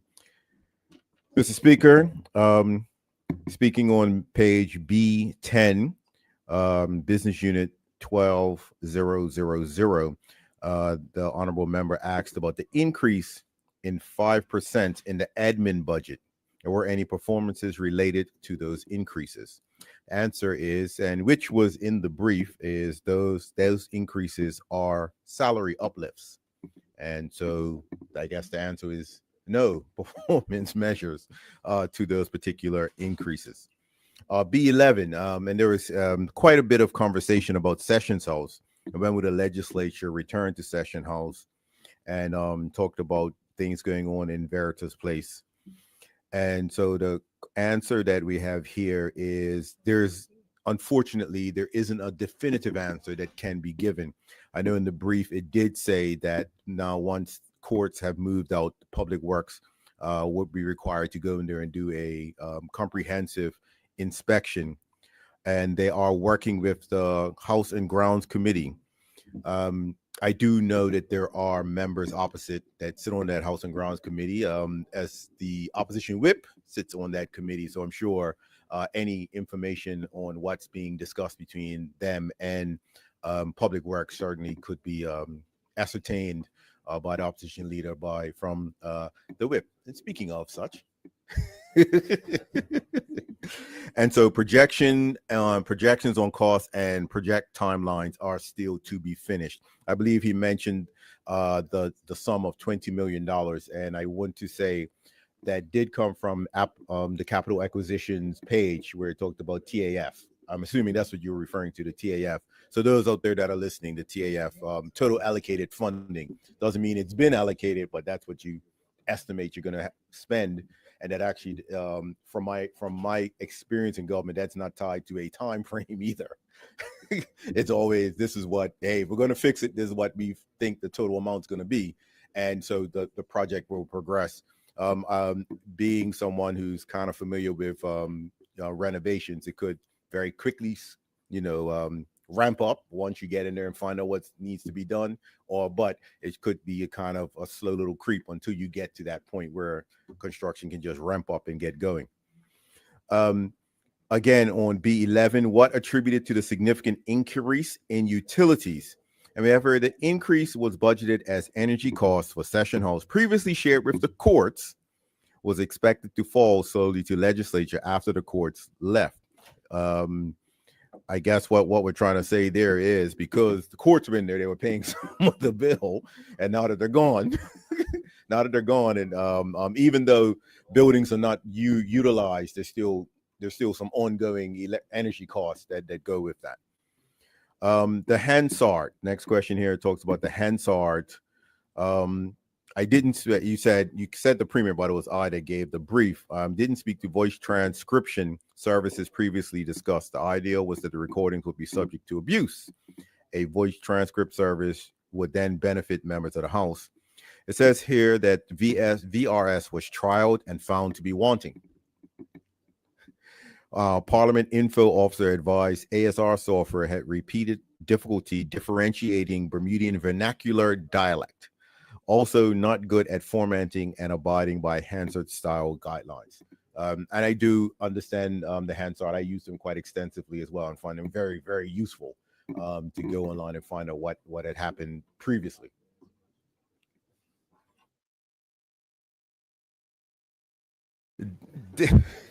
Digital transformation. Is there a timeline for implementation of Hansard? The PIO is the only editor, and it takes 5 to 7 days for members' proofs to be completed. This is very contingent on the length of the House Senate meetings. The editor has to go through recording and transcript very carefully. Complete editing of Hansard requires at least another week when House is meeting on usual bi-weekly basis. This process is naturally a lot longer following budget debate meetings. I hope that answers that question. Parliament informing the public through live streaming committees. This would be only considered for public meetings of a committee. However, costs would be prohibitive. Public meetings would be open to press and general public. Again, you're talking about voice transmission services. And I already spoke about it being trialed and found to be wanting. Interesting question you had here about youth parliament, and said from 20 to 12 and what is being done to encourage active participation. I do know in the book it says the outcome sought for this upcoming fiscal year is 18, so it is going up. I do know I was kind of shocked to hear when you said you didn't really know anything about youth parliament until the unfortunate passing of the speaker's wife. I know I've been involved in youth parliament. I never was a youth parliamentarian, but I've been involved with youth parliament as I've progressed in my venture into the political realm. And and I've witnessed their debates. It was a lot easier when it was in the Parliament House, but they had to really have robust debates. And I've actually been a judge in a couple of their debates. Interestingly, they meet every Wednesday, and they were meeting today while you were speaking. They meet on the 5th floor of this building, and they actually just completed their meeting like around 5:30-ish and left. So if you want to come down there on a Wednesday, you can come down and actually see them because they meet every Wednesday. But you would reach out to young Lister, Mr. Russell Lister, and he'd be able to organize something for you on that. What does the 900K get us? Again, this is something Public Works will answer. They're the ones that's responsible for the refurbishment of the building, but the portion of those funds, as I did mention in the brief, cover the rental costs of Vatirius Place and the energy costs of this building as well. And so and this goes into when you were talking about the 20 million. This was budgeted, the 900K was budgeted by Public Works for the 25-26 spend for the work that they need to do up there once the courts have rolled out. You have here members and ministers and members, Public Accounts Committee, International Comparison Support, and need for invested secretariat. It says that funding and resources for PAC and committees generally come out of the boards and committees fees budget of 100K and from the professional services funding. We have no dedicated committee secretariat. Clerks and staff are assigned to serve the committees. If appropriate, temporary workers may be assigned to work with committees. And I can say I know I've been on the Joint Select Committee, and we've had external support to transcribe and all of that stuff. So I do know it's something that does happen. The vacant post, as you spoke about the vacant post, that's the assistant clerk, not the assistant clerk. Is it assistant clerk? The assistant clerk, but I did say in the brief that it's they plan to recruit in this fiscal year to fill that post. I do remember saying that. You have here performance measures reports indicate that a number of entities are not in compliance with audit requirements. How many entities are in arrears? Oh, that goes into auditor. Sorry, I don't want to answer that one. Advancing digital transformation, trial use in government, that trial to be extended. I did want to say, because you referred to a ministerial statement that I gave, and when the ministerial statement spoke to the AI policy that government was to adapt, that when AI was being utilized throughout government services, these were the rules and regulations that went behind it. I think what listening to you, what it sounds like you're speaking about is the use of a chat box that could be added to the website that'll be able to put in a question and go and search the website and find the information that you need. And that's something that I can encourage the parliamentary registrar, parliament clerk to reach out so we can have that conversation with the digital innovation team to see if that's something that we could actually put together for that. Those, I believe, cover the most of the questions.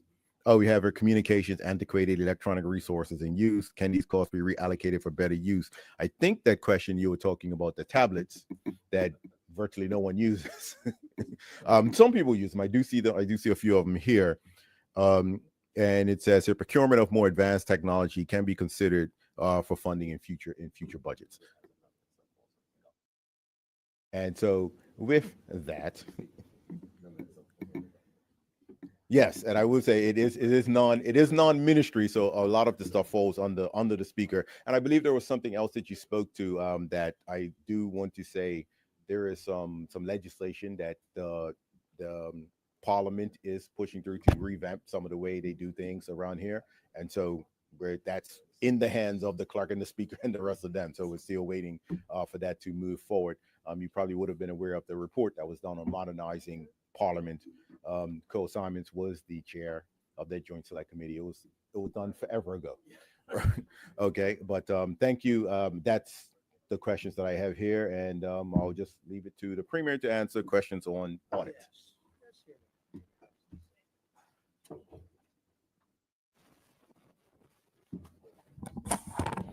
Thank you, Honorable Mr. Diallo Rabin. And now, Honorable Premier and Finance Minister shall give his succinct answers to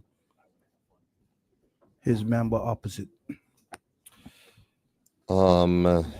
Thank you, Mr. Chair. We'll try to answer as many questions as I can on head 5. There was a question that said on page B14, performance measurements reports indicate that a number of entities are not in compliance with audit requirements. How many entities are in arrears? And do we have a remediation plan to cure the backlog? Response from the Auditor General's office is entities in arrear amount to 176 financial statement accounts. The remediation plan varies.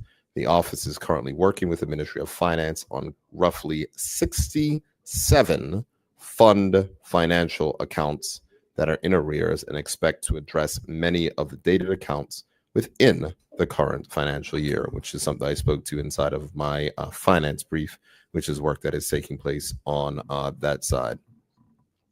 A question said, what are the recommendations related to financial statement audits? 4.4 million. What are the outcomes and measures warranting this expenditure? The Office of the Auditor General performs follow-on on the recommendations annually, and the last follow-up report dated November 2024 is available on the Office of the Auditor General's website. The question asks, is the Auditor General's office fully staffed? If not, what is the plan to staff this entity? I did think I answered that question inside of the budget statement, but I will provide the response to the opposition leader from the Auditor General. The Office of the Auditor General is not currently fully staffed, which I said in my brief. They are currently recruiting for open posts. As noted in the brief, 70% of the staff and 90% of the qualified staff are work permit holders or contract workers. As such, the office is constantly recruiting. And I did say in the brief, sorry? I'm not following. Okay. Has the Auditor General's, as the 2023-24 Auditor General's report been drafted? If so, where is it located? And the response from the Office of the Auditor General is the 2023-24 report on the office operations are to be laid in quarter 3, along with the 2024-25 compilation.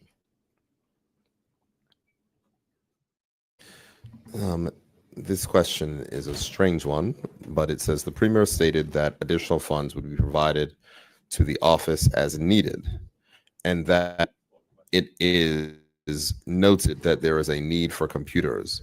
What is the Premier's position with regards to the additional funding for the Auditor General's office? And I stated to Point of that- information. Please give the point of information. What's your point of information? The question was relating to how does the Honorable Premier decide when to authorize additional spends, given that he'd said he'd support $60,000 or $80,000 increase, but I see there's computers needed, so I may. So my question was, how do you decide what to permit? How do you allow that to happen? How do you decide when to expand that budget? Blah, blah, blah. Thank you for that point of information. Premier? Thank you. Budgets cannot be expanded because budgets are approved by this honorable house. And so the budgets cannot be expanded. The Minister of Finance does not have that power or discretion. In speaking of the particular point to which he was raising, what I had stated on Point of clarification. I will yield. Yeah, he'd said that he'd find the money somehow, I believe was the statement. So it was clear that there's some flexibility. I'm just trying to figure out how the flexibility gets decided. Answer the question. Do you want me to answer the question? You're saying clarification. I got your question, mate. If I needed clarification, I would have said it. Honorable member. So just I will start again. That we cannot create additional funding because funding is approved by this honorable chamber.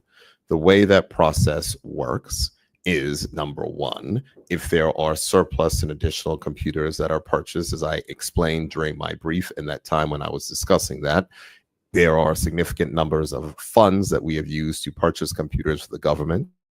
Even that computers are relatively standardized. If there are additional ones, those could be supplied to them. The other options are, because the Office of Auditor General never spends all of their funds, as we've seen, because their office is not fully staffed. And so there could be provision for those monies to be fired. Or the third thing is, if there's additional capital funds which are not spent, is we do know that capital funds which are appropriated and allocated by this House are rarely, if ever, completely spent. Then we do an authorization for environment, and that comes in the form of a supplementary estimate. So that is the way under the Public Treasury Administration Payments Act and the rules of the House, which I would, of course, assume that the honorable member does know. He said we have spoken about hiring additional staff under line items for professional services. What about overdue audits and addressing those? And I'll read the answer from the Auditor General. There has to be a shift in mindset. If there's agreed upon plan with the Auditor General, her office can work with the auditee to address. The Auditor General does not have the power to compel entities produce and remit their accounts to audit. It says mechanisms. Another question that was asked, page B15. It says mechanisms for entities to opt out of audit requirements, not using the Auditor General to use their own. Why do we have that option if we are able to hire staff? There is, and from the Auditor General, as the Audit Act would state, there are no government entity or quango that can opt out of a financial statement audit. The only independent audit report that is laid in the House of Assembly is that signed of the Auditor General with the entity that appoints the auditor. They must work with her office, and it is her office that reviews their working papers, and it is her office's independent report that is laid in the House of Assembly. And so you cannot opt out of that particular requirement. The question that says, why do we have outdated reports? And the response is there are several reasons why there are accounts in arrears. The two main reasons include a lack of resources of the auditees to prepare the financial accounts and competing priorities of the entity's information, in some cases not available due to hurricanes, water damage, etc. And the final question under the Auditor General, which says 15,000 number of financial statements completed. 15,000 is ahead. Number of financial statements completed. It was reported that there was an issue receiving submissions from entities. How many statements are being hampered by missing data? Missing data, and the response from the Office of the Auditor General is missing data cannot be evaluated until the accounts are obtained. And I do not believe there are any questions for the Office of Internal Audit, Mr. Chair. Thank you for your succinct answers. Opposition leader, you share any more questions? You had enough? Never, Mr. Chair. Never. They didn't send me here to sit back when I had the opportunity. Mr. Chair, thank you so much for this further opportunity to further scrutinize the estimates for revenue and expenditure. To that end, may I continue on Head 63? You may continue. You have 15 minutes. Thank you. Thank you very much, sir.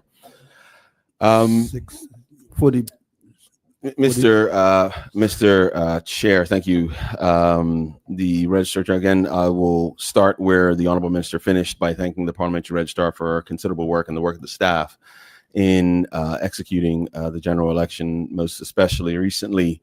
And I don't have a lot of time, but I would just want to say it's incredibly important, her work. And at no point would anything I say now impugn a motive or anything like that. I know there were some media pieces that because I had raised questions about processes, then in some way, shape, or fashion I was being untoward, and that would be 110% wrong. So you want to clarify that you were not attacking the Parliamentary Registrar? Never do that. I think highly of her, and she has a very, very important and key role in our country. Right, thank you. To that end, under Head 63, I do have some questions relating to voter register maintenance and accuracy. Under Head 63, most especially under on page B20, under Objective 2, the Parliamentary Registrar has an objective to maintain a complete, accurate, and up-to-date register for voters. And so I have some questions relating to Unit 73000, which I believe houses all of the staff under employment numbers, full-time equivalents under B21. And my questions relate to updates to the register, as it says, maintain a complete, accurate, and up-to-date register of voters. My question is, how frequently are updates received from other government departments that would have information relating to voter eligibility, such as the Department of Immigration, courts, and the Register General? That information includes register addresses and deceased voters. My further question is as it relates to and this can also be added to the performance measures under 73000 administration. I see that the performance measures are voter registrations updated per population, number of online registrations increased over the previous year, and stakeholder engagements conducted to increase the awareness of voter registration. My question does relate to that process, which is how many voters were removed from or added to the register in the past year. This especially relates to Objective 2, obviously. And a further question to the Honorable Minister would be what performance measures, that would be on B22, exist to track the timeliness and accuracy of updates to the Parliamentary Registrar? It's obviously key that our elections, the accuracy of the registrar lends credibility to our elections. And so it's quite key, that objective. And again, I commend the registrar for working towards that. My next set of questions relate to the advanced and special procedures, under which absentee voting falls, which the Honorable Minister did speak to the policy work. Now, this relates to B22 under Unit 73017, Election Reform Research, which has an allocation, which isn't funded this year, which the Honorable Minister spoke to, and said that that project, that being absentee voting, as well as other electoral reforms, will be undertaken under his ministry, which would be the Ministry for Cabinet. So to that end, would the Honorable Minister be able to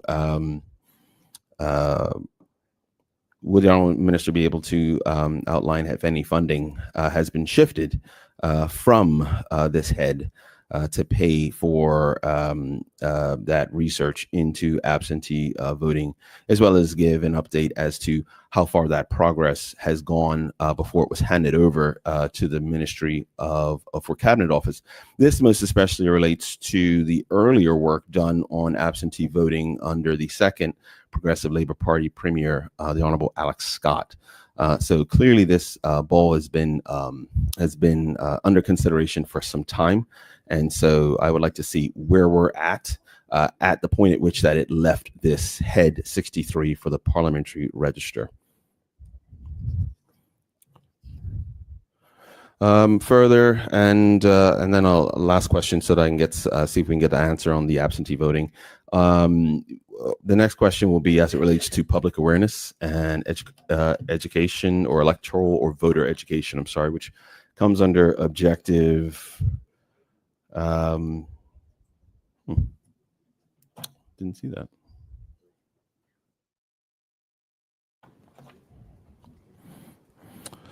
I actually don't see it, and perhaps this is the question. I had an understanding from the ministerial brief that there was a number of public awareness campaigns or media appearances and education as it relates to voting rights. There was a group, I want to say Bermuda Connect or Youth Connect, who recently done some fantastic work on voter education and registration just before the last election. So my question would be, does this head 63 parliamentary registrar have a role to play in the education process, educating voters on voter rights? And further, my question relates to electoral systems modernization, which I believe falls under 73000. This is on B22, sorry, Mr. Chairman, 73000. It might have been under business unit 73017 under election reform research, but it certainly goes towards digitizing the entire process. There's been some considerable progress made by the Parliamentary Registrar, which obviously made life a lot easier. And that's depicted on business unit 73000 relating to number of online registrations. Would the Honourable Minister be able to advise on future projects relating to modernizing our electoral systems? With that said, Mr. Chair, I do have plenty more questions, but I'll take a seat to get the answers to those questions.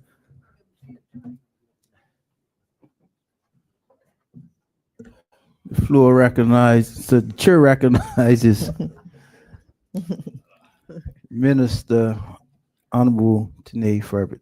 Thank you, Mr. Chair. I do want to take the opportunity to answer some of the questions that came in earlier, if you oblige me, as the team has just returned them back to me, and I'm sure they would want their work to be recognized. There was a question about tracking mechanisms for intakes. The commission uses a complaints management system to track all intakes, which are comprised of complaints and queries from the public. I also want to take this opportunity to remind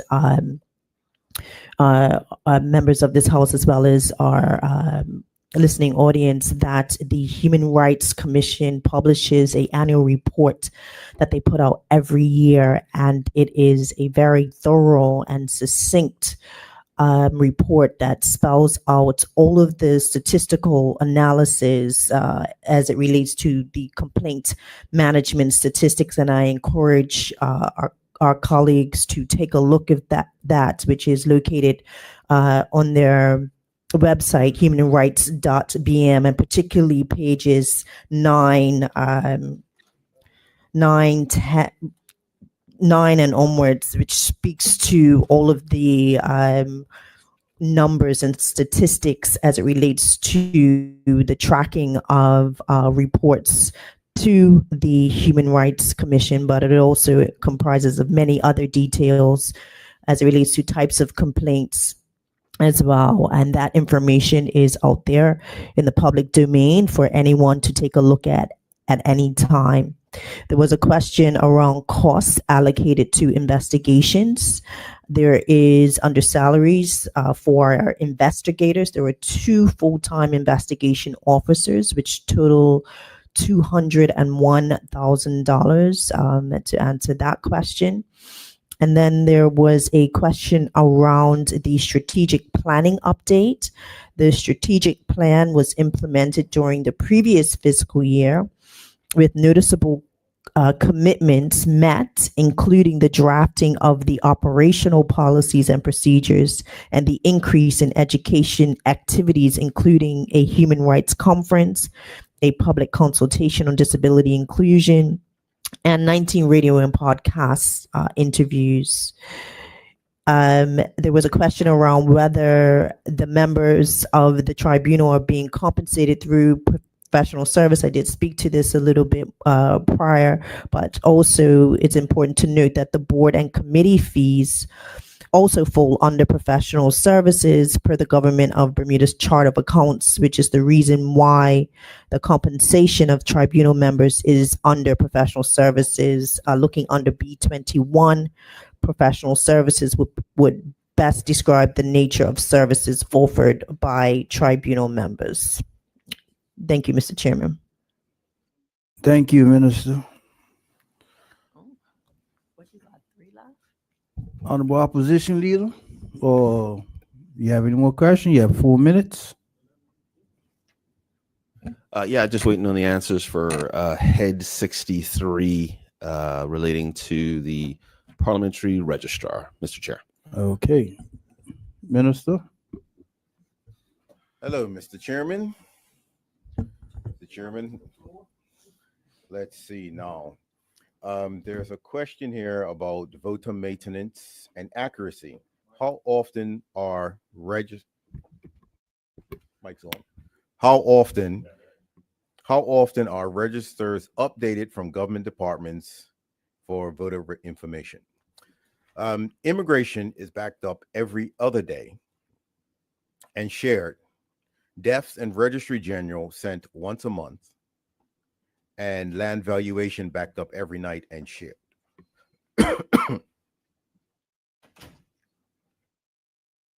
How many, I'm still waiting for the answer to how many voters were removed from the registry in the previous year.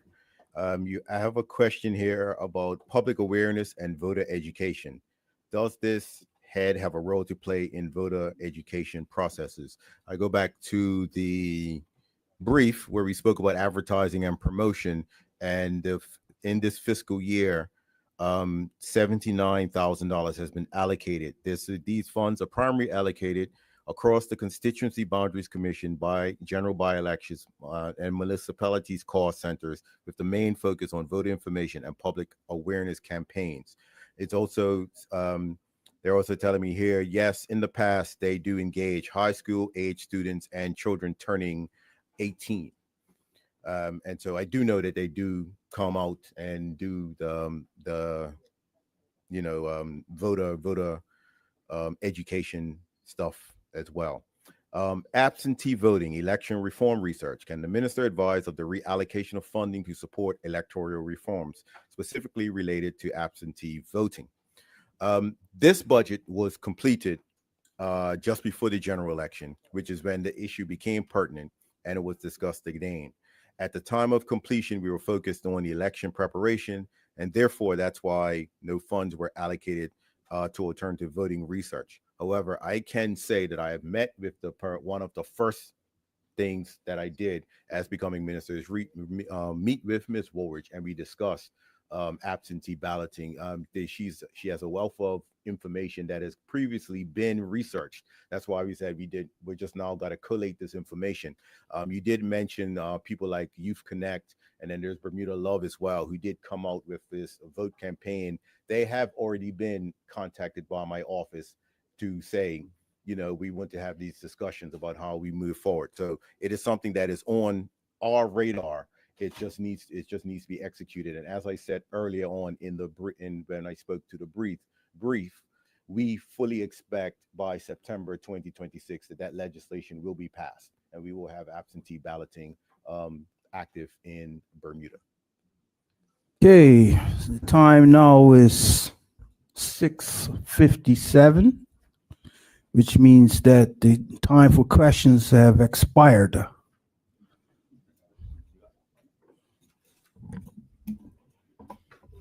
Thank you very much. Mr. Chair, I move that heads 2, 5, 56, 63, 85, 92, 98, and 101 be approved as printed. It has been moved that heads 02, 05, 56, 63, 85, 92, 98, and 101 be approved. Is there any objection to that motion? No objection? Agreed to. Thank you very much, Mr. Chair.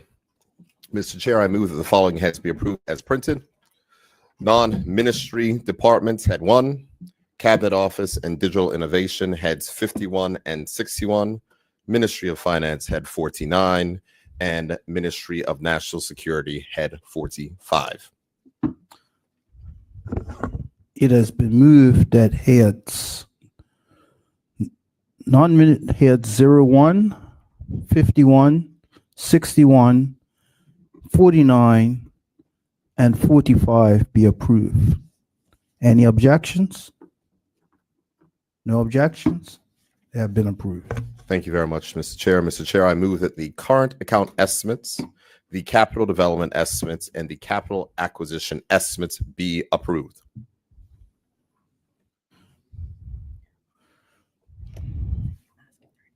Any objections? It has been moved that the current account estimates, capital development estimates, and the capital acquisition estimates have been approved. Thank you, Mr. Chair. I move that the estimates of revenue and expenditure for fiscal year 2025-26 be approved. It has been moved that the estimates of revenue be approved. Sorry, it has been moved that the estimates of revenue and expenditure for the financial year 2025-2026 be approved. Any objections? Anything from the opposition? Nothing? Point of clarification. Sorry, I believe the Premier moved some heads in relation to the Ministry of Finance in his first part of the speech, and that those weren't repeated and approved. After you moved the non-ministries, you moved some in the Ministry of Finance, and those were not repeated and approved by the House, just for good order. What do you mean repeated? Here? Now? Right. When you started reading, you read the non-ministries that had not been debated, and then you hit the ones that were the Ministry of Finance. Those were not approved by the House because they weren't repeated by the chair. Okay. Saying you didn't repeat them. I thought he read them all, but I will try one more time just for good order, if I don't mind, because the clerk was there. She would correct you, but I don't know. So let me not go out of good order. Maybe he needs AI or something, because yeah. Because I remember you reading non-ministry 1, 51, 61, 49, and 45. I heard you say those. Okay, so No, it was just 49. That's Ministry of Finance. Yeah, but I did it here. That's why I just said. it has been moved that non-ministry heads 1,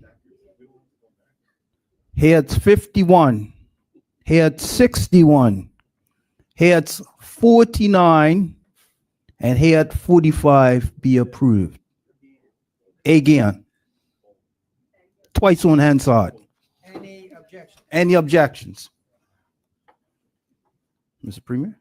Thank you, Mr. Chair. Mr. Chair, having been moved and approved, the current account estimates, capital development estimates, and capital acquisition estimates having been approved, that the estimates of revenue and expenditure financial year 2025-26 be approved.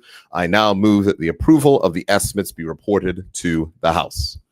It has been moved that the estimates of revenue and expenditure for the financial year be reported to the House. Any objections? None? It'll be reported. Mr. Speaker?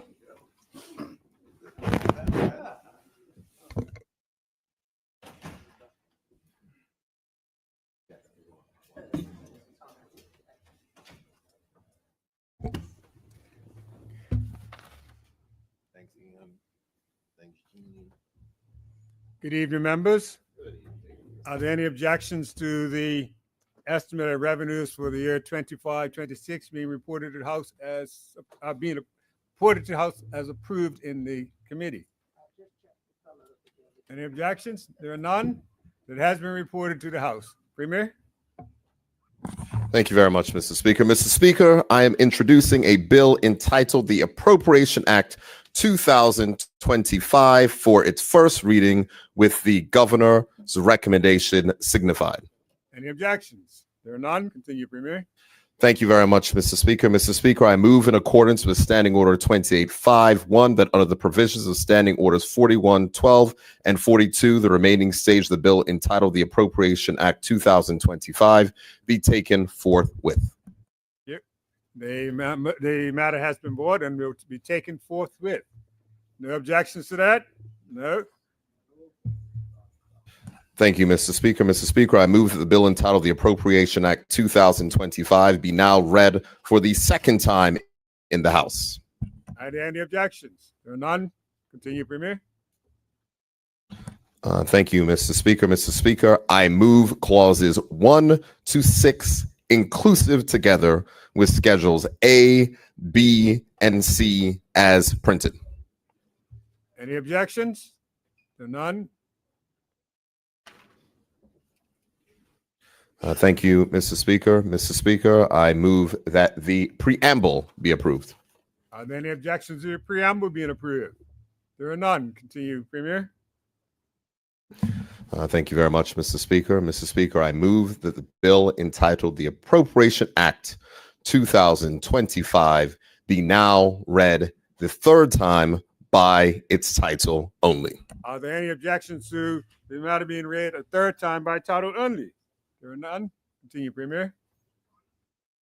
Thank you very much, Mr. Speaker, and it is a great honor for me to move that the bill that will produce the second in a row budget surplus for the country be moved and do now pass. Point of order, Mr. Speaker. Thank you. Point of order. I don't think you're serious on your point of order, are you? Point of order. The Premier is perhaps mistakenly misleading the House, Mr. Speaker. There was not a budget surplus in the prior financial year, Mr. Speaker. Thank you. Mr. Premier, it's been read. Sorry? Continue. Yes. Thank you very much, Mr. Speaker. I move that the budget, that the Appropriation Act, which will contain the estimates of revenue and expenditure for this year, passed out of the committee with a record investment in capital investment, with more money, a record expansion of healthcare inside of this country, and the work that is being done with a $43 million projected surplus. I move that that budget and bill do now pass. Premier, the bill has been read and considered passed. Thank you. Thank you very much, Mr. Speaker. Mr. Speaker, I move that the following message be sent to the Senate. To the Honorable President and members of the Senate, the House of Assembly has the honor to forward herewith the undernoted bill for the concurrence of your House, the Appropriation Act 2025. Copies of the estimates of revenue expenditure for 2025-26 are also forwarded for the information of your House. Thank you, Mr. Premier. Members, that brings the matter of the annual budget debate for this period to a conclusion. We'll now move on, Mr. Premier. Are there any other matters for today, or would you like to bring the House to a close? No, sir. Mr. Speaker, I do believe that we are taking up two particular matters. And the first item is just another one of the many tax cuts that was in the budget of which we just passed, as this government cuts taxes instead of increases them. And so I will defer, if you will, Mr. Speaker, to the Junior Minister of Finance. Junior Minister of Finance. Thank you, Mr. Speaker. I move that consideration be given to the draft regulations entitled the Government Fees Amendment Regulations 2025, proposed to be made by the Minister of Finance in exercise of the power conferred by Section 2 of the Government Fees Act 1965. Are there any objections to that? None. Continue, Minister. Junior Minister. Mr. Speaker, in the pre-budget report tabled in this Honorable House in December, the Minister of Finance outlined a number of tax reductions that were under consideration to ease the tax burdens faced by residents and businesses. This government has a history of ensuring that better fiscal performance results in a meaningful relief for taxpayers. Mr. Speaker, I now bring to this honorable House one of the fees reductions promised within the pre-budget report and the 2025-26 budget statement. Mr. Speaker, as stated in the 25-26 budget statement, access to communication is essential for work, for education, for staying connected with loved ones, to ease the financial burden of mobile services. The government will reduce the monthly fee on mobile phones by a whopping 50%, Mr. Speaker, from $12 to $6. This measure will result in immediate savings for every mobile customer as a part of our commitment to lowering the cost of essential services. This tax reduction will take effect from July 1st, 2025, and is expected to reduce the tax revenue by $2 million. Mr. Speaker, the following fee within these regulations will be amended within the existing head in the revised 2025 fee schedule as follows. Head 6-76 Telecommunication Act 1986, provisions section 1E5. Thank you, Mr. Speaker. I'm for. Thank you. Thank you, Junior Minister. Does any other member wish to make a contribution at this time? Shadow Minister of Finance, you have the floor. Good evening, Mr. Speaker. Pleasure to speak with you again. Tax cuts, whopping tax cuts. I'm sure somebody out there, Mr. Speaker, must have spat out their supper. I did a little research to see what I could do with $6.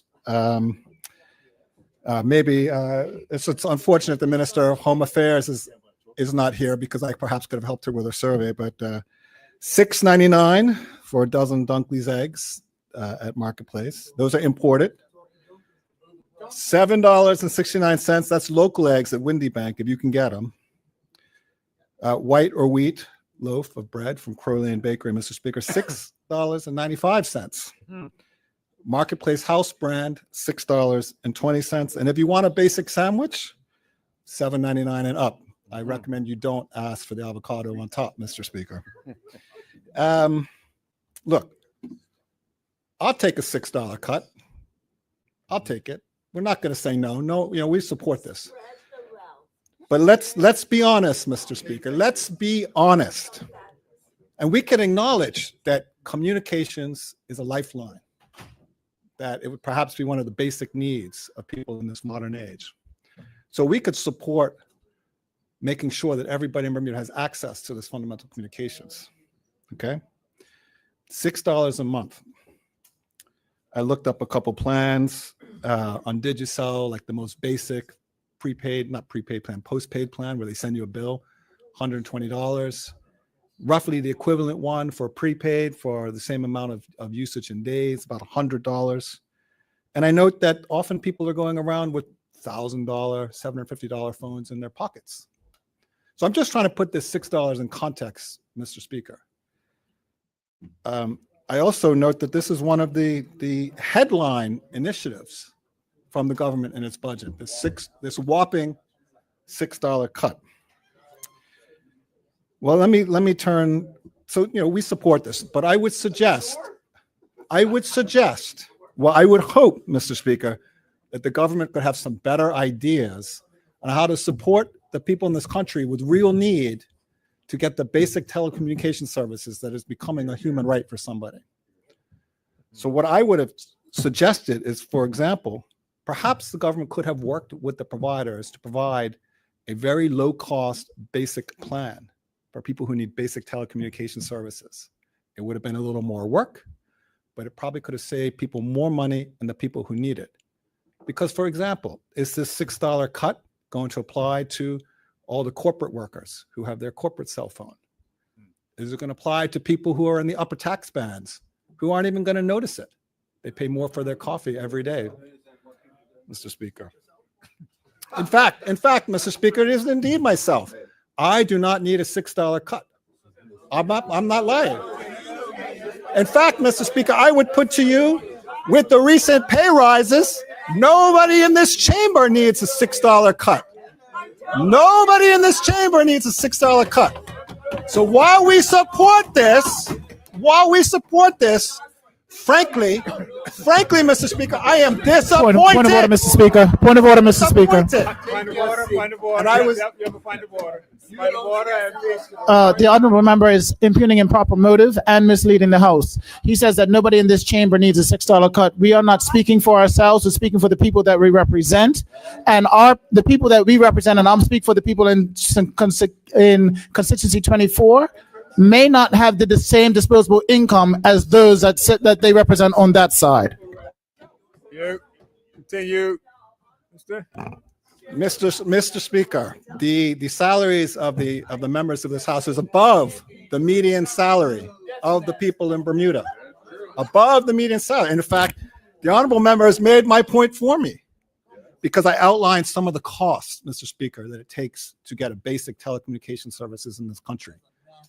And that $6 is a very small dent in that cost. And what I would have liked to see, because as you know, Mr. Speaker, one of our themes over here from the opposition is we support these types of cuts in general, but we are hoping to see targeted initiatives from the government that help the people who need it the most, not just the quick gimmicks to put out in the budget, not just the gimmicks. So for example, and I'll repeat it because I wasn't sure that they heard it appropriately in the government, heard it fully.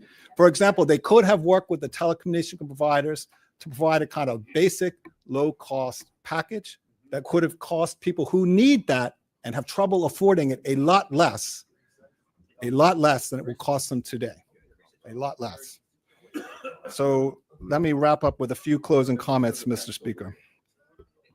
Actually, and I will commend the government. I do have one example where they have provided a very good example of a targeted relief, and that is the child daycare, where the amount that you get is connected to your payroll tax band.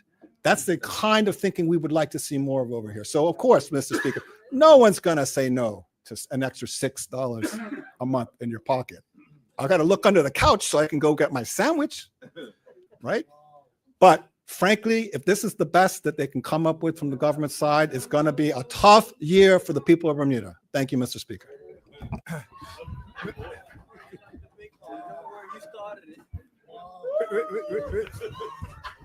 Deputy Premier.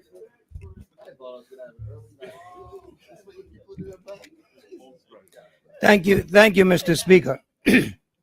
I find it very, very rich for that honorable member to stand up in this house and diss the people of this country that could use a $6 break per month in the bill. I find that rather rich. Point of order, Mr. Point of Speaker. order. He is misleading the House. I did not diss the people that could use the $6. In fact, I exhorted the government to do something better. Thank you, Mr. Speaker.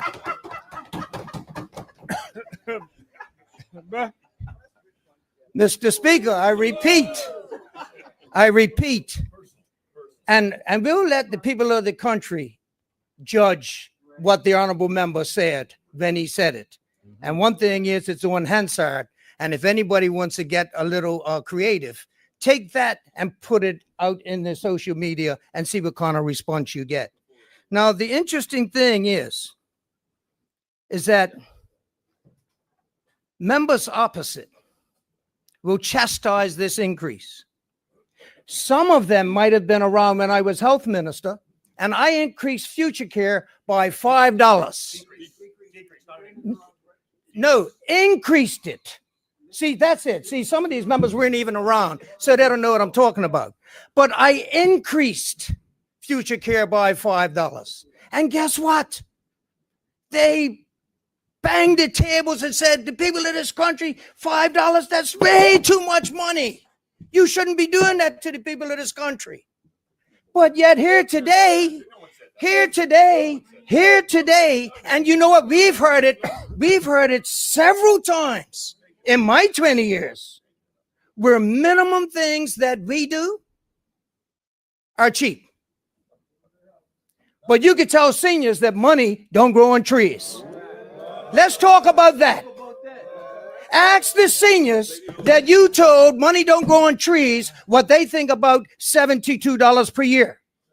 because they'll get up in the future and they'll tell you, look, you guys got to do something because our seniors are trying to make a decision between buying drugs and buying groceries. Well, what do you think $72 would do? That's right. That's what they do. Now, Mr. Speaker, let me say this. I done a quick lookup, and a roll of masking tape can cost $6 too. I suggest the honorable members opposite buy some for MP Dukudo. No, members. Let's keep it above board, members. Minister, were you going to speak or not? You're on your feet now, but let's go. 180 side, who's going to speak? Mr. Speaker.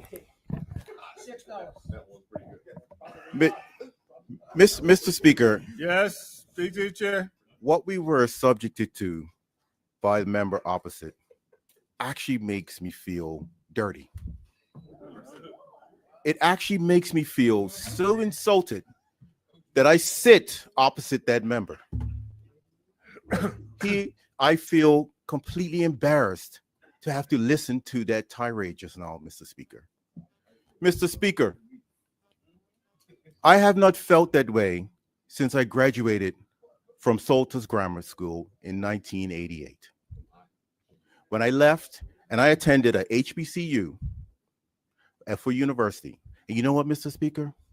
One thing that I was educated on was the institutionalized racism that is so politely exercised by members like that. Mr. Speaker, point of order. Point of order.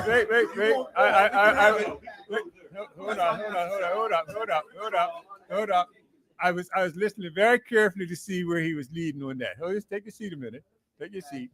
No, take your seat before you. I was listening very careful, and you were swaying, but you hadn't crossed the line until you got to your last word, the last point. And I'm going to ask you to be clever enough not to cross the line. If you can be clever enough, don't cross the line. I will endeavor and be guided, Mr. Speaker. Mr. Speaker, when persons don't understand that what they say is hurtful, it is unfortunate that they just cannot see it. But Mr. Speaker, when you grow up with the UBP handbook next to your cradle, that is the attitude you carry for the rest of your life. No matter what. Point of order, Mr. Speaker. The honorable member is misleading the House. He's going down the wrong path once again, insinuating DNA. If we want to go down the DNA road, we can certainly go down the DNA road here. Members? Lost my book. Members? And that's a particular honorable member that shouldn't go down the DNA road. I heard your point. Members? The greatest slave owners in this country who moved slaves back and forth were the Portuguese. Take your seat back. Take your seat back. Members, from what I understand, today has been a decent day. You ended your debates earlier, and I like to think I would like to think we could conclude this day on the manner and turn that we had in the early debates. So I'm going to ask all members to be more guided in your comments, more structured in your comments as we go forward from here. We ended the debates on a good foot. Let's end this part of the debate today on a decent foot. Thank you, Mr. Speaker. Again, I will be guided. That wasn't a point of order, Mr. Speaker. I speaking. One thing that I cannot be challenged on is the facts that I speak of right now. And when you have a certain type of personality ingrained in you since birth, you will always display that. Be careful now. Be careful. As you always display it, no matter who no matter who you affiliate with, Mr. Speaker. This government is fighting tooth and nail to create savings where we can. Now, I understand what that speaker is trying to say, but I don't believe he understands how insulting he sounds when he says it. Mr. Speaker, $6 here, $2 here, 50 cents here, $10 here, it all adds up in the end. this is one of the initiatives that we are putting forth to save our people money. The taxes that are inflicted on our people today have been the lowest in the history of this country, the lowest they have ever been. We will be reducing. We talk about mandated things that people have a right to have. People love to drive their cars. They will have a reduction in licensing their cars. More savings, Mr. Speaker. They'll have a reduction in licensing, getting their cell phones. More savings, Mr. Speaker. That member had the audacity to speak to the child care allowance that was reduced to unsustainable levels under that government. Reduced. Less people qualified for child care allowance under that government than ever in the history of this country. But he has the audacity to sit here and say that maybe you should do something like that. More people now qualify for child care subsidy under this government than ever before. Mr. Speaker, it all adds up. But if you cannot, because of just your makeup, see that— Point of order, Mr. Speaker. This is the third occasion on which the honorable member has trespassed against Standing Order 1911F, which is that this House is not to impute improper motives or indulge in personalities. He's been directed already, and I would invite him to withdraw the remark. Member, I've asked that we try and keep the turn and the level at a higher level. And we get on sticky ground when we try and impede or imply it to a level that it directs to an individual member. If you can take a word that doesn't direct it to an individual member, you're on safer ground. Thank you, Mr. Speaker. Again, I'm guided, and thank you for your wisdom. I think the point has been made. The public will judge the comments that have been made up here tonight, and history will reflect that despite the efforts of this government to reduce the tax burdens on our people, there are members within here that do not have the wherewithal to see that these are good things, Mr. Speaker. Thank you. Does any other member? MP Darrell, are you speaking now or are you jumping up again? You've been up 3 times, and then Mr. Speaker, I'm still new, Mr. Speaker. No, let's go. Wow, you like this gummies, didn't you? Well, let me tell you a little bit about gummies and what they can do with a $6 savings. Woo! Here we go. All right, Mr. Speaker, good evening, and good evening to the members of the House, honorable members of the House. And I just want to rise today in support of this government legislation to reduce mobile phone fees. And Mr. Speaker, this measure of which we talk about today speaks both to the character of this administration, Mr. Speaker, and the values that we, the Progressive Labor Party, will bring to how we govern in this island which we call Bermuda.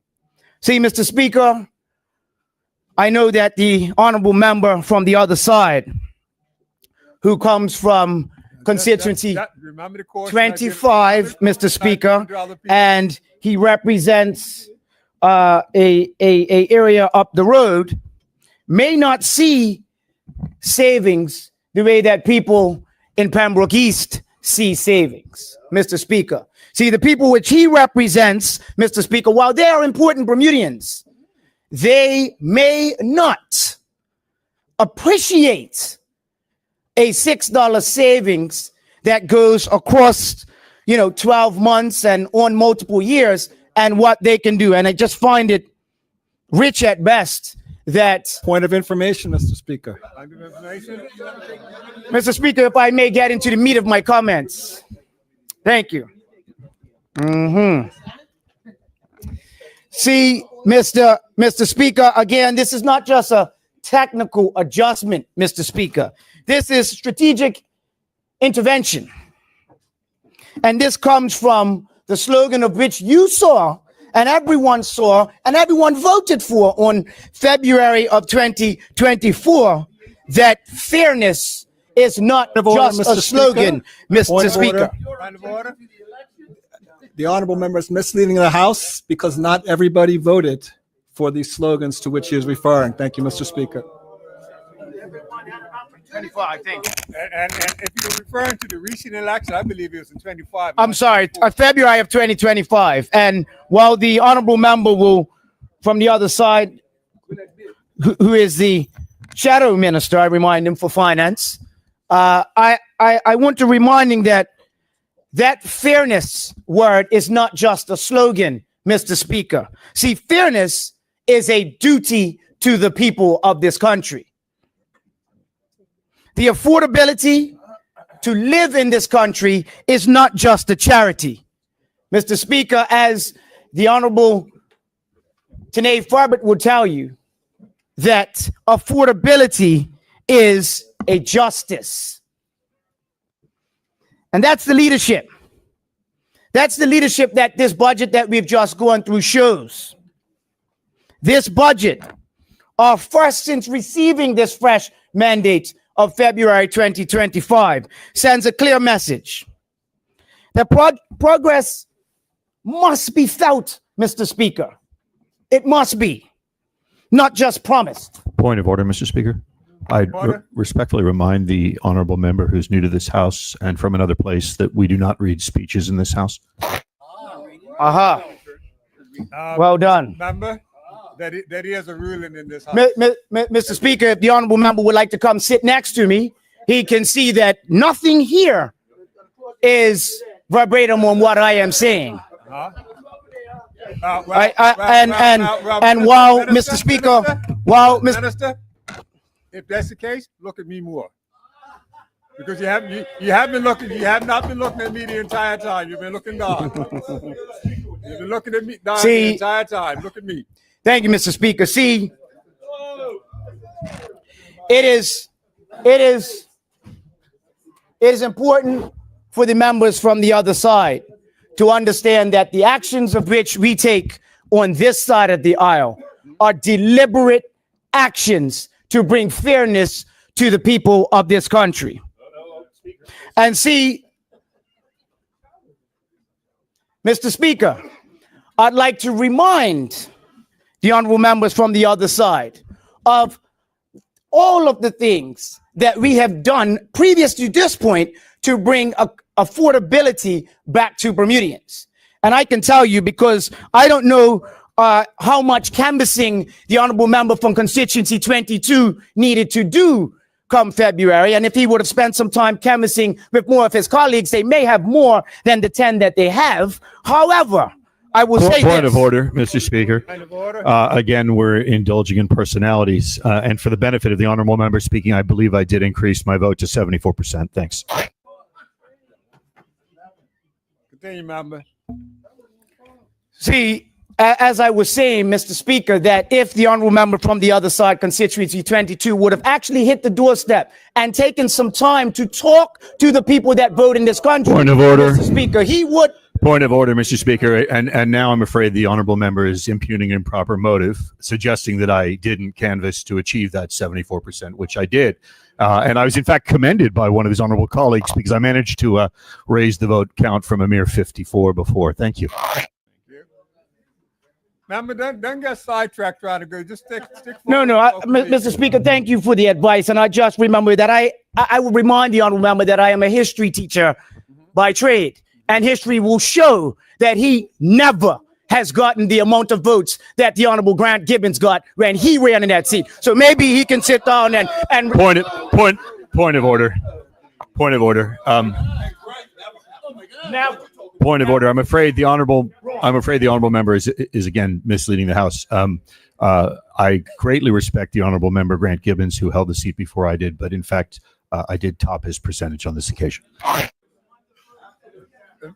Minister, I'm suggesting you don't get caught in that sidetrack. No, Mr. Speaker, thank you. Don't get caught up. See, Mr. Speaker. Yeah. Mr. Speaker, see, while we fail to realize that too often when we talk about the benefits of recovery, they get stuck at the top. We get stuck at the top, and you know, the honorable member and his friends on the other side maybe complaining about the millions that they would like to save and earn more of. But what we fail to realize is the compression that happens, Mr. Speaker, at the bottom.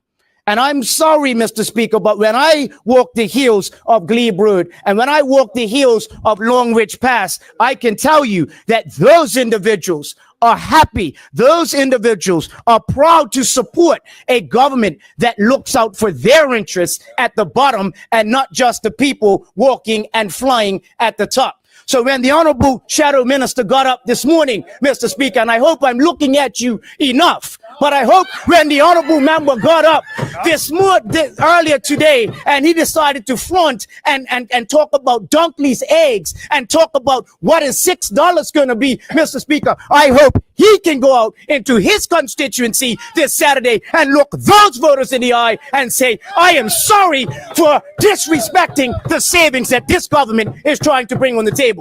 So, Mr. Honorable Speaker, I would say this, that this government cannot solve the cost of living crisis alone.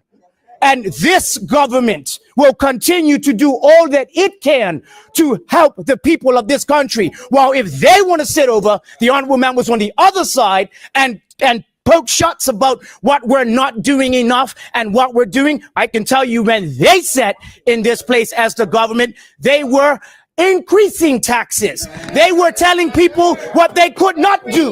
And what I'm going to tell you is 6, as I said the other day, is a lot more than 0. So as the honorable member from the other side, constituency 8, will remind him that dark clouds, Mr. Speaker, cannot rain on my parade.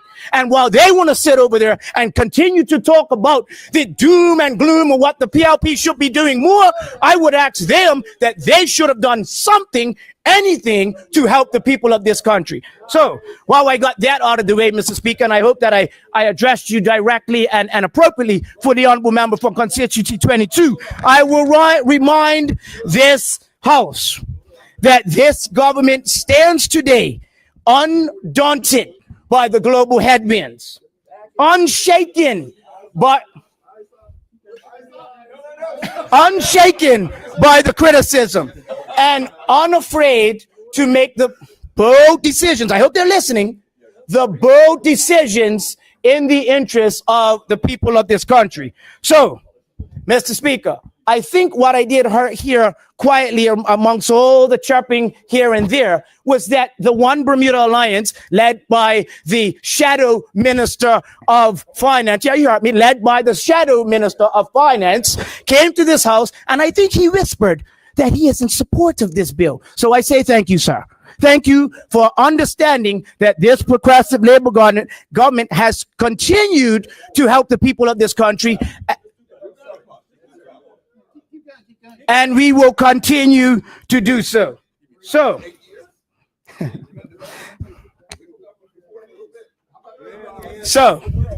as I started, Mr. Speaker, $6 is not just $6. $6 goes into multiple dollars when you count up families, multiple families. And you've got the parents who have multiple children who are worried about the whereabouts of their children and if they're going to get home at time or if they're waiting somewhere, waiting to get picked up. So that's $6, Mr. Speaker, for families that are struggling, families that the Honorable Shadow Minister may not know anything about because he's never met them, Mr. Speaker. But I would tell you this, that $6 goes a long way. I'm sure if the honorable member from the other side would pull his friends in international business and the amount of money that they have floating around the self-earned course, and they add up all those $6, I'm sure, Mr. Speaker, that he will see that this savings is significant. It is $6. Absolutely. See, this is where, Mr. Speaker, I hate to say it, but some members of the other side are disconnected. And let me just finish here, Mr. Speaker. And this will be very serious and very heartfelt. You will note that every time I get on my feet in this house, it is for one reason and one reason only. And it is because I remember the people of whom I serve. Okay? And although the honorable member from constituency 10 over there has a very nonchalant attitude towards what service may look like. Point of what order, Mr. service Speaker. may- Point of order, Mr. Speaker. I'm afraid that is, again, diving into personalities. It is diving into personalities contrary to the standing order I cited last time we heard comments from the bench. Mr. Speaker. Just remember, we all come here to serve. Some of us have different approaches on how we serve. Let me make this a little All clearer. cover the best interests of their service. Thank you, Mr. Speaker. I hope I'm on the right side of the line on this comment. And I do apologize that I singled out the honorable member from constituency 10. I do apologize. So I'll make it a blanket statement. The honorable members, the collective members of the opposition, in my opinion, Mr. Speaker, do not value as much as the progressive Labor Point of Party. order, Mr. Speaker. We are now impugning improper motives. I was trying to let him finish. He hadn't finished. Then value what? Yeah, you then value what? I want to hear your finish first. What's your finish? In my opinion, Mr. Speaker, and the opinion of the voters that went to the polls on February of 2025, thank you. You're on the thin line. Finish By the way, and through the mandate that they have given this party, the Progressive Labor Party, Don't get distracted. Stay on the I line. am confident, Mr. Speaker, that the voters of this country are supportive and will continue to be supportive of this government, of the Minister of Finance, supported by the Junior Minister of Finance, and all of the government. The Honorable Minister of Home Affairs, that we will stop at nothing when it comes to making this country more affordable for those that live in it. And I would go as far as to say that this $6 reduction, yes, I said it, $6 reduction will help those whom I serve more than it hurts. And I would remind the opposition that the reason we come to this place and the reason why we walk those hills and the reason why we touch the community is so that we can hear directly from the voters who put their trust in us. Thank you, Mr. Speaker. Thank you, member. Does any other member want? MP Swan? Yes, Mr. Speaker. Mr. Speaker, I'd like to thank our government for bringing forward something that would separate us from them.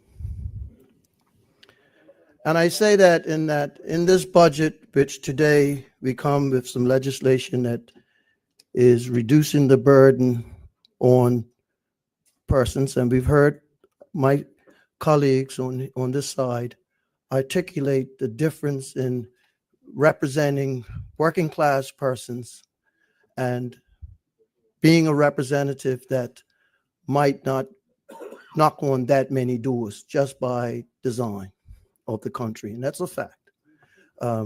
This country's origin, and this country's origin still has it, and I'm on the Boundaries Commission with others, has been geographically divided up, where if you're representing someone in Pembroke, in the densely populated areas of Pembroke, you're more likely to find someone when you knock on a door that appreciates $6 savings far greater than if you went on the other side of the railroad track. And I say that respectfully.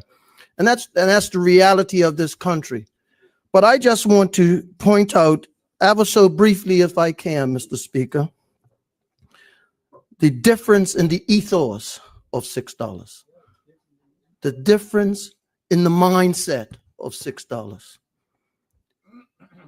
We have an opposition with a track record that came in decrying the debt in 2012, decrying the debt,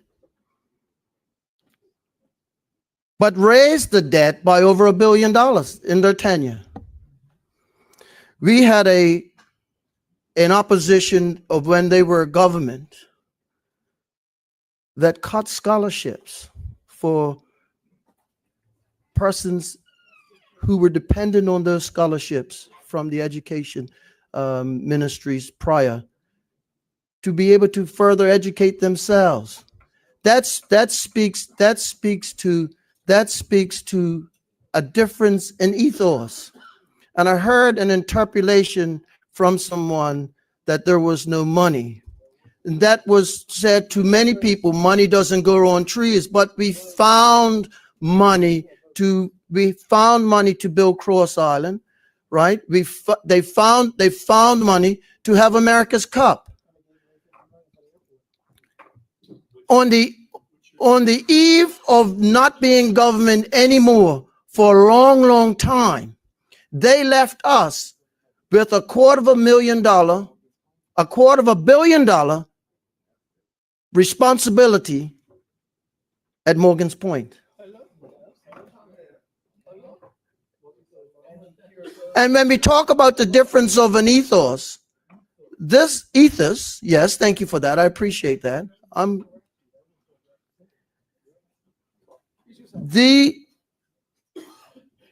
We have a significant difference because when they had the opportunity to represent the people of this country,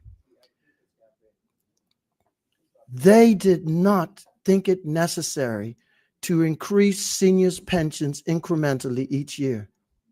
They told persons that money, and what happened, and I declare my interest, Mr. Speaker, I'm a senior today and I understand what an incremental increase means.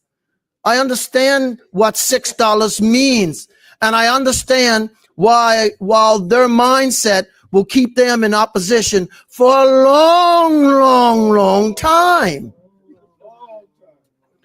Because the cost of living increases that get afforded to seniors, they have said the same thing about that, what we have done since we've been the government since 2017, and did it incrementally every year thanks to the finance ministers past and present, that they didn't do. And when they didn't do it, the pensions regressed. And it's significant. $6 means a lot. Not so much of the total sum. It means a lot in the difference in the way they see life and the way we see life.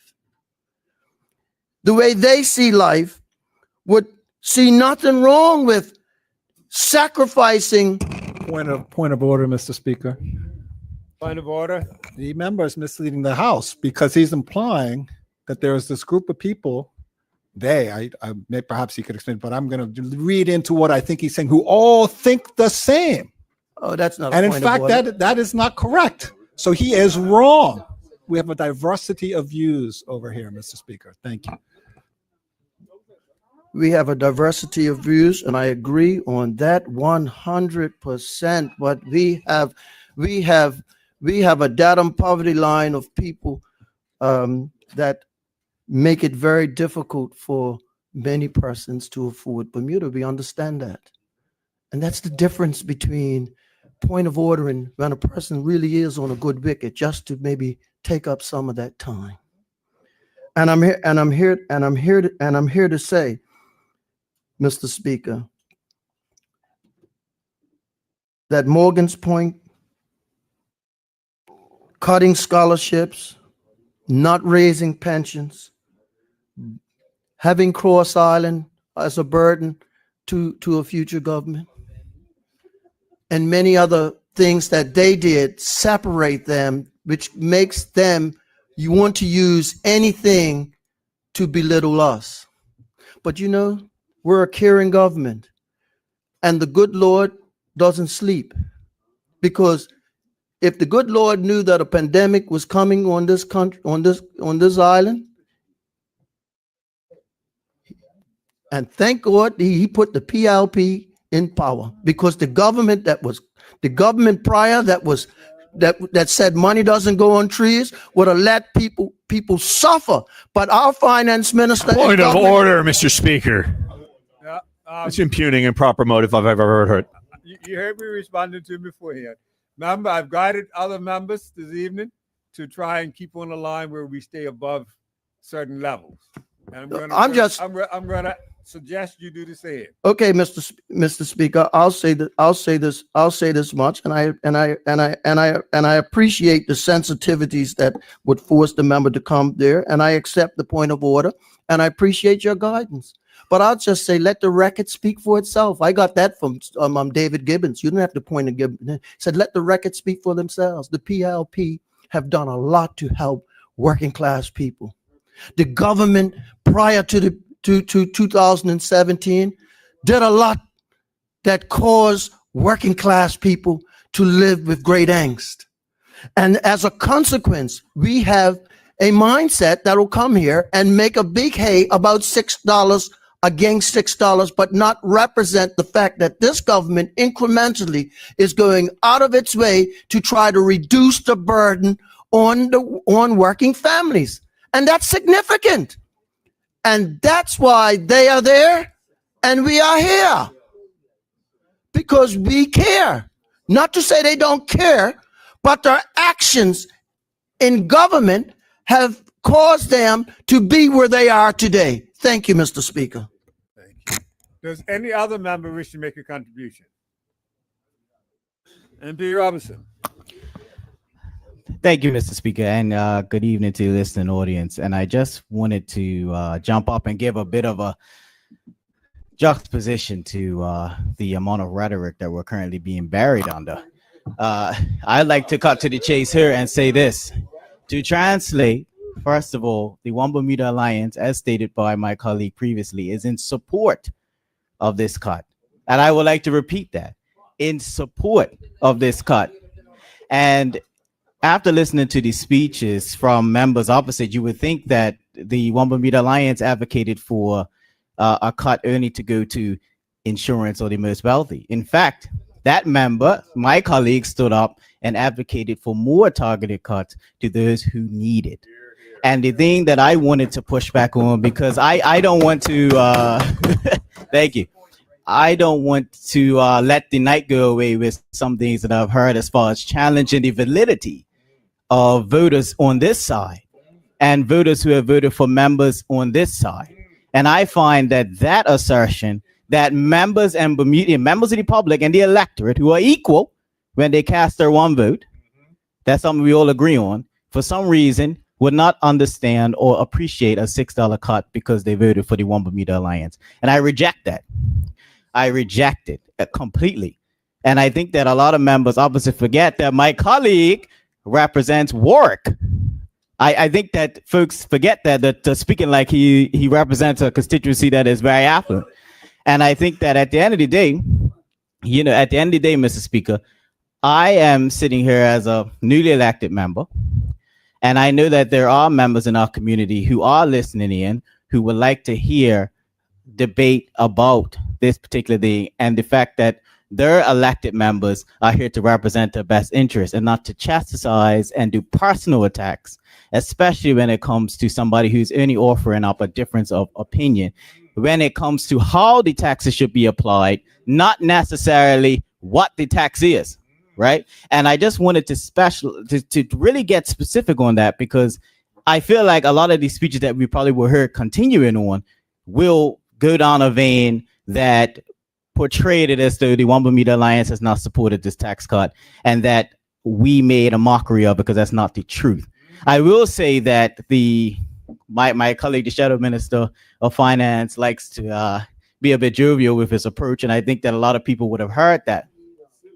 But I think that at the end of the day, but at the end of the day, there's a lot of folks understand, right? the message that was being said was that a lot of our constituents and the constituents of those opposite are in need of a lot more relief than $6. Now, this is not to diminish it. As I said, another member said, 6 is better than 0. I agree. I absolutely agree. But what I don't want it to be is a political tool used in a way in which tries to divide the electorate, divide those who vote. And the thing is, what we have to remember is that when we come into this chamber, we are not the OBA representative of constituency 25. We are just representatives of each constituency. And at the end of the day, that is what the electorate said to us loud and clear during the election. And usually after the PLP wins an election, they tend to forget the messages that the electorate have said to them. But one of the main messages that I will remind the Progressive Labor Party is collaboration. Collaboration and the respect and decorum within this house. And as soon as a member opposite got up, it was about his background. It was about where that particular honorable member came from, and nothing to do with his comments that were made. And I find that level of debate to be disingenuous, because there are members on the Progressive Labor Party side that make a lot more than me, Mr. Speaker. There are members in this house that have varying levels of earning, and that shouldn't be. I don't even want to. Because if I turn around, Mr. Speaker,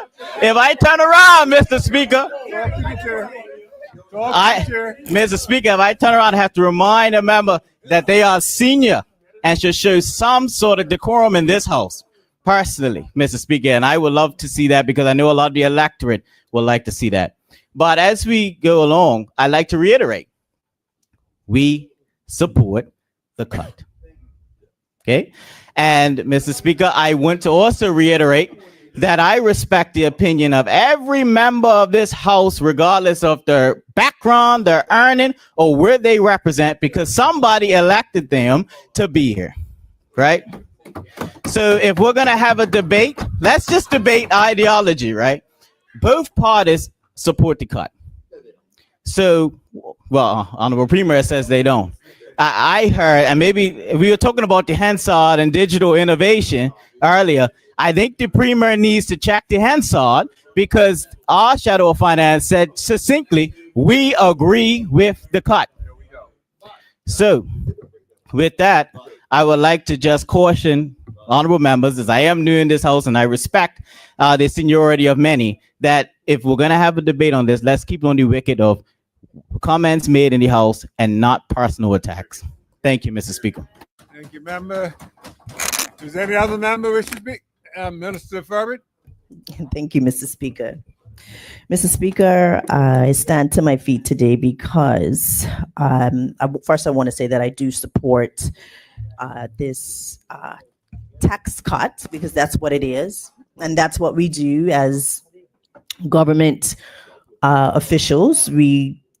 There are things that we can control, and there are some things that we cannot control. And one of those things, Mr. Speaker, is tax cuts, right? Or tax increases. And so this is an example of a reduction in tax. Now, whether it's described as small or not so big, Mr. Speaker, it does make a difference for many people. And, I have the opportunity to speak to seniors every month.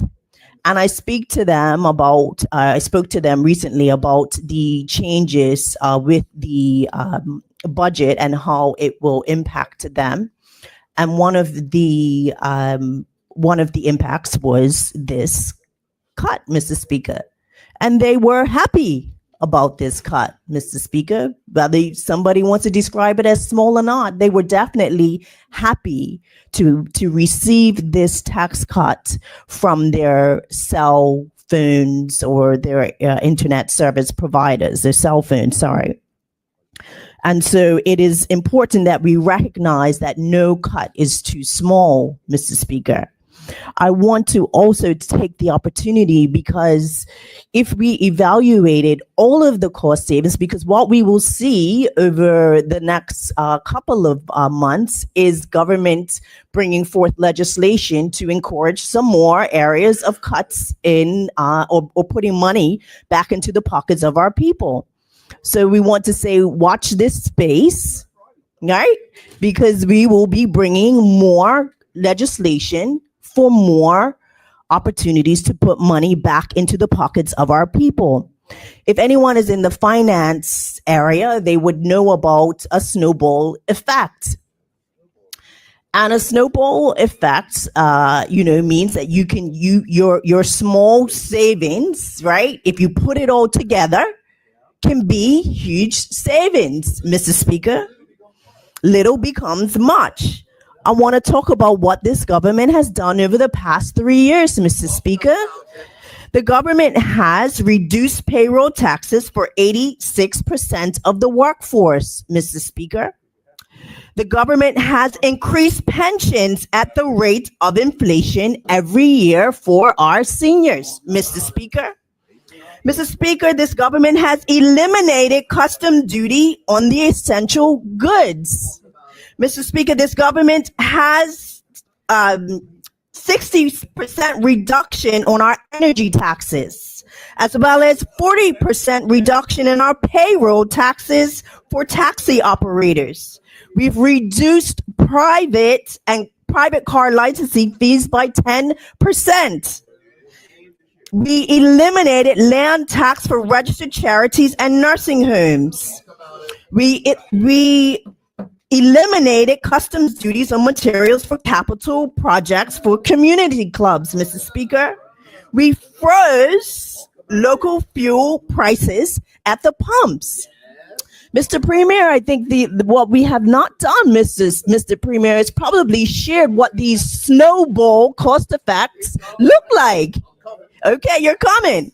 Because we cannot talk about, we cannot not acknowledge, Mr. Speaker, the cost savings that we have provided for our people. And I think we have to be deliberate in sharing this information to our people, because if we continue to allow narratives like what is being said from the other side, Mr. Speaker, then our people will not know. And so it is our duty, Mr. Speaker, to inform our people of the cuts and the cost savings that we are providing for them. Now, it is up to them to decide how they're going to use those cost savings, and I encourage them to use it wisely, but no amount, Mr. Speaker, is small. There is something that this government does every year, Mr. Speaker, and that is the pre-budget report. There are no secrets, really, in regards to what we are looking to progress. This tax was put as a suggestion in our pre-budget report. And I want to go even so much farther as to say that many of the suggestions that we put in our pre-budget report, Mr. Speaker, come from our people. They come from our people as suggestions. And so if the other side is going to say that there is a disappreciation for a $6 cut, people, we want you to know that there is a example of some people who are not appreciating their thoughts, their ideas that are being put forward.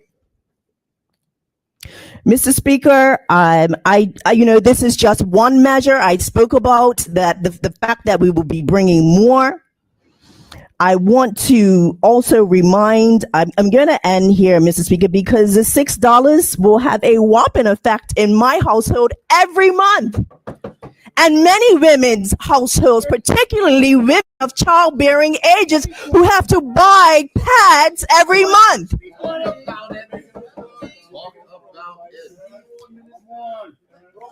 No, that's not a small gesture, Mr. Speaker. There are people out there who cannot afford to have sanitary napkins, cannot afford. I've seen people who do fundraising to assist charities for that particular aspect. So we cannot minimize the reduction of our taxes, particularly on our cell phone bills, Mr. Speaker. I'm glad it was minimized because it was talked about. We said, oh, a whopping amount, Mr. Speaker. Yes, it will have an impact in many households if people use that savings correctly, Mr. Speaker, right? And so I just want to acknowledge again that I support this bill, right? I support this bill. The whole country should support this bill, I'm sure, because, you know, it came from the people. And it is a huge benefit, Mr. Speaker. And we are a government. We are a government who are encouraged in wanting to support our people, no matter how big or how small, Mr. Speaker. Thank you very much. Thank you, member. Does any other member wish to make a contribution at this time? None? Minister, Junior, Premier?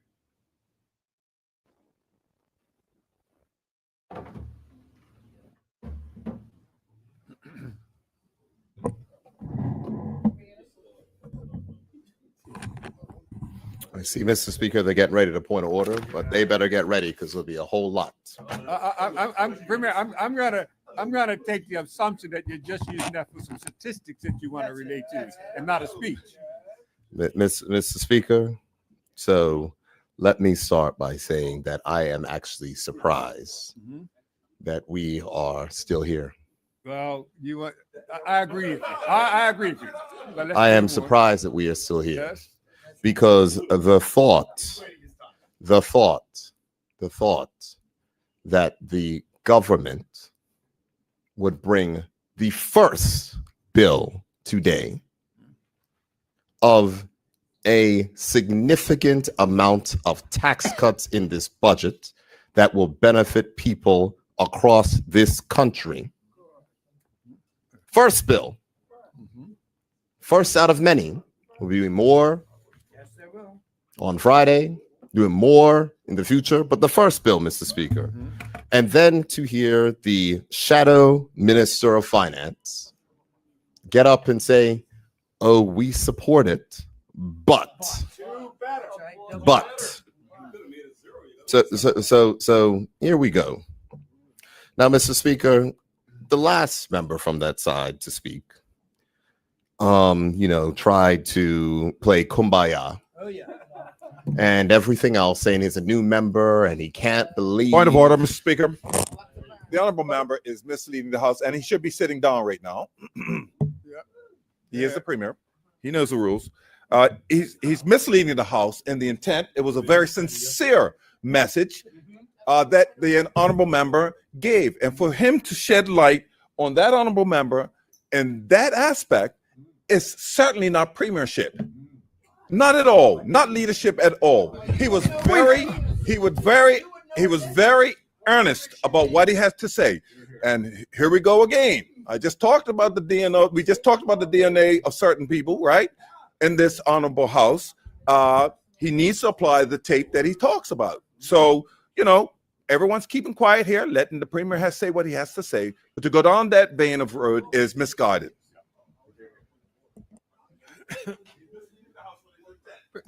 Premier, I know things are have got a little heated today. So we need not this evening. I shouldn't even say today, just this evening. So we then need to turn the flame up a little bit. So, Mr. Speaker, I didn't turn the flame up. That honorable member took it the wrong way. Because the reality is, Mr. Speaker, you and I. Point of order, Mr. Speaker. Point of order, Mr. Speaker. What's the point of order? He's misleading the House again. I was earnest about what I said. How could I be misleading the House? all right. Where's the honorable member? Where is he? We can move forward. Mr. Speaker, Move forward. as we speak about the rights and privileges of Parliament, and I do believe that the last honorable member from that side said that everyone in this House was elected to represent and serve, and I'm going to speak on behalf of my members in this House, and he can point to order me for the next 30 minutes if he wants, but I promise you, Mr. Speaker, I will make my point. I will make my point. Now, Mr. Speaker, so the honorable member for constituency number 30, got up and tried to play kumbaya and says, oh my goodness. Point of order, Mr. Speaker. We just went through that. I'm sure that AI is not helping him out well at all right now. We already made the point. And for him to get up again is disrespectful to this house after we established the fact that the honorable member was not trying. He was earnest in what he had to say.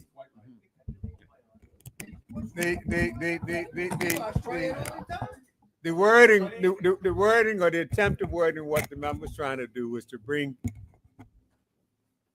some peace back to the conversation. My words. My words. I'm fine.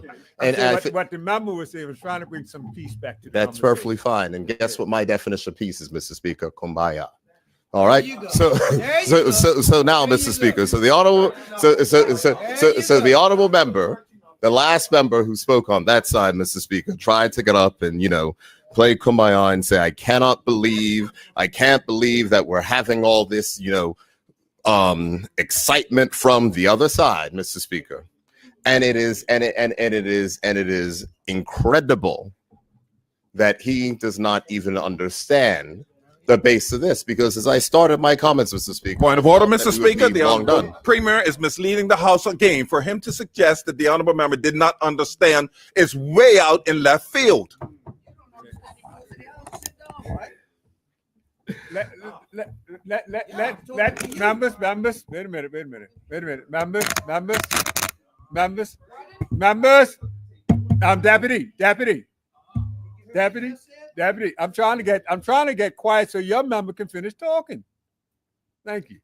Members. This matter, when it started, I think we all just expected that it wouldn't be going this long. I think no one here expected we'd be here all this time, because I believe there is still another matter to be done. I think we'd all would like to get on with tonight so we can get all matters done. So let us turn down the turn that's unfortunately raised, and let us get this matter done so we can move on to the next matter. Because I think everyone, both sides of this house, and everyone has agreed that in favor of the matter, in favor of the cut being that's on the table. They're supportive of it. So we're fighting, no, wrong word. We're encouraging the argument to go on and on of a matter that everybody agrees on. Can we wrap this up? Thank you. Mr. Speaker, I appreciate your exhortations to wrap this up, but Mr. Speaker, I must apologize because I'm going to take my time today. I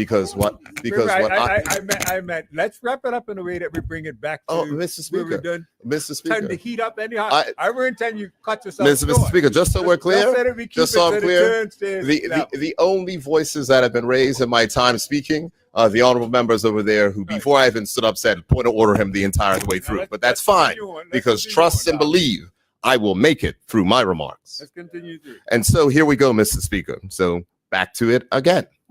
The honorable member who, took his seat from the other side, the last one to speak on that side, tried to come with the peacemaking and, surprised at the reaction of which was coming from the honorable member who said he supported this bill. But now here's the thing, Mr. Speaker. Let's be clear and remember what the honorable member, Shadow Minister, said. Talked about demeaning the impact of this cut and what it would mean. I want that to sink in for the persons listening, because it's important. Point of order, to Mr. Speaker. Point of order. He is impugning improper motive and misleading the House because I did not demean anything, Mr. Speaker. I provided facts. I provided alternate ideas. I provided a policy that the government could have spoken to, but no one on that side has spoken to any of the factual points that I raised. They have gone off on a history lesson, which is not even 100% correct. And I would love to hear if the Premier could address some of the actual ideas that we have given them in a spirit of collaboration. Thank you. Just to try and keep this balance still. The points were raised were that, one, you agreed with the cut. Two, that you could have gone further. And so I think that's what's being responded to. Did I miss any point? Mr. Speaker, if I may, number one, we all know that was not a point of order. That's the first thing. because you haven't asked me to withdraw any words. So that's the first thing. And that's, their tactic, point of order, point of order, point of order. I'm there. But number two, I will help the honorable member for constituency 25. If you remain in his seat and listen, like we did when you spoke, then you might actually hear a few things. Now you might hear a few things. But Mr. Speaker, I will go back to my remarks because I want the people who are listening to hear and understand. The honorable member from that side got up and says, we agree, but, and made the implication that this cut will not mean much to people. Started rattling off prices of this and prices of that and saying that it's $6 and saying that it doesn't mean this and all the rest, Mr. Speaker. That's what he said. Now, here's the reality. That, of course, would, as he well knew, get a reaction from those persons who have continuously been fighting to make sure that we can make this country more affordable. And here's the reality. Every single bit counts. The honorable, one of my colleagues says gaslighting, that's it. But here's the thing, Mr. Speaker, when we're talking about gaslighting, because I'm going back to the honorable member for constituency number 30. It's as though if, Mr. Speaker, it is as though if he did not see his colleague come into the room, just throw the fire in the middle, the flame erupts, and then being surprised and try to take out their budget replies and fan the flame and say, oh, no, we didn't mean that, we didn't mean that, we didn't mean that. A nonsense, Mr. Speaker, a nonsense. So now, let me go. Because here's the thing. We talk about the personal attacks, that's what was said, and all the rest. This goes back to philosophy. And here's the reality, Mr. Speaker. The reality is that they have not changed. And we heard the message from the member for constituency number 30. It was incredible. He said, the government hasn't learned the lessons from the election. And he went on to say that if there was anything, the people wanted collaboration.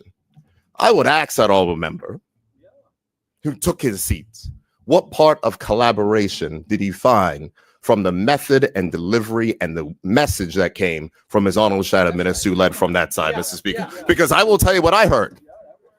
I will tell you what I heard. I will tell you that I heard coded things and dog whistles that were basically saying that this ain't going to help you much. And we heard members from this side speak and discuss, speak and discuss around, key point now, the impact of which that will have. But remember, I said, important. They said that this would not mean anything. And remember when I said that they haven't changed, Mr. Speaker? Let me, if you would allow me, Mr. Speaker, go back to the 2021 budget reply. Because you know what that side said? Same as today. Criticize the Progressive Labor Party tax cuts as being minimal. And they stated, as I quote, Bermudians will note that the Premier's tax breaks are minuscule. These cuts are not even drops in the bucket for most Bermudians, end quote. That's what they said in 2021. Let's go on to 2022. These tax cuts will do little to ease the hardship faced by Bermudians. And here's the important point, Mr. Speaker. In 2022, they voted against those tax cuts. But here's what's important to note, Mr. Speaker, because we heard members from this side say that every little thing adds up. Let me give the combined results of the tax cuts that they called minimal, Mr. Speaker. Important.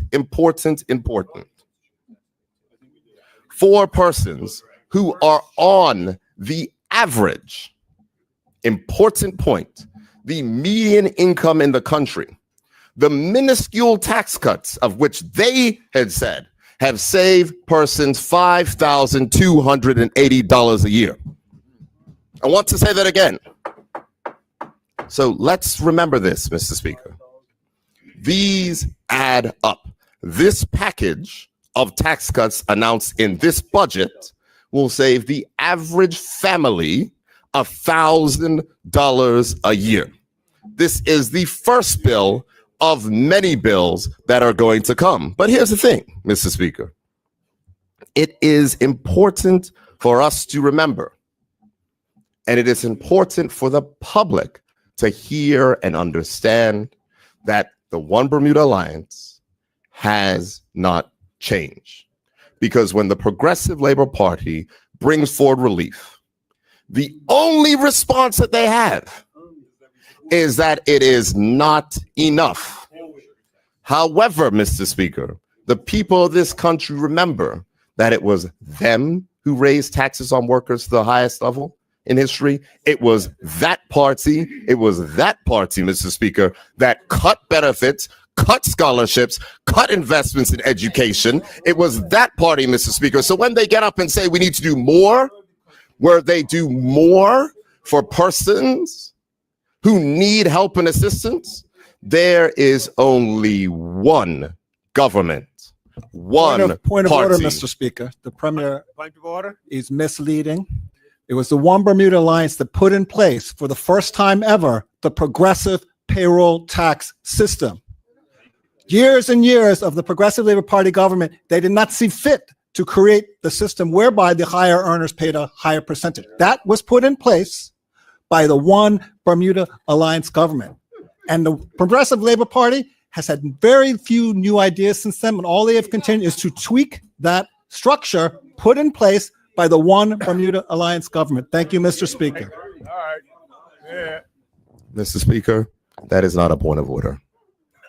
He had his opportunity to debate, but he doesn't like the response that is coming because he understands the fire which he's lit. And now he's there trying to clean it up. But let me go back to the history. It was that One Bermuda Alliance that raised taxes on workers to the highest level in history. I remember when I was a shadow minister, I even pointed it out. And I remember the shadow minister, the minister at that time, looking at that minister and all the rest saying, is that true? Is that true? Is that true? And they had to look back. Those are the facts. Those are the facts. Now, here we go, Mr. Speaker. See, because they don't like the fact that we point out the record. They don't like the fact that when we put relief upon relief, upon relief, upon relief, upon relief, it adds up. Every single budget session we have come here and we have reduced taxes for workers in this country. And the one time that we said those who earn more should pay more, they oppose it. So it's interesting to see the honorable member get up and say that the One Bermuda Alliance put the progressive tax system in place. And when we went ahead and increased taxes on the highest earners in this country, they said no. They opposed the tax cut for 86% of workers in this country that are saving people money. They opposed the changes in which we made. And guess what, Mr. Speaker? The voters rendered their verdict at the polls. Here's the reality, Mr. Speaker. This is the first bill of many, and we will continue to cut taxes. And I sincerely hope that the shadow minister will find a different way to support. Because it is interesting, Mr. Speaker. Interesting that they go back to the same playbook every time.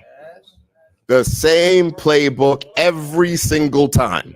We've seen what they said in 2021. We saw what they said in 2022. We passed those tax cuts anyways over their objections, over their comments of it's not big enough, because we take the responsibility of the finances of this country seriously. It is this government, Mr. Speaker, that has delivered a balanced budget. It is this government, Mr. Speaker, that is cutting taxes for workers. It is this government, Mr. Speaker, that is going to bring the largest package of tax cuts that we have seen in this honorable House since any of us can remember. The only person in Parliament remember is you, Mr. Speaker. And that's just the reality. And so, Mr. Speaker, this is the first of many. But I will go back to what was said in the budget statement. A total of $46 million of tax reductions. Can more be done? Absolutely. But here's the thing. Will more be done?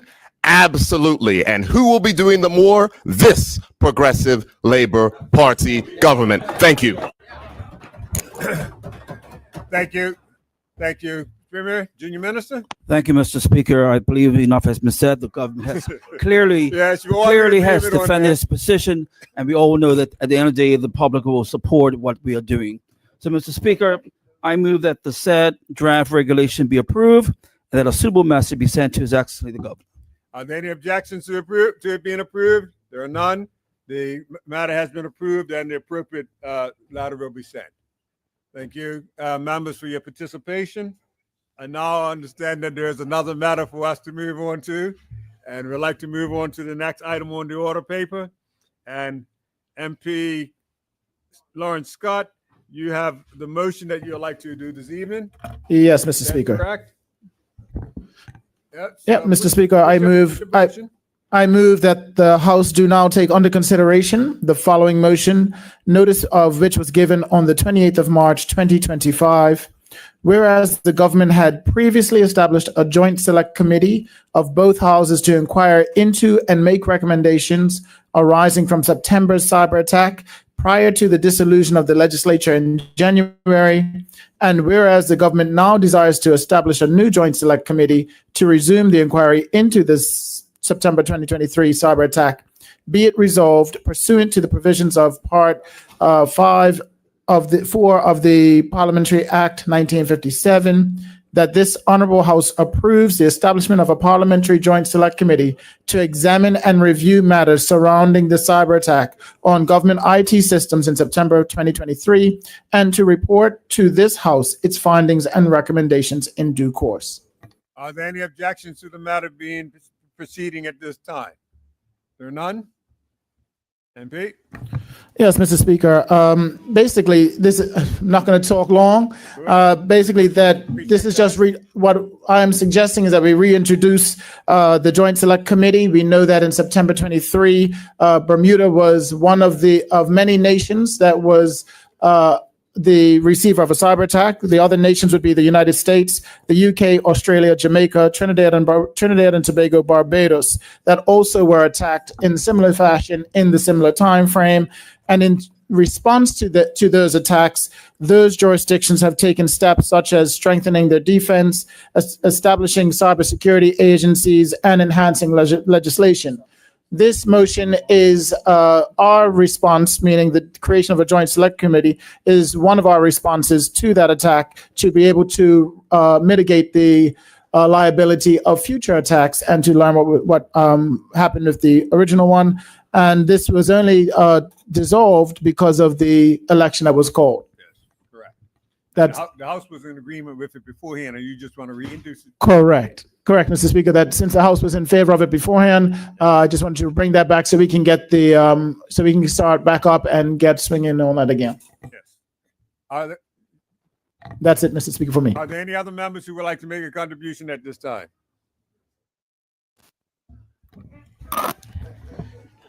Good afternoon, Mr. Here, Speaker. MP Robinson, you have the floor. Yes. Thank you. Yeah. Mr. Speaker, and I want to say to the member who just took his seat that I want to assure Mr. Speaker that my comments are not in any disrespect towards that member, as I believe that he led the Joint Select Committee with bipartisanship and transparency, and this is not to speak out against any members that sat on that committee. I associate my colleague from constituency 10, and I just wanted to rise today to offer maybe a alternative, because I feel as though when we I didn't want to oppose because I want something to happen. But when we first constituted this, it was a while after the actual cyber attack. And now that we've had an election and we're reconstituting, I wonder if this method may be too slow to get the answers to the Bermudian public when they need it, right? And so far, a lot of our constituents have come up and said that they are concerned whether the data was compromised.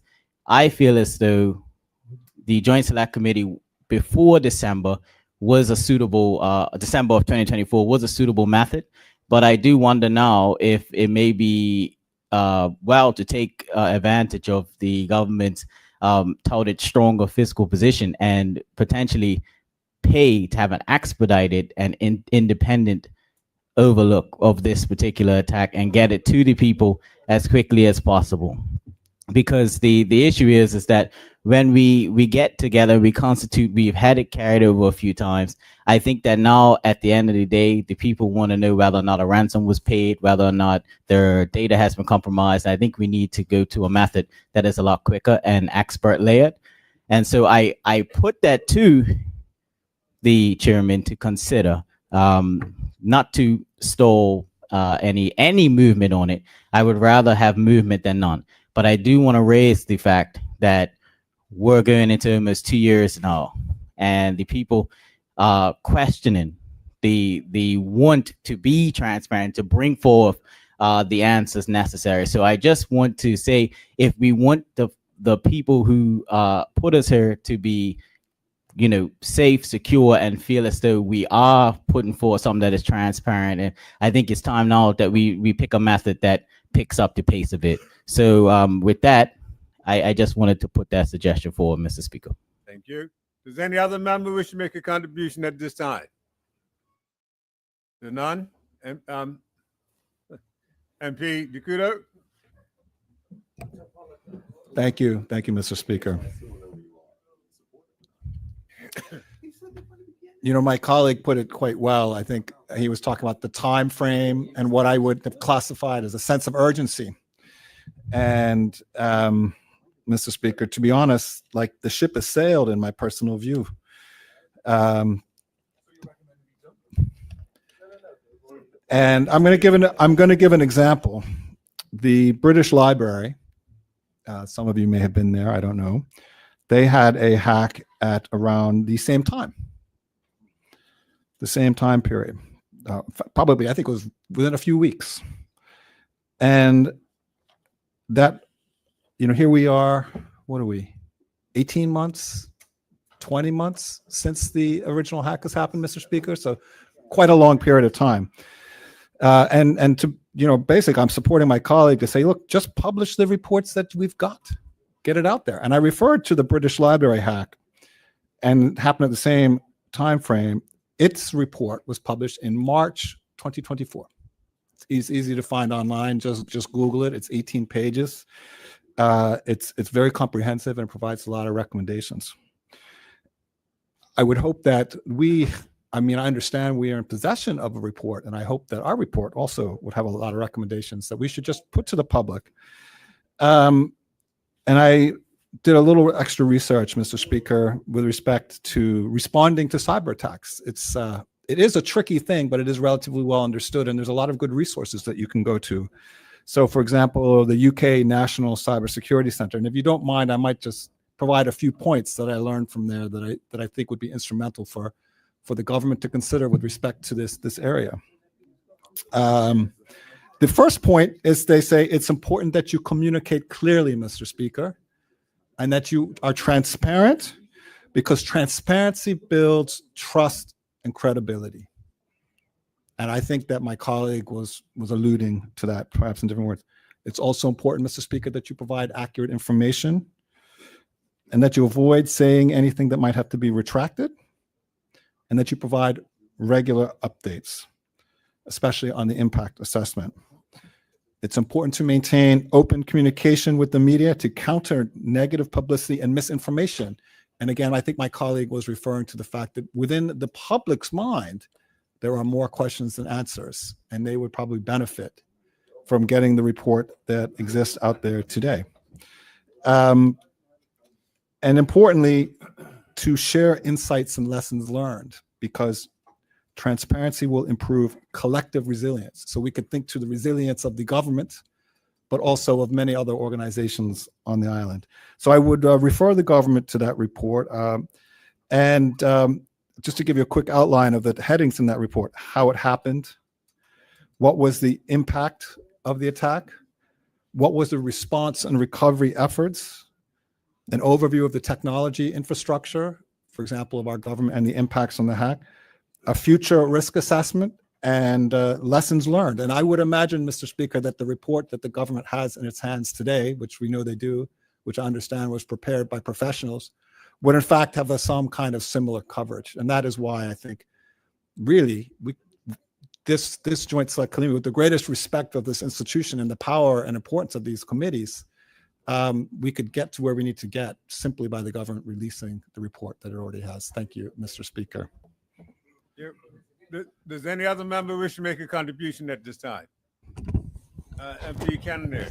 Yes, I'd like to sing Kumbaya, especially to my half-blooded colleague sitting next to you. Yes. Mr. Speaker, I at first, let me just say that when I read the motion, I was not in support of it. And the reason I wasn't in support of it at the time when I read it was because I was trying to understand really what we are attempting to do. If I read out, if you will, this motion, it says that at the end of it, the Parliamentary Joint Select Committee to examine, review matters surrounding the cyber attack on government IT systems in September of 2023, and to report to the House its findings and recommendations in due course. And so I could understand if government at the time, even a year after, was unwilling to do that. But I do understand that the government also brought in expertise to help them also understand the complexity of what took place, maybe even how, I'm not sure, but really fulfilling what it says here, to review matters surrounding the attack so that we can be better prepared. So I'm trying to, and as colleagues were asking me about it, and I was saying, well, listen, we're 2 years down the road now, just put the report out, as my honorable colleague just before me spoke. So let me say this, I gave it some thought, and as of yesterday, speaking to my colleagues, I am in support of it. What I would like to see for the Select Committee is to have a time frame. 2 years have gone by now. We've had expertise come in to speak to us about the matter, and probably several different types of expertise coming in to give us things that we should be doing. We've already seen from the budget book that a lot more money has been put into establishing new protocols and the likes, and we heard answers even today earlier about how that's going to be affected. My concern, and I'm hoping that so that it doesn't sound negative here, I'm hoping that the committee has a time frame through which it can come back. Certainly a year is too long. The report has already been done. Lord knows how long ago. Maybe the honorable colleague could tell us how long ago the report has been done, but it's been done for a while now. So I am in support if it means that it doesn't seem like we're going to get the report if we don't have the Select Committee based on the government's direction and pathway that it's taken. So if that's not possible, we need to hear about a time frame that is realistic, that the committee can sit down. These are smart people. I wasn't sure if this committee is going to be reappointed by different individuals or not as well, based on the motion here. So I'm hoping that we get some clarity on that. Are we going to be looking for a new establishment of people, or is it going to be the same that were there before, prior to Christmas, December time? But we do need to get to and put this to rest. So if it's going to help put it to rest, let's give it a time frame. I think that 3 months is certainly enough time for a group to sit down, go through the report. If it's not, 1,000 pages, I understand that it is not. It's a fairly short report that we can go through. So hopefully we can come to some conclusion very quickly. I do not feel like it is fair to the public for us to continue to go on and speculate as to what didn't happen and the likes. We feel for the government in this particular instance of a cyber attack. I think there's been back and forth about it as to whether or not enough information was forthcoming. And I know that some of those were security protocols that we were putting in place. But as my honorable colleague said, we can take a look at other similar situations where these cyber attacks took place, and far more transparency was added to it. And we know exactly, the public from another jurisdiction outside of Bermuda, we know all about what took place. And so I'm hoping that the committee can get it going on with its business, and we can come to some conclusion. And I'm hoping to hear a time frame. In my opinion, a year is well too late. 3 months, maybe even stretch around a month from there. But we should be going into our break for a COP match, potentially having had this committee meet and get it out there. Certainly not going into a new parliamentary session for this. So I want to thank the honorable member for bringing this forward. It has caused some thought, a lot of thought as to whether or not this is good. So I'm happy to say that, yes, Premier, I am supporting this here.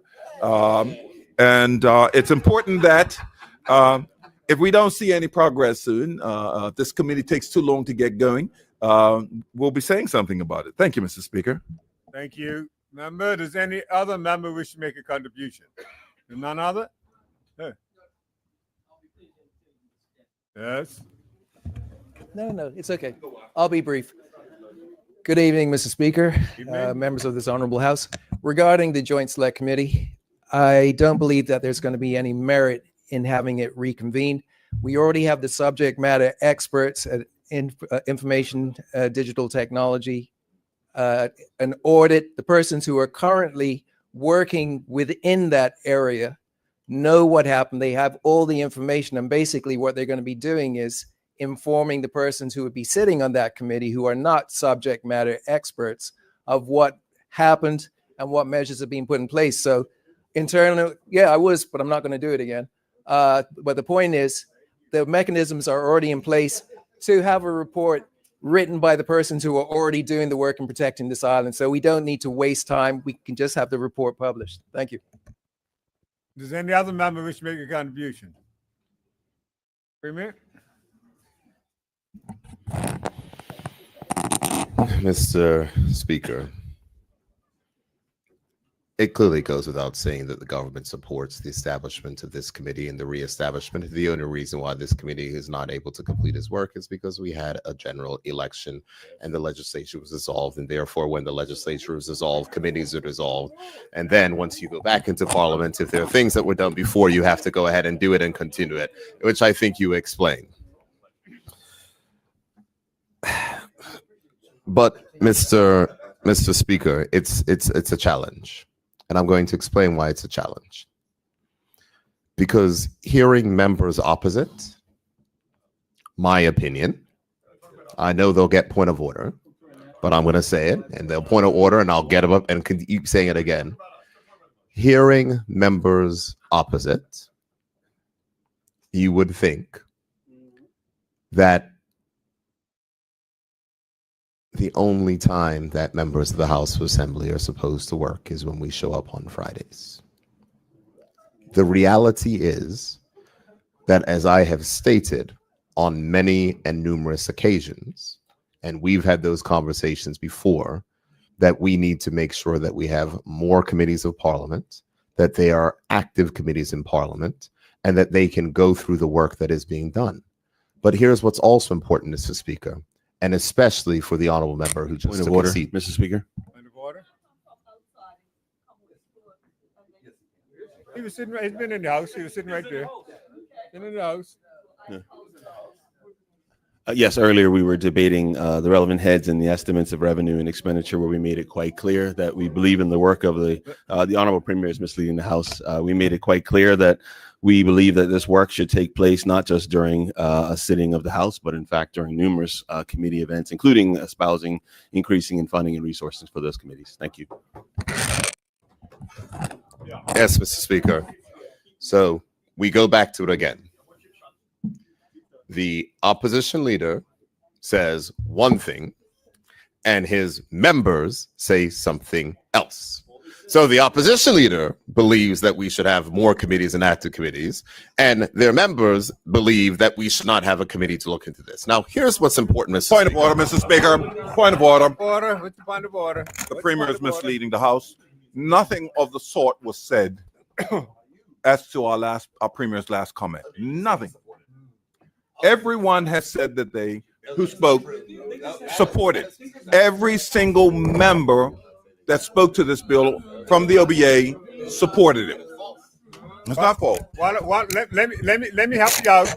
Let me help you out. There was a member who indicated that he thought the committee should not continue. There was one that he didn't support it. There was one of your members. One of your members thought that the report. I might be able to assist, Mr. Speaker. Constituted. Okay. I shall continue, Mr. Speaker. So the opposition leader says that we should have more active committees and more should be done by committees. The Honorable Opposition Whip said he supports this.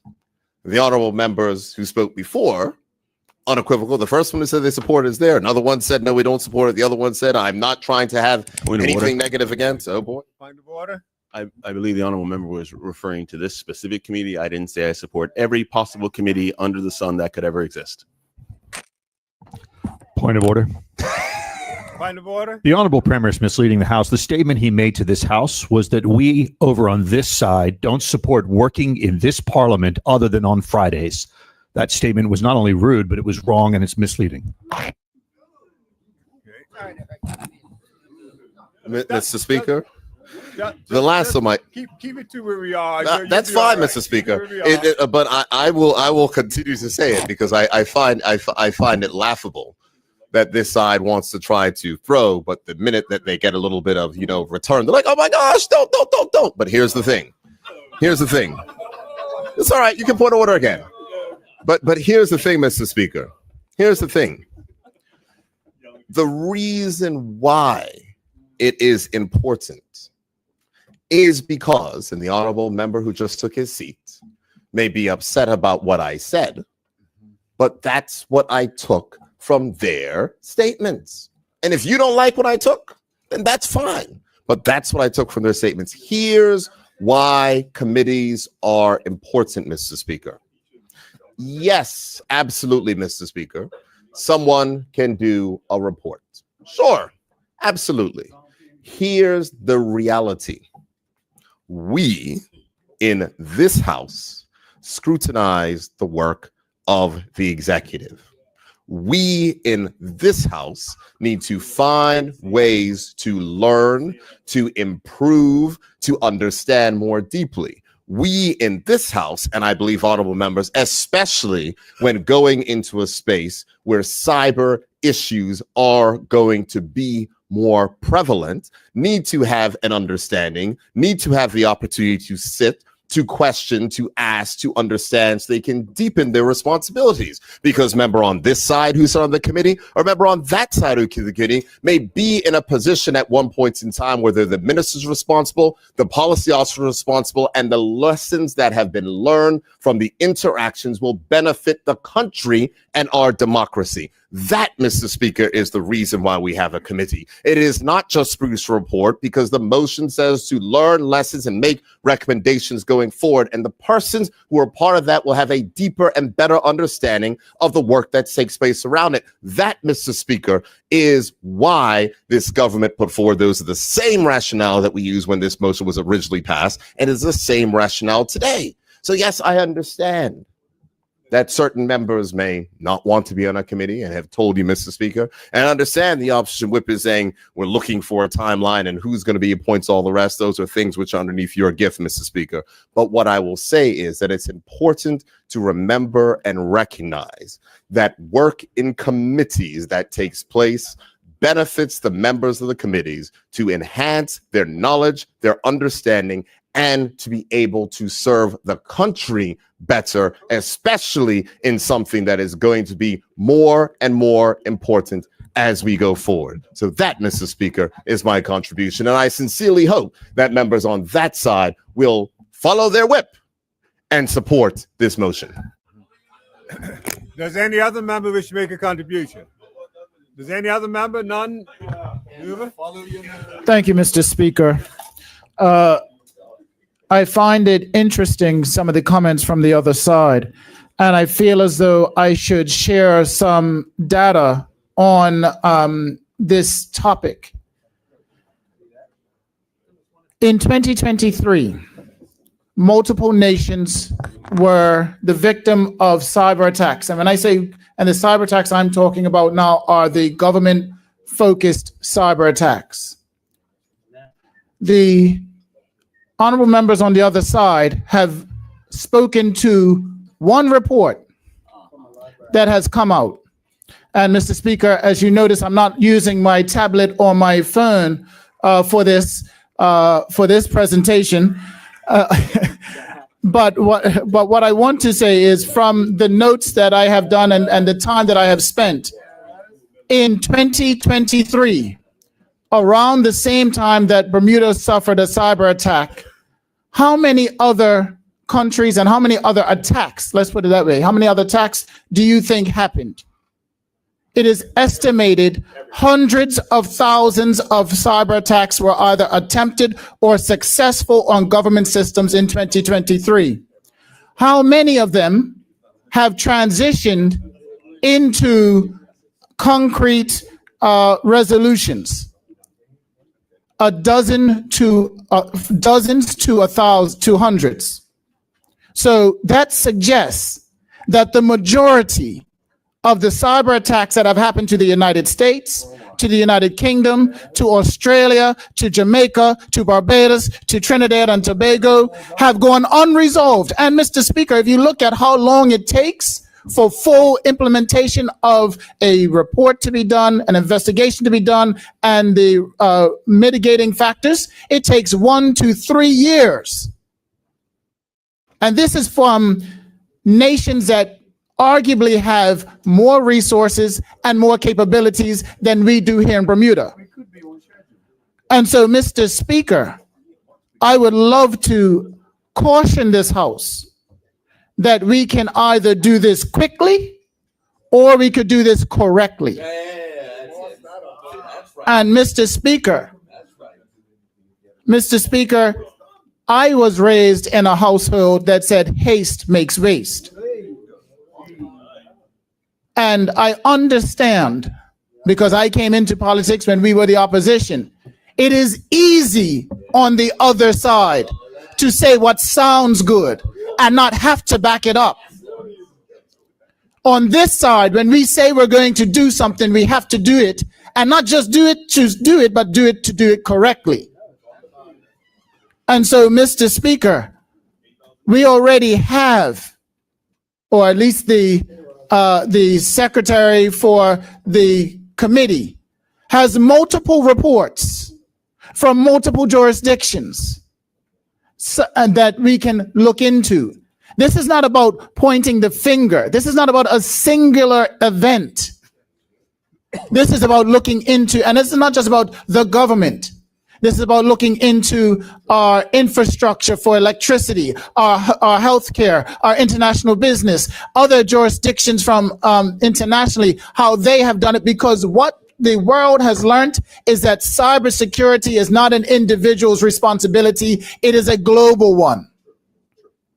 And so therefore we must be working together with others. And the best place that I believe and the government believe to start is with the House of Representatives leading the way and having those conversations on your behalf, Mr. Speaker, because this is a joint select committee. You are the one that would determine who sits on the committee. And Mr. Speaker, from what I'm hearing, it seems as though we have to have a very stringent vetting process, so that those that already have an opinion on the matter do not bring an opinion already created to the committee, and allows the committee to go through the data and let the data lead them to a conclusion. And so, Mr. Speaker, I understand that there are those in this community, as there are those in this chamber, that feel as though we've taken too long. I understand that there are those in society, as there are those in this house, that feel as though we should do more. But Mr. Speaker, I do not agree that we should put this into the private sector's hands. Because, Mr. Speaker, the one thing that we all share in this chamber is the trust of the people that elected us. And so, therefore, when a joint select committee of this House comes out with a report and recommendations, it is one that the people and the country can trust and stand behind. And, Mr. Speaker, even members on the other side said that as we were making progress, the Joint Select Committee was moving forward with transparency, and that everybody was treated equally, and I will now go in and embellish a bit, that this was more parliamentary than it was party. We represent you, Mr. Speaker, when we reach out for evidence. We represent you, Mr. Speaker, when we call witnesses to help explain to us what the data means and what the terminology is in the reports that we're reading.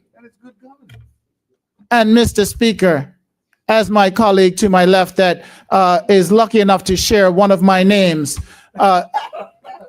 has said, it is good governance.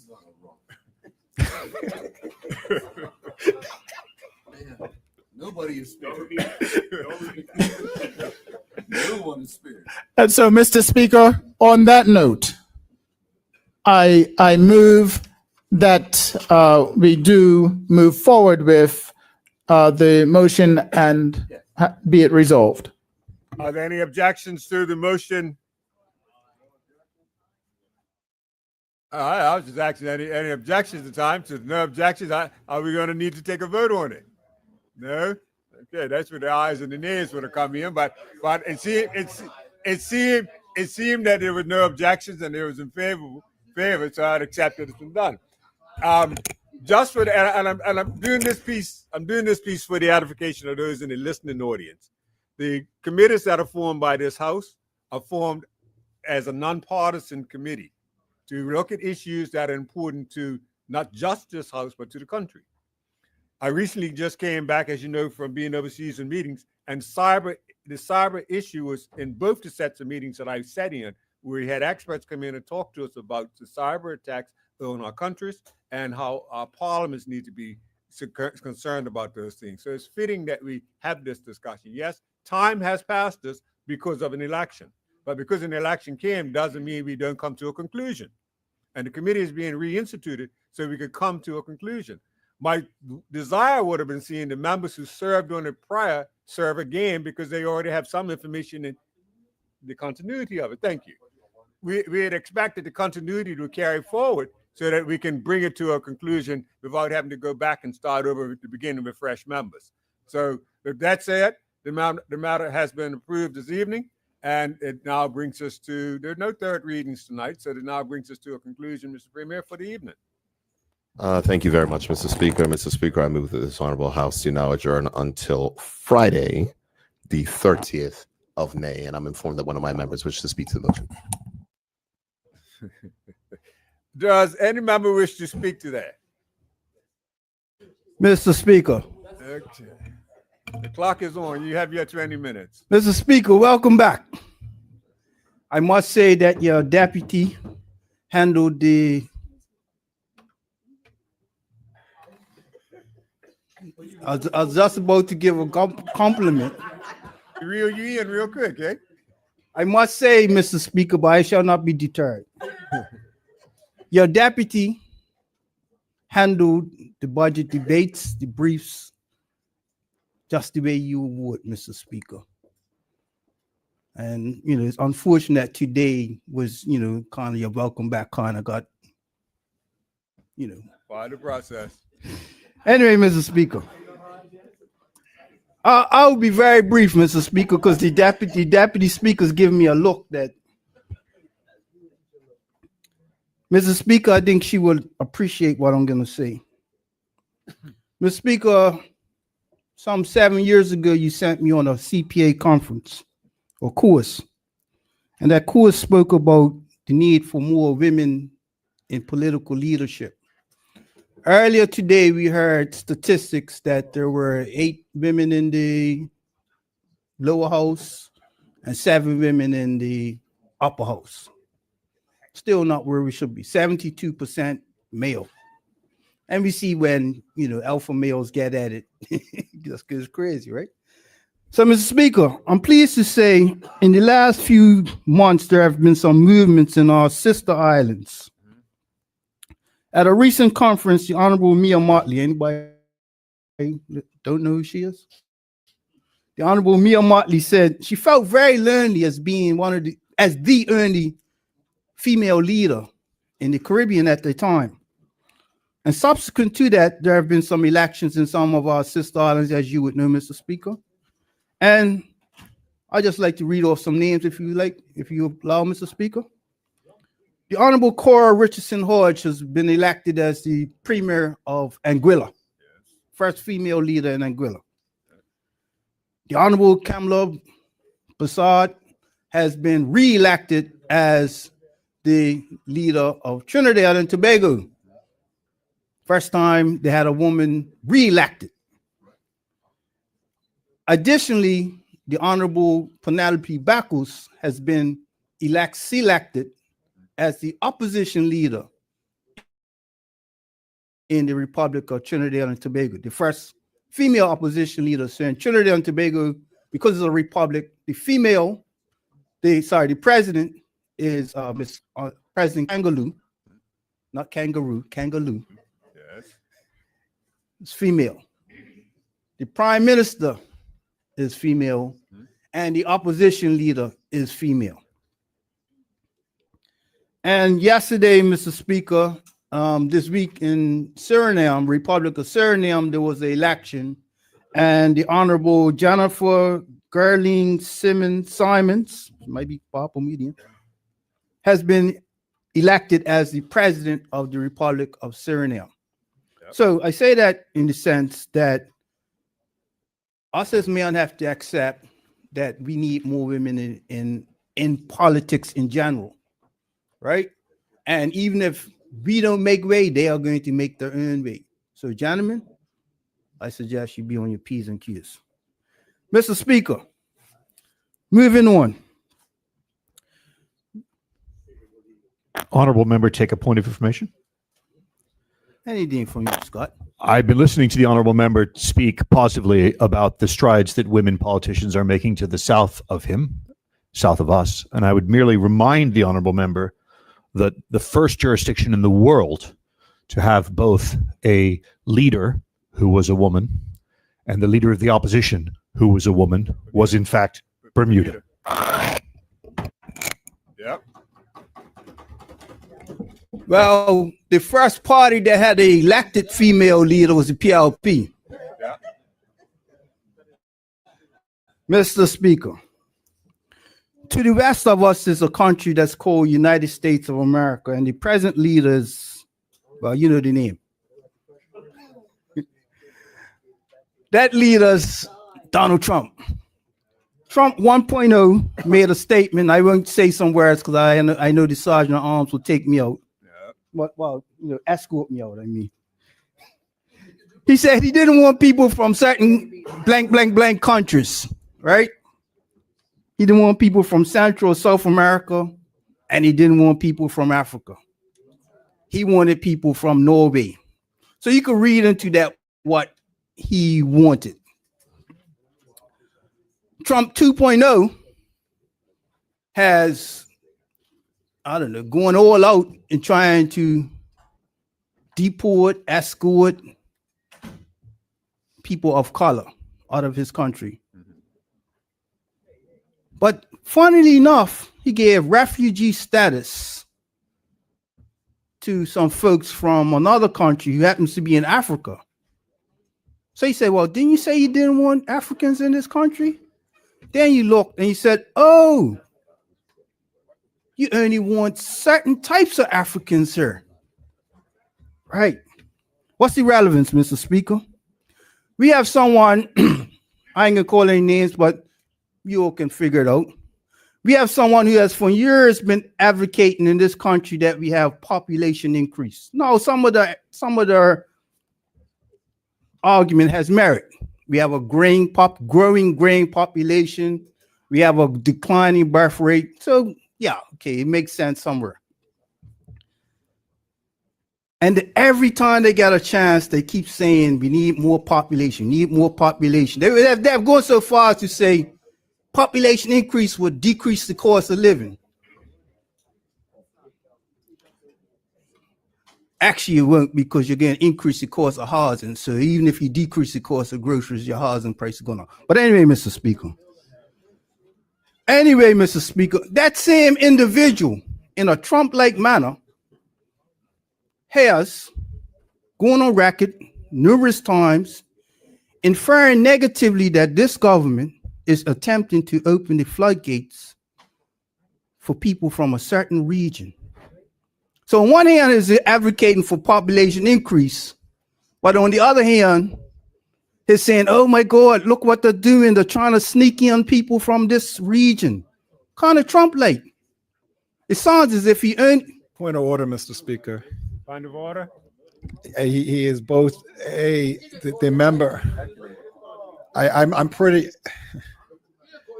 The member, I believe, is alluding to another member, and he is both mischaracterizing and misrepresenting the member's marks.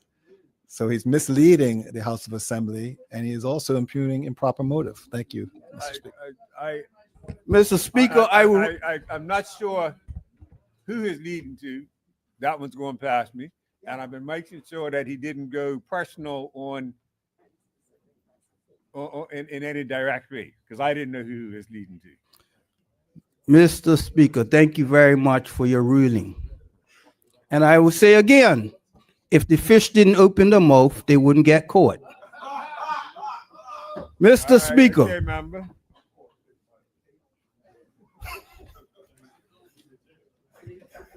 Mr. Speaker, my point being, one cannot advocate for population increase, rightfully or wrongfully, and then always take an opportunity to slyly disparage people from a certain region. It's Trump-like. Trump wants people out of his country, but he wants to bring in certain people.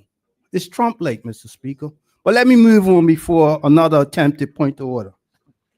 Mr. Speaker, housing.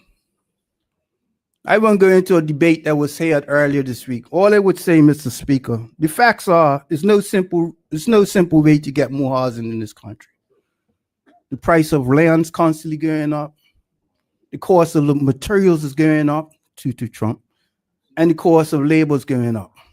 So it's somewhat like a moving goalpost for many Bermudians who didn't get a start. The reality is, Mr. Speaker, true leadership means you got to tell people what they need to hear versus what they want to hear. True leadership tells people that the odds of the percentage of your down payment going down or you qualifying for a certain bank, maybe not. Possibility, but maybe not. The reality is, Mr. Speaker, that the percentage we pay on our mortgage, maybe one thing today could be something else tomorrow, all depending on what goes on in someplace else. We do not control our mortgage rates. All right? Mr. Speaker, again, I'm not speaking to a specific debate, but it's easy for any government anywhere in the world to say, hey, we're cutting the taxes. But if other things are going up, the tax cuts are kind of negated. That's the word they want to use. But as leaders, what we have to tell our people, Mr. Speaker, is save your money. You want to earn a house? Save your money for a down payment. You want to have a good retirement? Save your money, put in a decent pension fund. Mr. Speaker, we have a holiday just going by. We have a holiday that's coming up. Heroes Day, Heroes Weekend, whatever they call it. There's going to be a lot of parties going on. And we're going to find a lot of our fallible medians wearing wristbands, showing that they went to this party or that party. And we're going to find a lot of those same people getting on social media complaining about the price of bread. But how did you afford to go to all these parties and you're complaining about the price of bread or the price of a watermelon?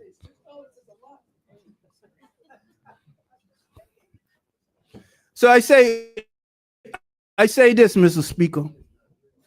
Leadership, yeah, it's nice and her come in and crack jokes between each other, trade little barbs here and there.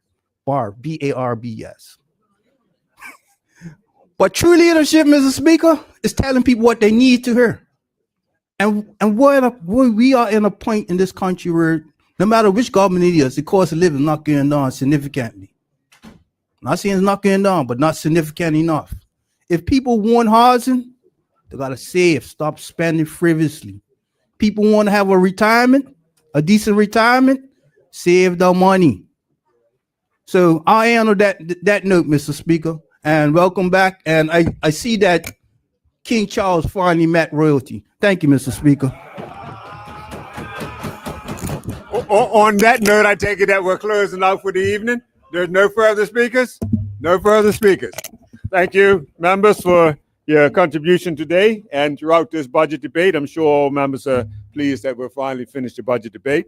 With that said, Premier, we're out until Friday at 10 a.m. Members, enjoy your, one day in between. I almost said weekend. Enjoy your day in between, and we'll see you again on Friday morning at 10 a.m. The House stands adjourned.